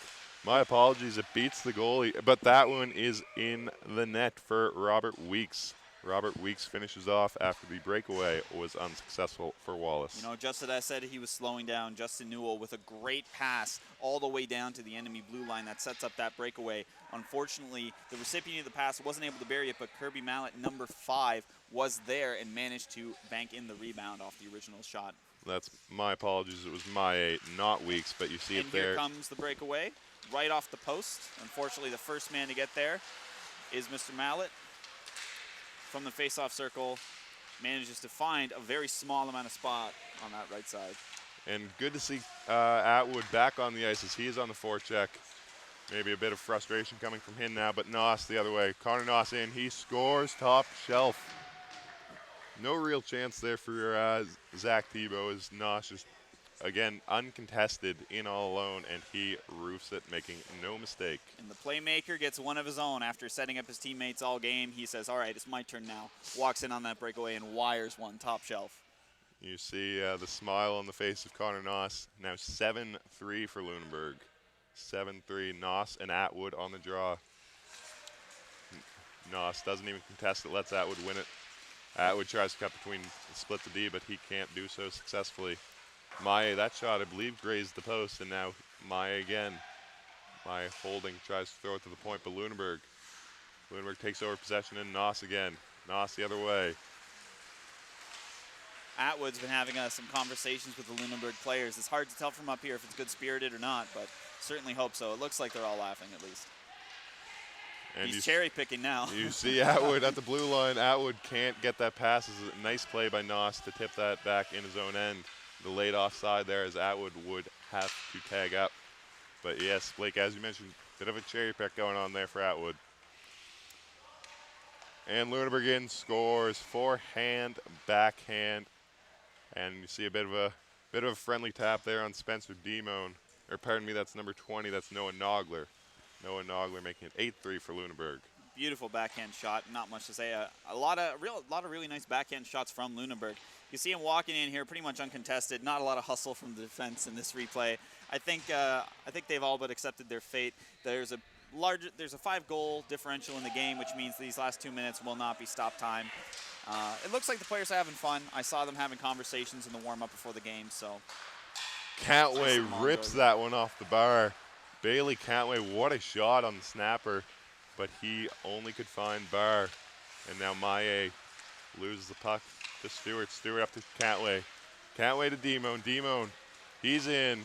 He shoots it just wide. Nice back check there, which we haven't seen in the recent past, but that was Christian Tufts contesting that one. Now number 11 on Burge comes through. He gets hauled down. Still remains, and he throws it out to Atwood, who can't finish. Nice play by Oakley to regain control of the puck after falling to his knees. Justin Newell with a nice pass, but can't bury it. And now Lunenburg on the fort, trying to pressure that on Maye. Maye throws it down low, bit of rough stuff there, but now it's Stewart the other way. A 3 turning into a 4-on-1 for Lunenburg to 21. And it's a leisurely public skate for these forwards here. It absolutely is, as the tap in there by Hasse. And that's 9-3 with 31 seconds to play in the second period. Not a lot of hustle in the skating, but the tic-tac-toe passing play is very clean. They've been doing it all game, just back and forth without any interruption. And they just showcased it again here for God knows how many times. 9th goal, and not the first time we've seen this kind of play. A pretty passing play there by Lunenburg. It's too bad for when you see goalies like Zach Thibault play so hard and so strong in net for Burge, but no defense really in front of him. And that will do it. 9-3 final for Lunenburg as they beat Burge, and then you see some friendly action, just joking around at center ice. And you know, it's a hard-fought game by both teams. The group stage has come to a close. We have our grand finalists, the Waterfront Sharks, with a commanding presence in their group, will be moving to the grand finals. And from this group, Cumberland will be moving on to the grand finals as well. As I said before, I'll explain the tiebreaker again. With 3 teams, Lunenburg, Cumberland, and Cogs all tied at 2-1 in the group stage.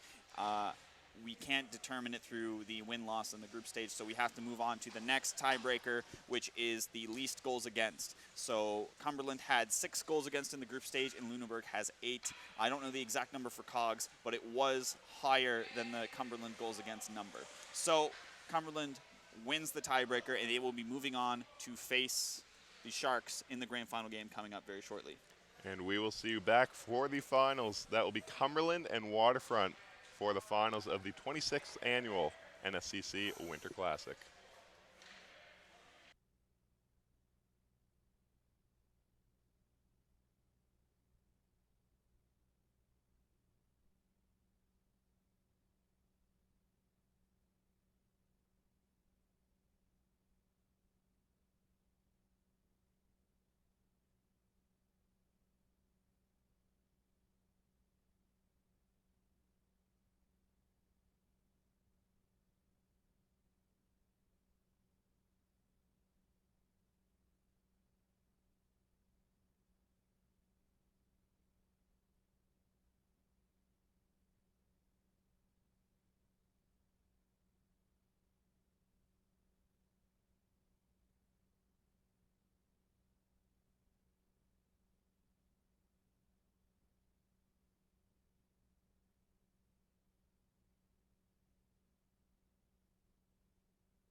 welcome back to the 26th annual NSCC Winter Classic Hockey Tournament here at the BMO Center. I'm Lauren Fitzpatrick. And I'm Connor Small, and we've seen a long day of lots of great hockey, and this is going to be the best 2 games yet.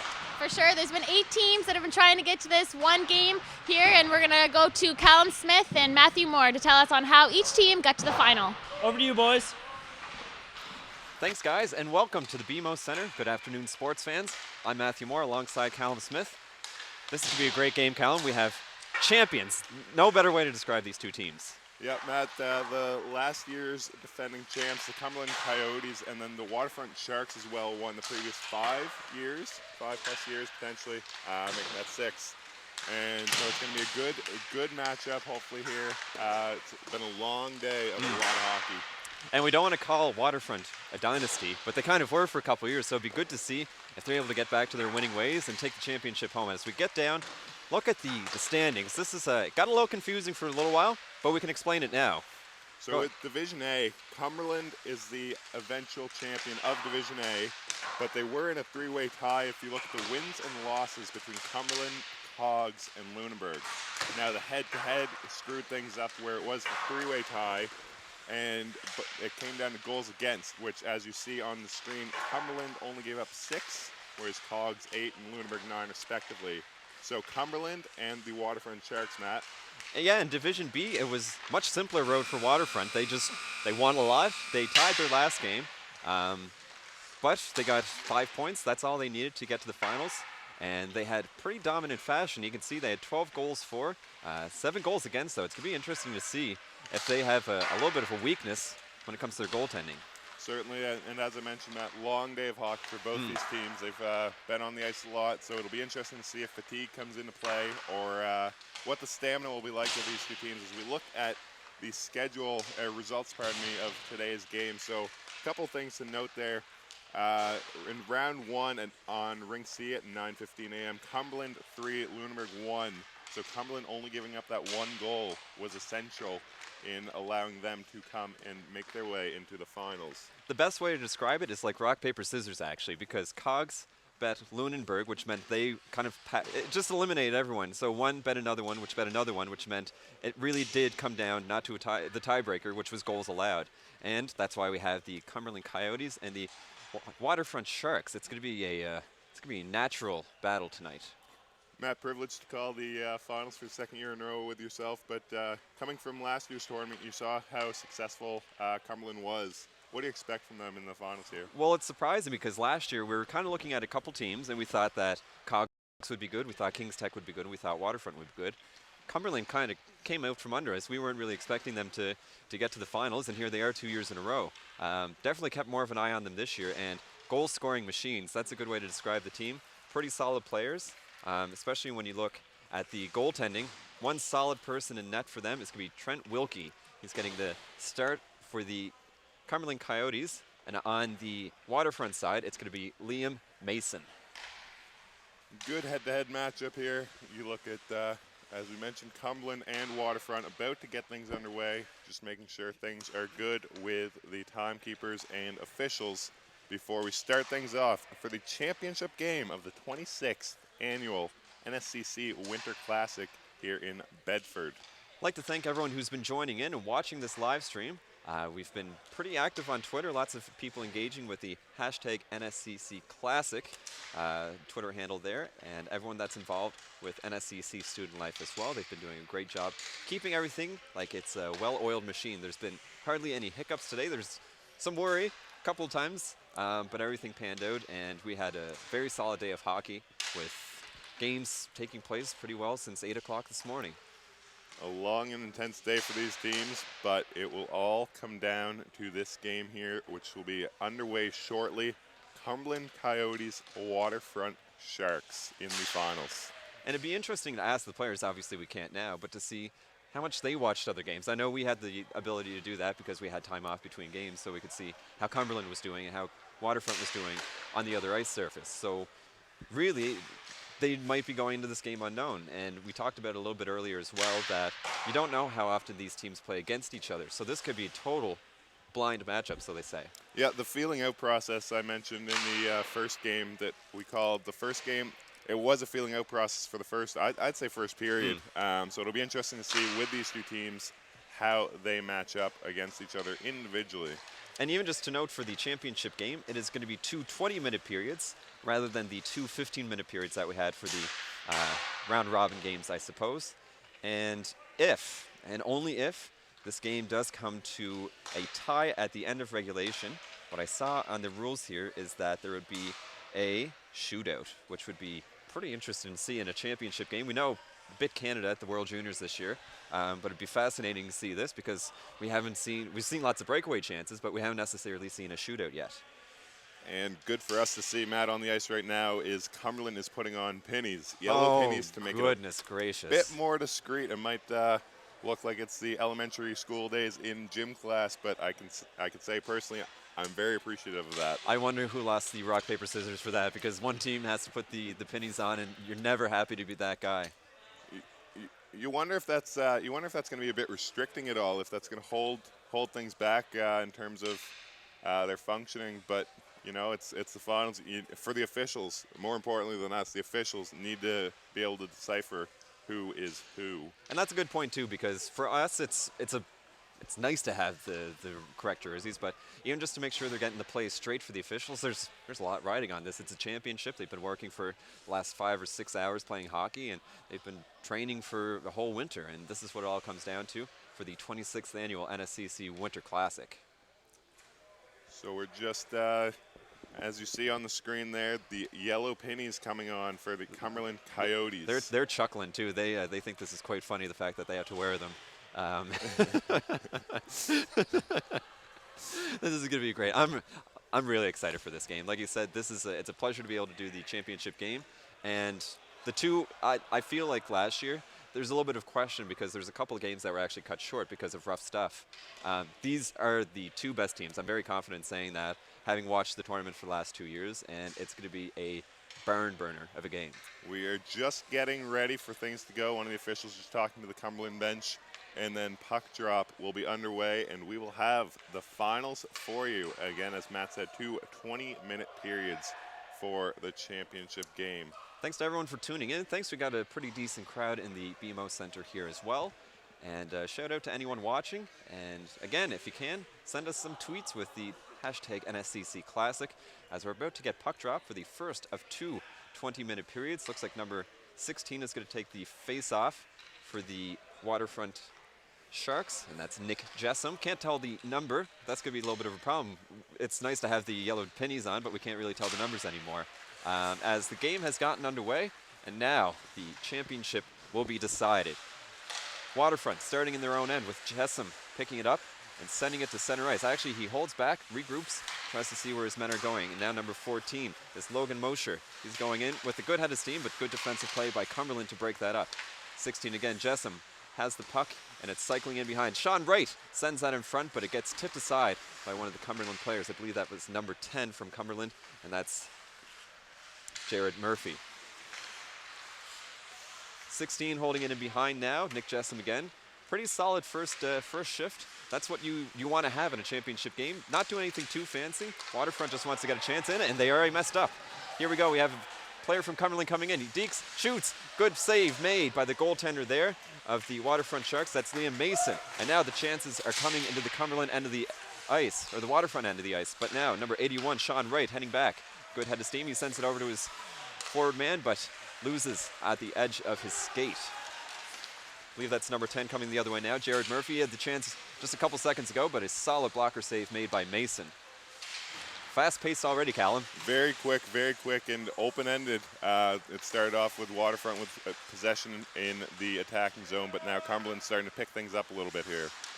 And it's going to be interesting because fatigue has played a lot, but at the same time, it's a game that decides a championship, so adrenaline must be running.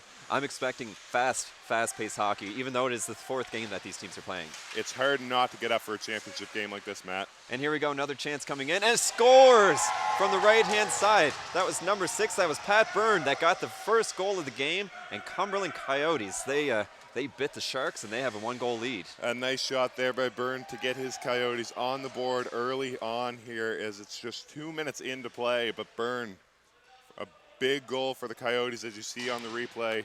Byrne just skated wide and snapped that far side, beating the goalie Mason far side. Right over the blocker, and like we said, Mason's given up some goals in this tournament, so it's going to be interesting to see how that plays out in the championship game, as the Coyotes are already back deep. In the end, turned over by the Waterfront Sharks, centering opportunity, but nothing to come of that. And now 7 for the Waterfront Sharks, sending it back. That is Matt Kent getting center ice. Now is number 9 for the Waterfront Sharks. Forrest All shoots that. Nothing happens because of it. Now, as you would expect, it's going the other way. Chances on both sides of the ice, fast pace already. The unnumbered gentleman is going in with the red and orange socks, and he sends that in behind the net. Now, number 9 picks it up again. He's getting harassed by that orange-socked menace. And 44 corrals it now for the Waterfront Sharks. That's Jake Brown. At center ice, battle along the boards in front of us. And 44 again, Brown has it. He's dancing in by himself. He's getting pressured while a couple of his D-men go off and make a change. Centering behind the net, or holding it behind the net. Good solid defensive play there, and a shot there from the point by number 12 from the Waterfront Sharks. That was Tony Hart. Callum. This is going pretty quick already. It is a quick game indeed, Matt. Here we are, 3:15 into the first period of play in the championship game. As you see on the replay, it was a great job there by Brown to feed it back to the point, and then Hart let go the slap shot, which was squandered by Wilkie. Another shot from the point from Waterfront. That was number 12 of Tony Hart, and another save made by the goaltender for the Cumberland Coyotes. That's Trent Wilkie. You get a good look there at number 18, Devin Langell of Cumberland, as the puck is dropped. Another shot there, and just whistles wide of the net. A howitzer from the point, but quickly covered up by Trent Wilkie. This is goaltending. A lot of people think it's a big part of games, and especially big with championships. The old adage is defense wins championships. Offense wins games, defense wins championships. Here we are with puck drop again. Now Waterfront trying to get a chance after a quick goal scored by the Cumberland Coyotes. That seems to be the theme of the day, getting something within the first 4 or 5 minutes of the game.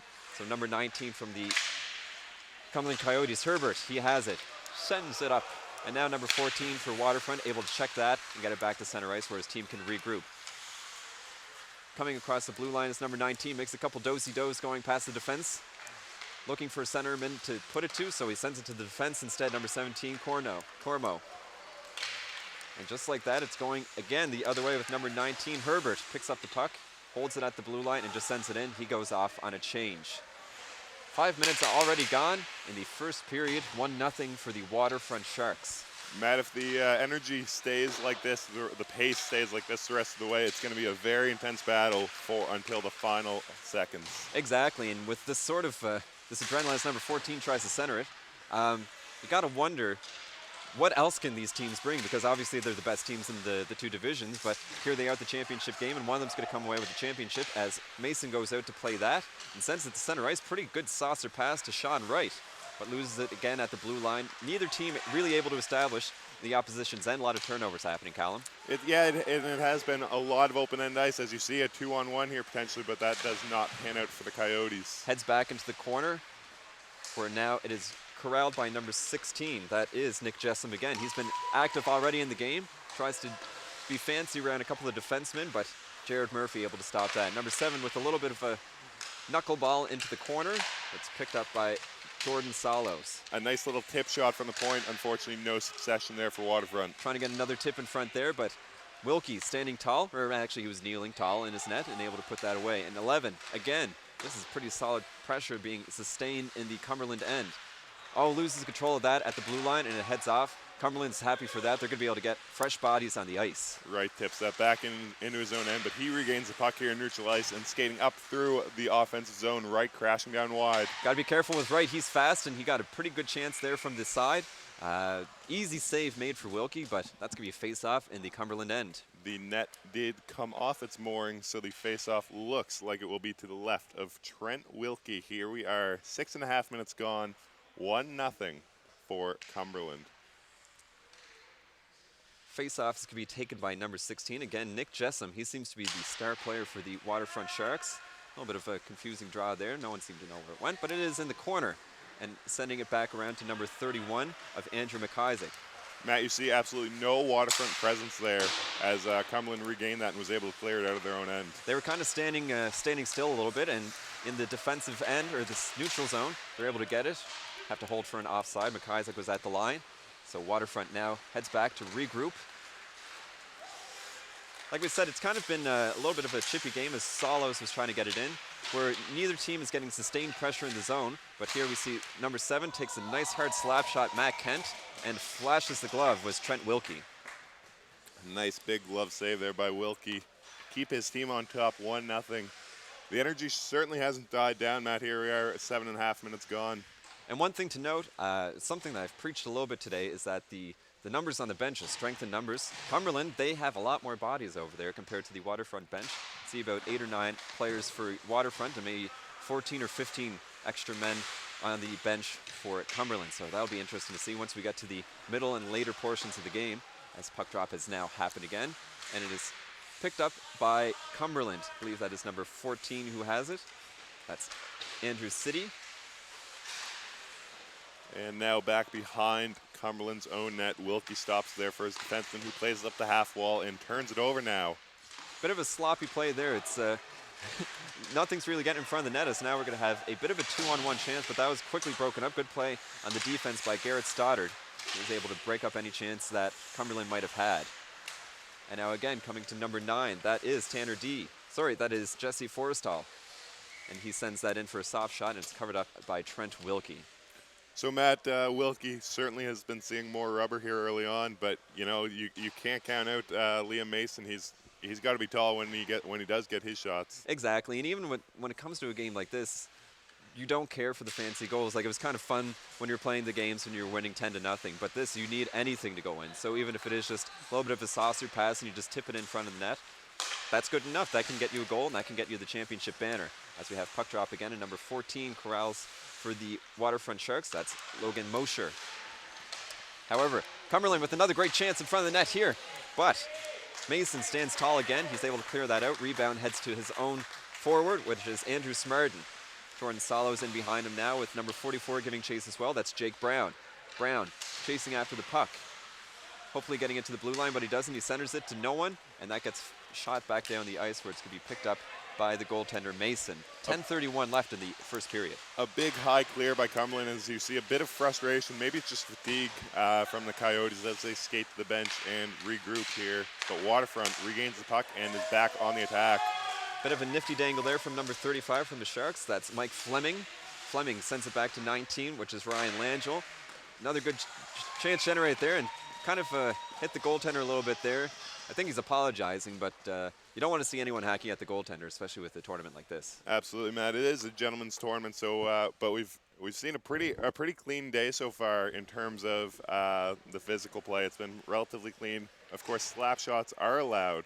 That's excellent, isn't it? It absolutely is, and I think that's a huge thing so far. I've seen a lot of slap shots and be used very effectively. And I think it even helps because you get to see more offense that way, because it might not be the slap shot necessarily that goes in, but the plays that result of it, whether it's a tip or someone getting a bad bounce in front. So if you want to see offense, great way to do is to have slap shots. It's 19 for Cumberland's coming in again. That's Danny Herbert. And the goaltender Mason just bats that out of the air and sends it into the net with 9:22 left. Rolling clock for the first period here. So Matt, one thing that I have noticed is at first it was a pretty even, open-ended game, back and forth both ways, but Cumberland has sustained a lot of pressure, and Mason has seen some action, but he is picking it up now as more shots are coming his way. Exactly, and even when it came to the two divisions, sort of looking at how the standings shook out, I believe that Cumberland, they had a little bit harder time in their division. There's definitely a lot more teams in there. As you can see, they tied with Cogs, they tied with Lunenburg, so they definitely had to compete harder compared to Waterfront, who they didn't necessarily cruise to the finals, but it's definitely, as the chance out in front, bobbled by Mason. And now Wright picks it up and sends it forward. Good breakout pass here, and he takes a shot, and a good save made by Trent Wilkie. He's standing tall in the Cumberland goal. I was going to say, Matt, Trent Wilkie looks like he is certainly prepared for this game more than anyone, as he has been seeing a lot of rubber today, but he is standing tall in the championship game. You see there, number 18, that's Connor Sullivan, as he stands to the right of the face-off, which was lost by the Sharks, but regained, and Wright takes a shot. That whistle just wide. I think it made a little bit of contact with the glove. That was enough to steer it back into the corner, where Waterfront is able they lost it at the blue line, so now they have to regroup and restart. That was a great chance there for Sean Wright, making something out of nothing, using his speed and hands to give himself that chance.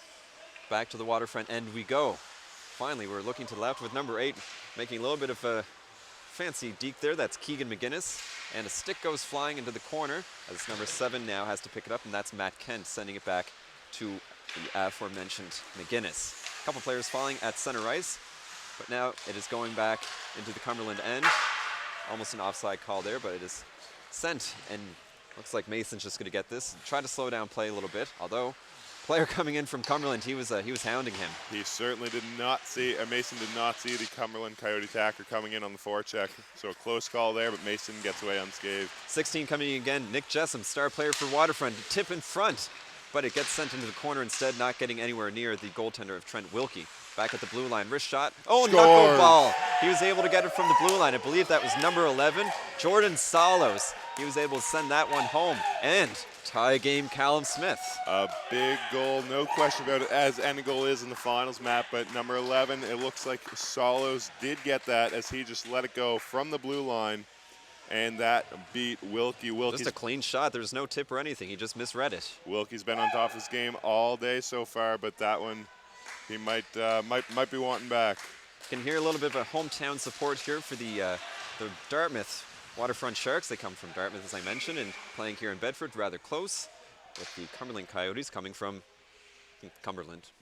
And that puck does go out of play into the Coyotes bench, so face-off will come back to the Sharks blue line here with 6 minutes and 11 seconds left in the first period. So interesting to see how the ebbs and flows of the game happen, with momentum seemingly all in Cumberland's end for the first little bit, and now the Sharks have tied it up with 6 minutes left in the first period.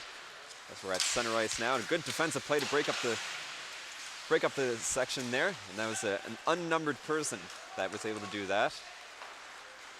Now Cumberland with another shot. That was a bit of a rising shot, kind of caught Mason off guard, but he able to steer that into the corner where they're battling now. As 14 sends it back to his other D-man, who loses it, and it goes out of the offensive zone, so they head back, regroup a little bit. Holding on to it now with center ice being the hot spot, and he's going to head off on a change. And now Waterfront in their own end to regroup. Now 44 picks it up for the Sharks. Heading in is Jake Brown, but he loses it. So number 5 is going to pick it up, and that's Alex Martin. Both teams seem to be a little bit nervous now, Callum. They're kind of playing a lot of broken plays. They're not really generating much solid offensive chances. And you can see the Sharks there on the bench. They wanted an offside call, but Cumberland could not make anything out of that to odd man rush anyway. But now at center ice, they're hacking away at it. And again, the Sharks getting hard pressure. Both teams are putting good pressure to the other team, which is causing some mistakes and causing a little bit of nerves. But Cumberland now holds it with number 15 breaking out. That's Tristan Clark. Clark holds. He gets back one defender and puts a weak little shot along the ice, and that goes into the corner again. Standing up at the blue line now is number 6. He's going to send it back there. That's Pat Byrne. But now Waterfront coming out again with number 11 holding on to the puck. He looks to his left. He takes a shot, and that's a blocker save made by Trent Wilkie. Number 11, of course, is Jordan Salos. He scored a goal in this game. That pass in front, no one there for Waterfront now. Coming the other way, Cumberland, a bit of an odd man rush, but a nice back check by 19 on the Sharks. That's Langell. He blocks off the lane too with number 14. That's Logan Mosher. But I think Mason realized that, whoa, this is a good time to slow down the play, because it was picking up pretty quick there. Indeed he did. We mentioned the open-ended action as Waterfront had 3 attackers down low, and coming back the other way with an odd man rush were the Coyotes. Seems smart at the time, because might be able to generate a chance. But you can see number 11 here is going to take a shot, and that just gets steered to the corner by Trent Wilkie. Easy blocker save made. Great wrist shot as well. As now it is back to the Cumberland end with the Sharks trying to chip it in and generate a good plan here with number 35 giving chase after the puck. Pushes his man into the corner. That was number 8 that he pushed along the boards. Back to the point. That's where the goal was scored for Waterfront Sharks. And almost another one there. Almost a great tip in front by number 15, I believe that was, of the Waterfront Sharks. And it's again a scramble play in front, and Cumberland, they just want to get the puck out. So, Matt, we don't have any shots on the scoreboard, but it's been a lot of pucks. We can't stress it enough going Wilkie's way, standing very tall here with 3 minutes left in the first period of play. And Waterfront has a chance again in front of Mason, but his defenseman tried to clear it out and wasn't able to do so, and now McIsaac has it. He's circling it around behind the net. Looks like Cumberland's able to get some sustained pressure in the zone finally as they send it out in front. But it is not going to quite come out of the zone as number 11 picks it up, and now they will have to check up as it has come out. And now number 35 sends it ahead to, can't see that, it's number 19 of the Sharks, Ryan Langell. Langell holds, he's coming by himself. What's he able to do against 3 people? He's able to get it deep into the corner while his teammates made a change. That's a smart play right there. Coming in for a slap shot. He was waiting for Wright. That was the right thing to do, I believe. And Wright was right where he wanted to be, right? Right. Thank you. Cumberland coming out now at center ice with number 3, giving good head of speed, Logan McLean. Nice poke check there. Yes, Mason. He's confident with the stick. He's both goaltenders. They're not playing aggressively, but they're definitely playing a lot of confidence. That's big to have. It's not a normal thing, but it has become more common as you see Liam Mason with the C on his jersey. It never used to be the case where goalies were the captains, but Liam Mason is indeed the captain for the Sharks, and right now it's looking pretty fair as he's been pretty big so far. Yes, with 1:41 left in the first period. Face-off's going to happen to the right of Trent Wilkie. That puck went out of play. Waterfront wins that. Very, very good shot from the point there. I think it fooled Wilkie a little bit. He wasn't sure where it went. The battle along the board results in the puck heading back towards Mason. Number 7 skating in slowly, but number 8 of the Cumberland Coyotes, Stoddard, giving chase behind him. So 7 has to have a lot of speed. Now Matt Kent going in. Drops it off to Wright. Wright pokes it in, but unfortunately that got tied up in a Cumberland player's skates. I'd say that was wrong, Matt. Callum, that was a play on words. Good job. Oh, Wright with a great shot right there. But unfortunately it went off and hit the post and went into the corner again, where Wright picks it up again. Let's see what he's able to do here. He passed it to 16. What a dang. That was a great little play right there. 18, Connor Sullivan. He was able to get almost a great chance there. Sorry, that was number 16, Jessam. Lots happening fast here, Callum, and this is going to go down for icing. That might, oh no, Mason comes out and plays. Sorry, that went down by Waterfront. Mason going for a bit of a skate out through the hash marks, but now he slows up and they loosen up the knees a little bit just to get back in the action, perhaps. Exactly. As Waterfront starts out of their own end now, that's number 11 carrying the puck, Solos. 11 going in. He gets hit along the boards, and that's going to be a penalty right there. You see the officials puts his hand up. That means the Waterfront Sharks, they're going to start the second period with the power play. That's going to be huge after they have a little bit of a break. As there is only 9 seconds left on the clock, you can only imagine that time will just run out and end this first period off at 1-1. It's been a good, intense period of action so far, but now we will take the time and we will send things back to our hosts, Lauren Fitzpatrick and Connor Small. All right, that's the end of the an exciting first period. Its score is tied at 1-1. We just wanted to take this time to give a little special thanks to the NSCC Student Life team. Mike LePage, Matt Curry, Justin Corcoran, and Lori Foran. Thanks for putting this on. Yeah, as well as the NSCC Information Technology Services, Kevin and Patrick, and the 10 NSCC students for the radio, television, journalism program. We're excited to see what happens in the second period. Yeah, it's going to be a great game. Yeah, back to you, Matt and Callum. Thank you very much, guys. As the teams are just getting some rest in the intermission, 2:57 left on the power play now, as just the 3 seconds were scheduled onto the first period. But now we are going to take a look at the penalty that indeed will start Waterfront on the power play in the second period. So he came in just a little bit aggressive with the hit right there, and he hit number 11 of the Waterfront Sharks into the boards, that Jordan Salos. He went down, and that means the unnumbered player for Cumberland, he's going to have to sit down for 3 minutes, which is huge. That could be, with the break that's happening right now, change the total tide of the game for the Sharks. In a 1-1 tie game, Matt, you wonder, are the Sharks going to take a bite out of these Cumberland Coyotes? Well, I think the Cumberlands are howling for a good chance here. They know that they're going to have to be on their heels, and they're strong. They have strength in numbers, Wolves do, or Coyotes do, and pack formation. That's what I think they're going for. Do you have anything for Shark formation? They swim in schools, waterfront sharks. It might not be Shark Week, but here we are in the finals, getting ready for the second period of action between, as we mentioned, the Sharks and the Cumberland Coyotes. I was talking to one of our commentating partners, Blake Seymour, before this game, and he said he was tired. We were up this morning at about 5:30, but this game, it's got me energized again. This is good stuff. It's by far and away the fastest paced game that I've seen all day, Matt. I don't know about yourself. Looks like number 15, he was trying to go off and get maybe a new stick. He's trying to get out of the facility here as they're actually waiting for one of the, it looks like a linesman had to go off for a second. They're coming back on as the face-off was won. It's funny, the Cumberland shorthanded now. A lot of chances have been generated shorthanded as a result of power plays going the other way, maybe a little bit of sloppy play on the power play units. I think that's a fair statement for the whole day, Matt, as a lot of shorthanded pressure by every team that's, that we've seen so far on the surface, on this webcast. But now Cumberland out the other way. And you can see number 6 picking up. He goes in for a little deke and makes contact with the goaltender.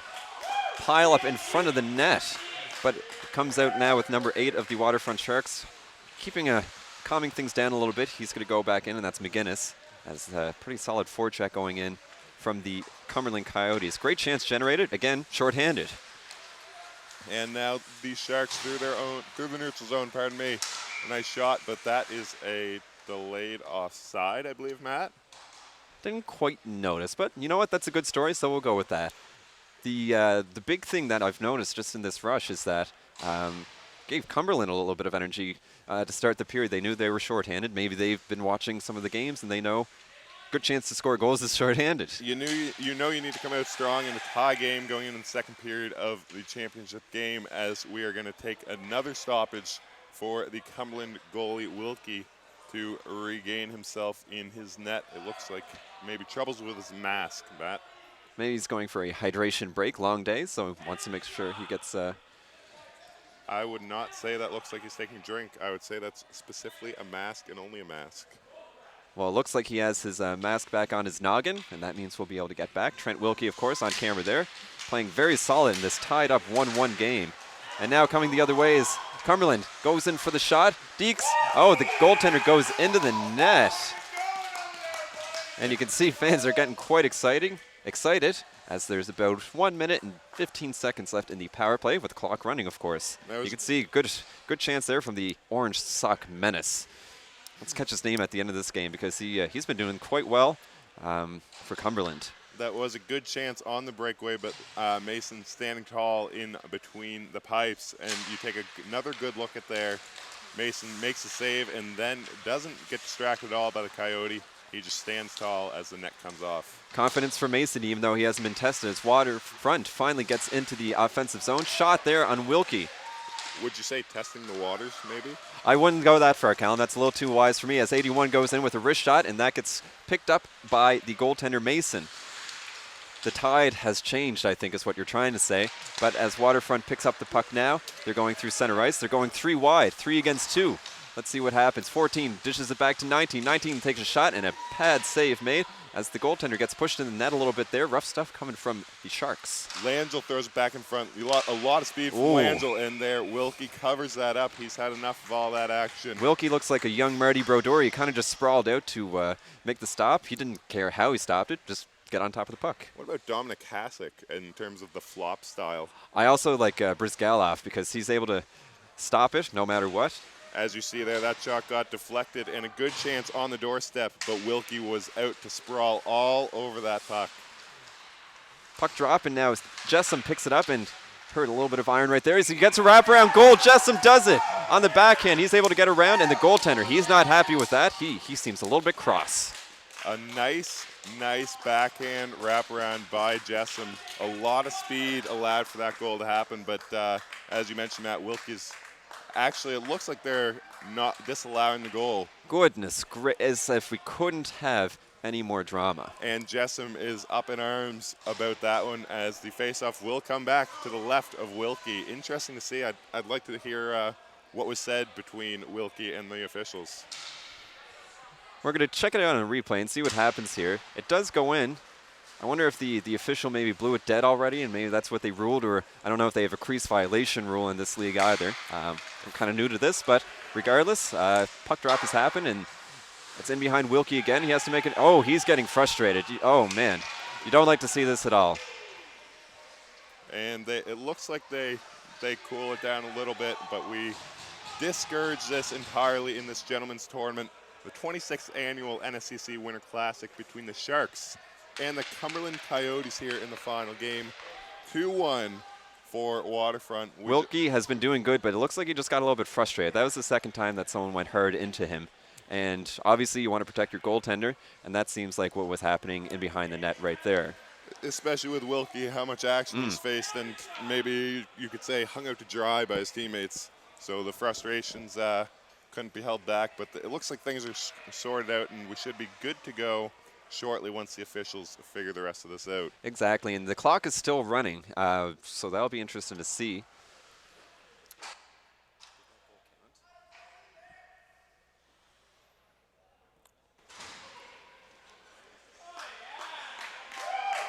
So it looks like one player was ejected from the game from the Cumberland side. He's heading down the alleyway, and he's going to the dressing room. He's going to have to watch the rest of this game on our webcast, thanks to our IT services here at NSCC. And the officials are just figuring things out now with the timekeeper as we get a good look there. Trent Wilkie, who's been on top of his game all day long. And it is 1-1, as we mentioned.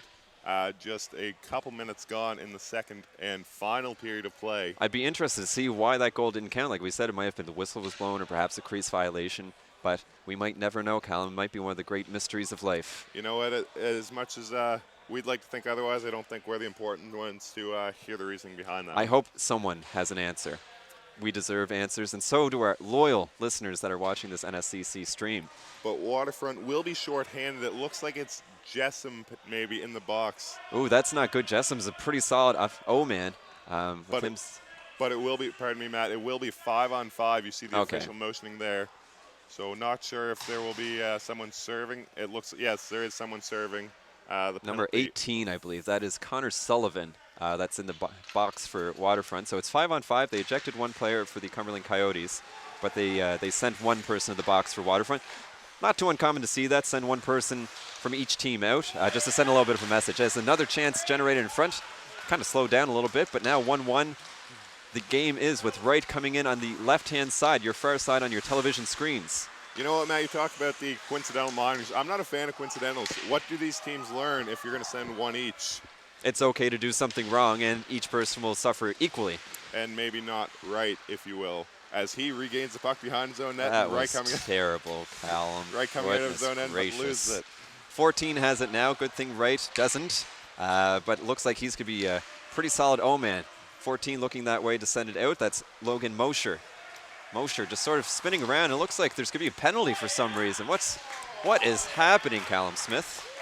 Delayed penalty indeed, and the Sharks wait for Mason to get to the bench for the extra attacker, but now you got to be careful, Matt. There's no nerves whatsoever from Moser in his own end as he tries to break out, but that will be touched up by the Cumberland Coyotes in their own end. Wright loses control of it, and it was smart because Moser was just sort of skating around in his own end, and we didn't see the penalty take place. It was sort of behind the play. Well, I guess the play was already behind, but they're going to send one person to Cumberland to the box, and that looks like unsportsmanlike conduct, I believe, might be the call on that one, Matt. Interesting. I believe that is number 6, who is Pat Byrne. He is the goal scorer for the Cumberland Coyotes. That's a person you don't want to see sitting in the box. It is, however, Pat Byrne, not Pat Burns. But you see it right there. Oh, just a little bit of a cross-check in behind, I think. That's probably what they called there, as Mosher got hit from behind. As puck drop happens now, and after all the confusion, it seems like Waterfront will have a 5-on-4 power play for the next 2.5 minutes, with 11:44 left in the second and final period of this championship game. Coming with speed is number 12. He sends it forward to 10. Andrew Smarden. Smarden has it. He sends it in. He picks it up himself, but loses it, as Cumberland is giving good pressure as 12 from the point. Tony Hart pushes it back into the corner. Centering opportunity, and number 44 sends across crease, but that goes opposite where he wants it to go. 11 winds up for a slap shot. Ooh, that was almost tipped in front by number 9, Jesse Forstall. Again, Waterfront getting sustained pressure in the zone, and that's going to keep Cumberland on their heels and tucker them out quite quickly. That was a big shot from the blue line from Solos, but it looks like things are getting a little bit chippier here, Matt, as some intensity and maybe frustration is settling in for both these teams. You like to see the intensity, but you like to see everyone play fair and have a good tournament, because it's better to go home without too many bruises and a championship banner. With Cumberland now coming the other way, actually they check up. Number 31, McIsaac, just kills off a couple more seconds. The penalty kill, which is now down to 1 minute and 20 seconds left. With number 10 waiting at center ice to pick up the puck, that's Andrew Smartin. Smartin chips it in as his playmates change. And that heads back down for another couple precious seconds killed by Cumberland. His playmates, Matt? Playmates. You know, they go to school together, they're playmates, they have fun. Right. With Waterfront now holding onto the puck, number 11, Jordan Salos. Salos puts a nice little move on Orange Socks McGee. McGee, I don't know if that's McGee or not, but he does have orange socks and a nice yellow penny. He's been doing pretty solid all tournament long. Noticed him play in a couple of games with Waterfront. They're just trying to slow down the pace, it looks like, and that almost costs them as there's a chance in front here. Wowee! What a chance generated by there's so many orange-socked people at this arena. This is fascinating, with Mason kicking that into the corner. Now a red sock person is giving chase. But Waterfront, they realize there's too many socks in their end, and they're heading the opposite way. Number 19, what a nifty dangle he makes there to send it back into the corner, get a big change. Ryan Langell playing smart hockey right there. Langell's had a big game so far, Matt. Explosive speed and offensively strong in the attacking end, pardon me. And both these teams, they're playing smart hockey too. They're always generating chances in the opposition's end by getting smart plays that seem to be drawn out rather than made haphazardly, as Mason holds on to that, and the penalty kill is over. The power play is also over, whatever way you want to look at it, and we're back to even strength. A little intriguing there to see Mason cover up and freeze that puck as the faceoff is going to come to his right, but we've seen Mason earlier multiple times this game try to carry the puck and skate it out a little bit, but faceoff nonetheless to his right.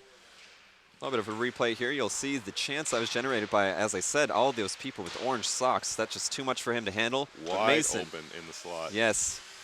And he scrambles back, able to make a couple good quality saves as puck drop has happened again. Number 10 of the Waterfront Sharks gets it in, but loses control of it. 12 at the blue line, waits for his playmates to come on side, and 44 has it now.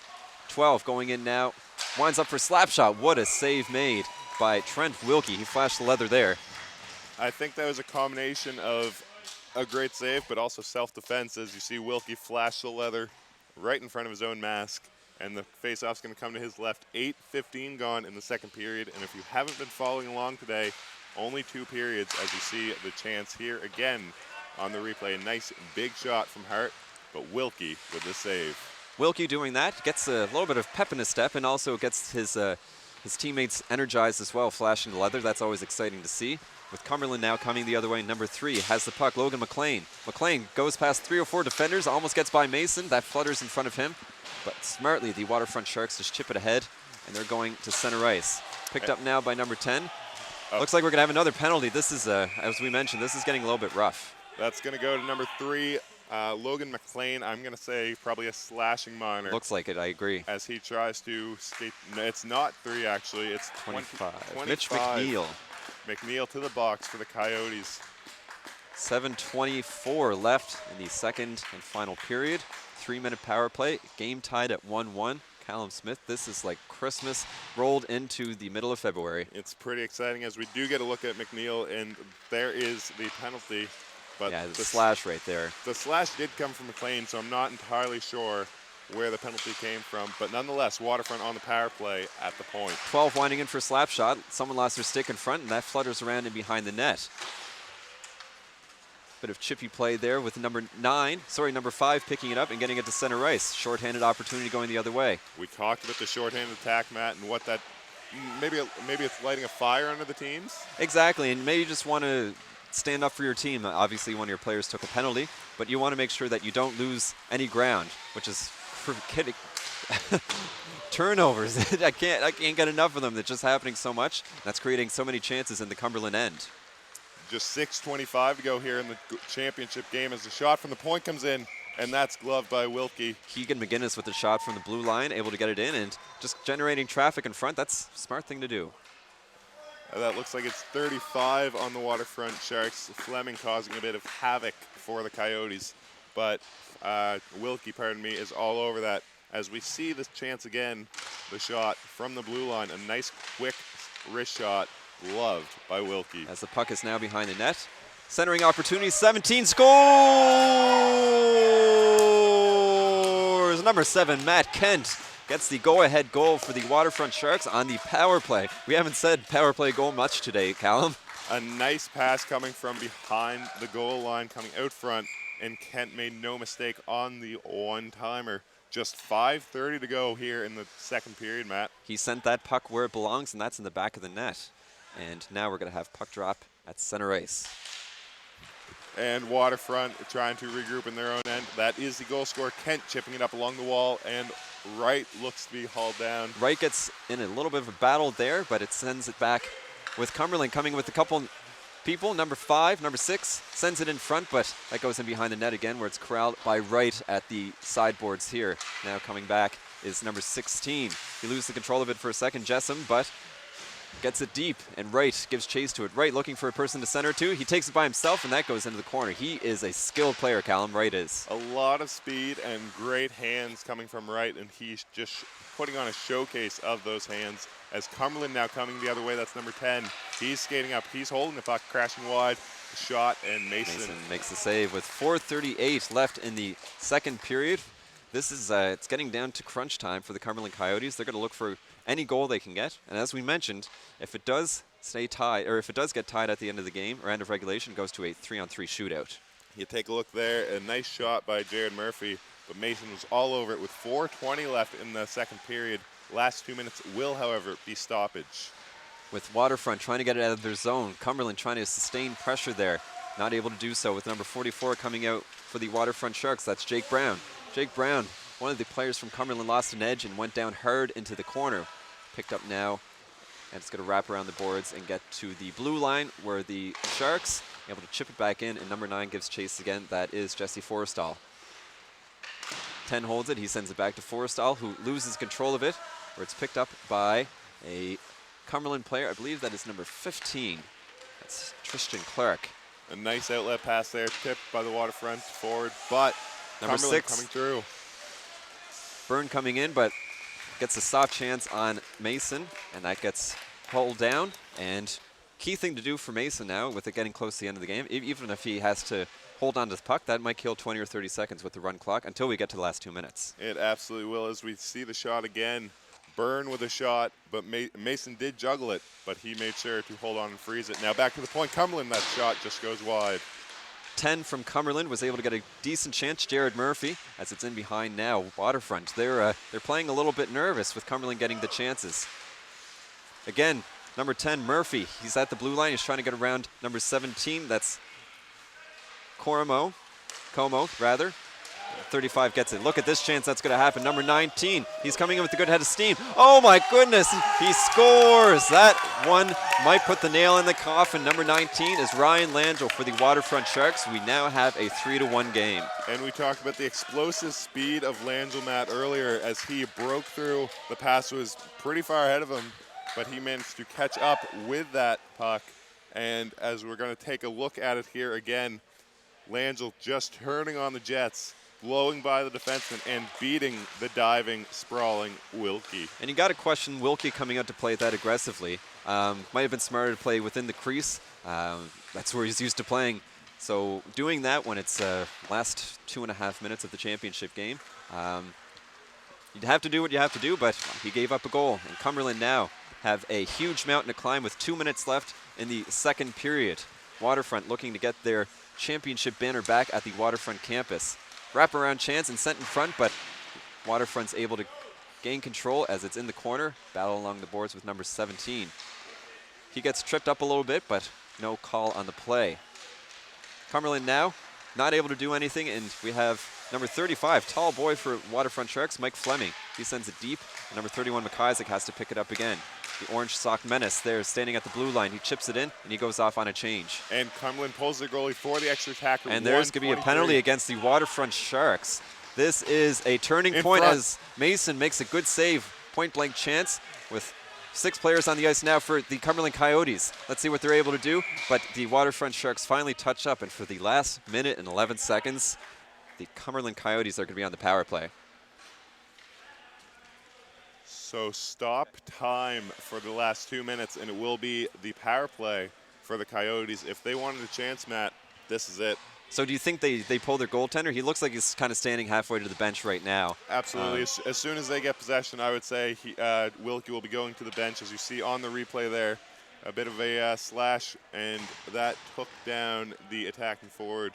But number 11 in the box for the Sharks, that's Solos right now. Face off to Mason's left. Controlled by the Waterfront Sharks, and good diving play, but not able to hold it in was the Orange Shock Menace. Now coming the other way is number 16, Jessam. Jessam coming in, he's a goal scorer. Let's see what he does. He tries to send it in front, but not able to do anything. Killing off precious seconds as there's less than a minute left in the second period rather. 6 coming in now for the Cumberland Coyotes, trying to get any chance he can. Sends it in front, no one there. Back to the blue line, shot, flutters in front and gets tied up in a Waterfront skates, and that heads back down to the Cumberland end with only 40 seconds left. And Tristan Clark regroups in his own end, as you see on screen, the empty net there, right with the attack, and that's a bad turnover to make for Cumberland right now. We're going to have to see a miracle on ice, just like we would have seen many years ago when I was a young man. Orange Sock Menace winds in for a slap shot, but Mason, look at that. He flashes the glove and throws it down. He doesn't want to handle that. He just wants to kill off the rest of this time. With only 15 seconds left, we're pretty close to having a new champion for the tournament this year as the puck goes down. 10 seconds left. Fans starting to celebrate here. Play slows down a little bit as the teams start to celebrate. Ladies and gentlemen, your 2017 NSCC Winter Classic champions are the Waterfront Sharks. You see there the Sharks congratulating their goalie, Liam Mason. He wasn't tested a lot early, Matt, but he came up huge when it counted, and the Waterfront Sharks come out on top 3-1. A big shout out to the NSCC Student Life for being a huge part in this NSCC Winter Classic tournament. And a special thanks, as we mentioned earlier, to Mike LePage, Matt Curry, and Lori Foran. Also, I'd like to thank the IT services and everyone in RTJ. And as well, we're going to see a banner presentation, and we're going to have the public address announcer take over and tell you what's about to happen.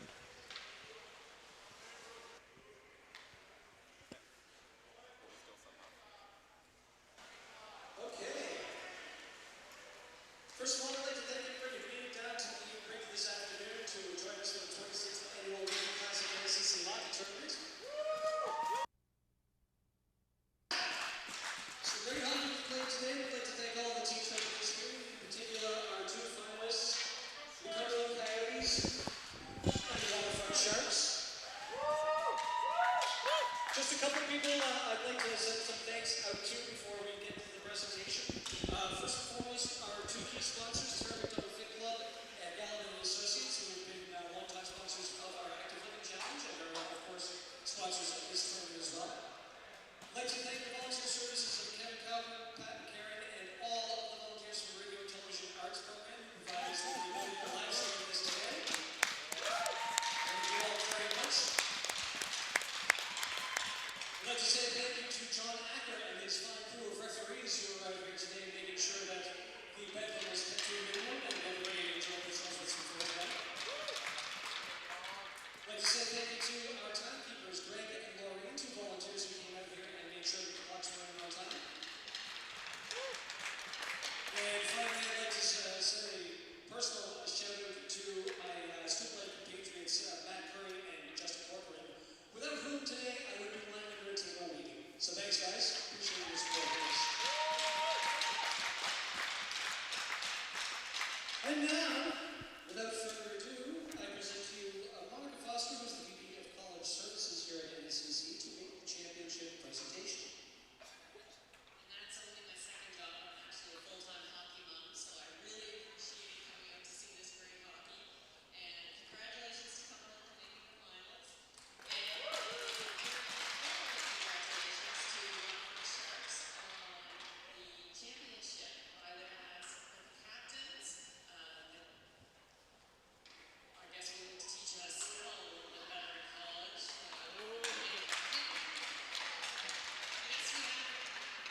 Thank you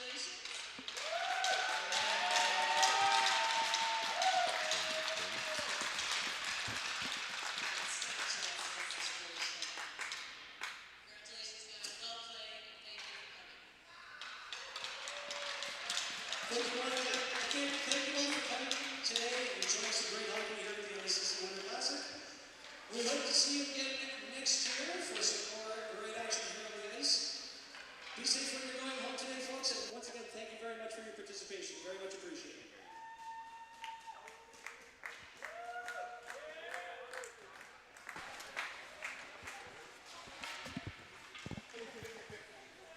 A big thank you to everyone for joining us for this live webcast as the Sharks right now are getting their banner picture on the ice. Matt, a big thank you to absolutely everyone involved in today's production. We couldn't have done it without them. Even you. And we'd like to thank all of you for watching as well, tuning into the NSCC Winter Classic here. Hope to see everyone next year alongside Callum Smith. I'm Matthew Moore. Have a great night and be safe.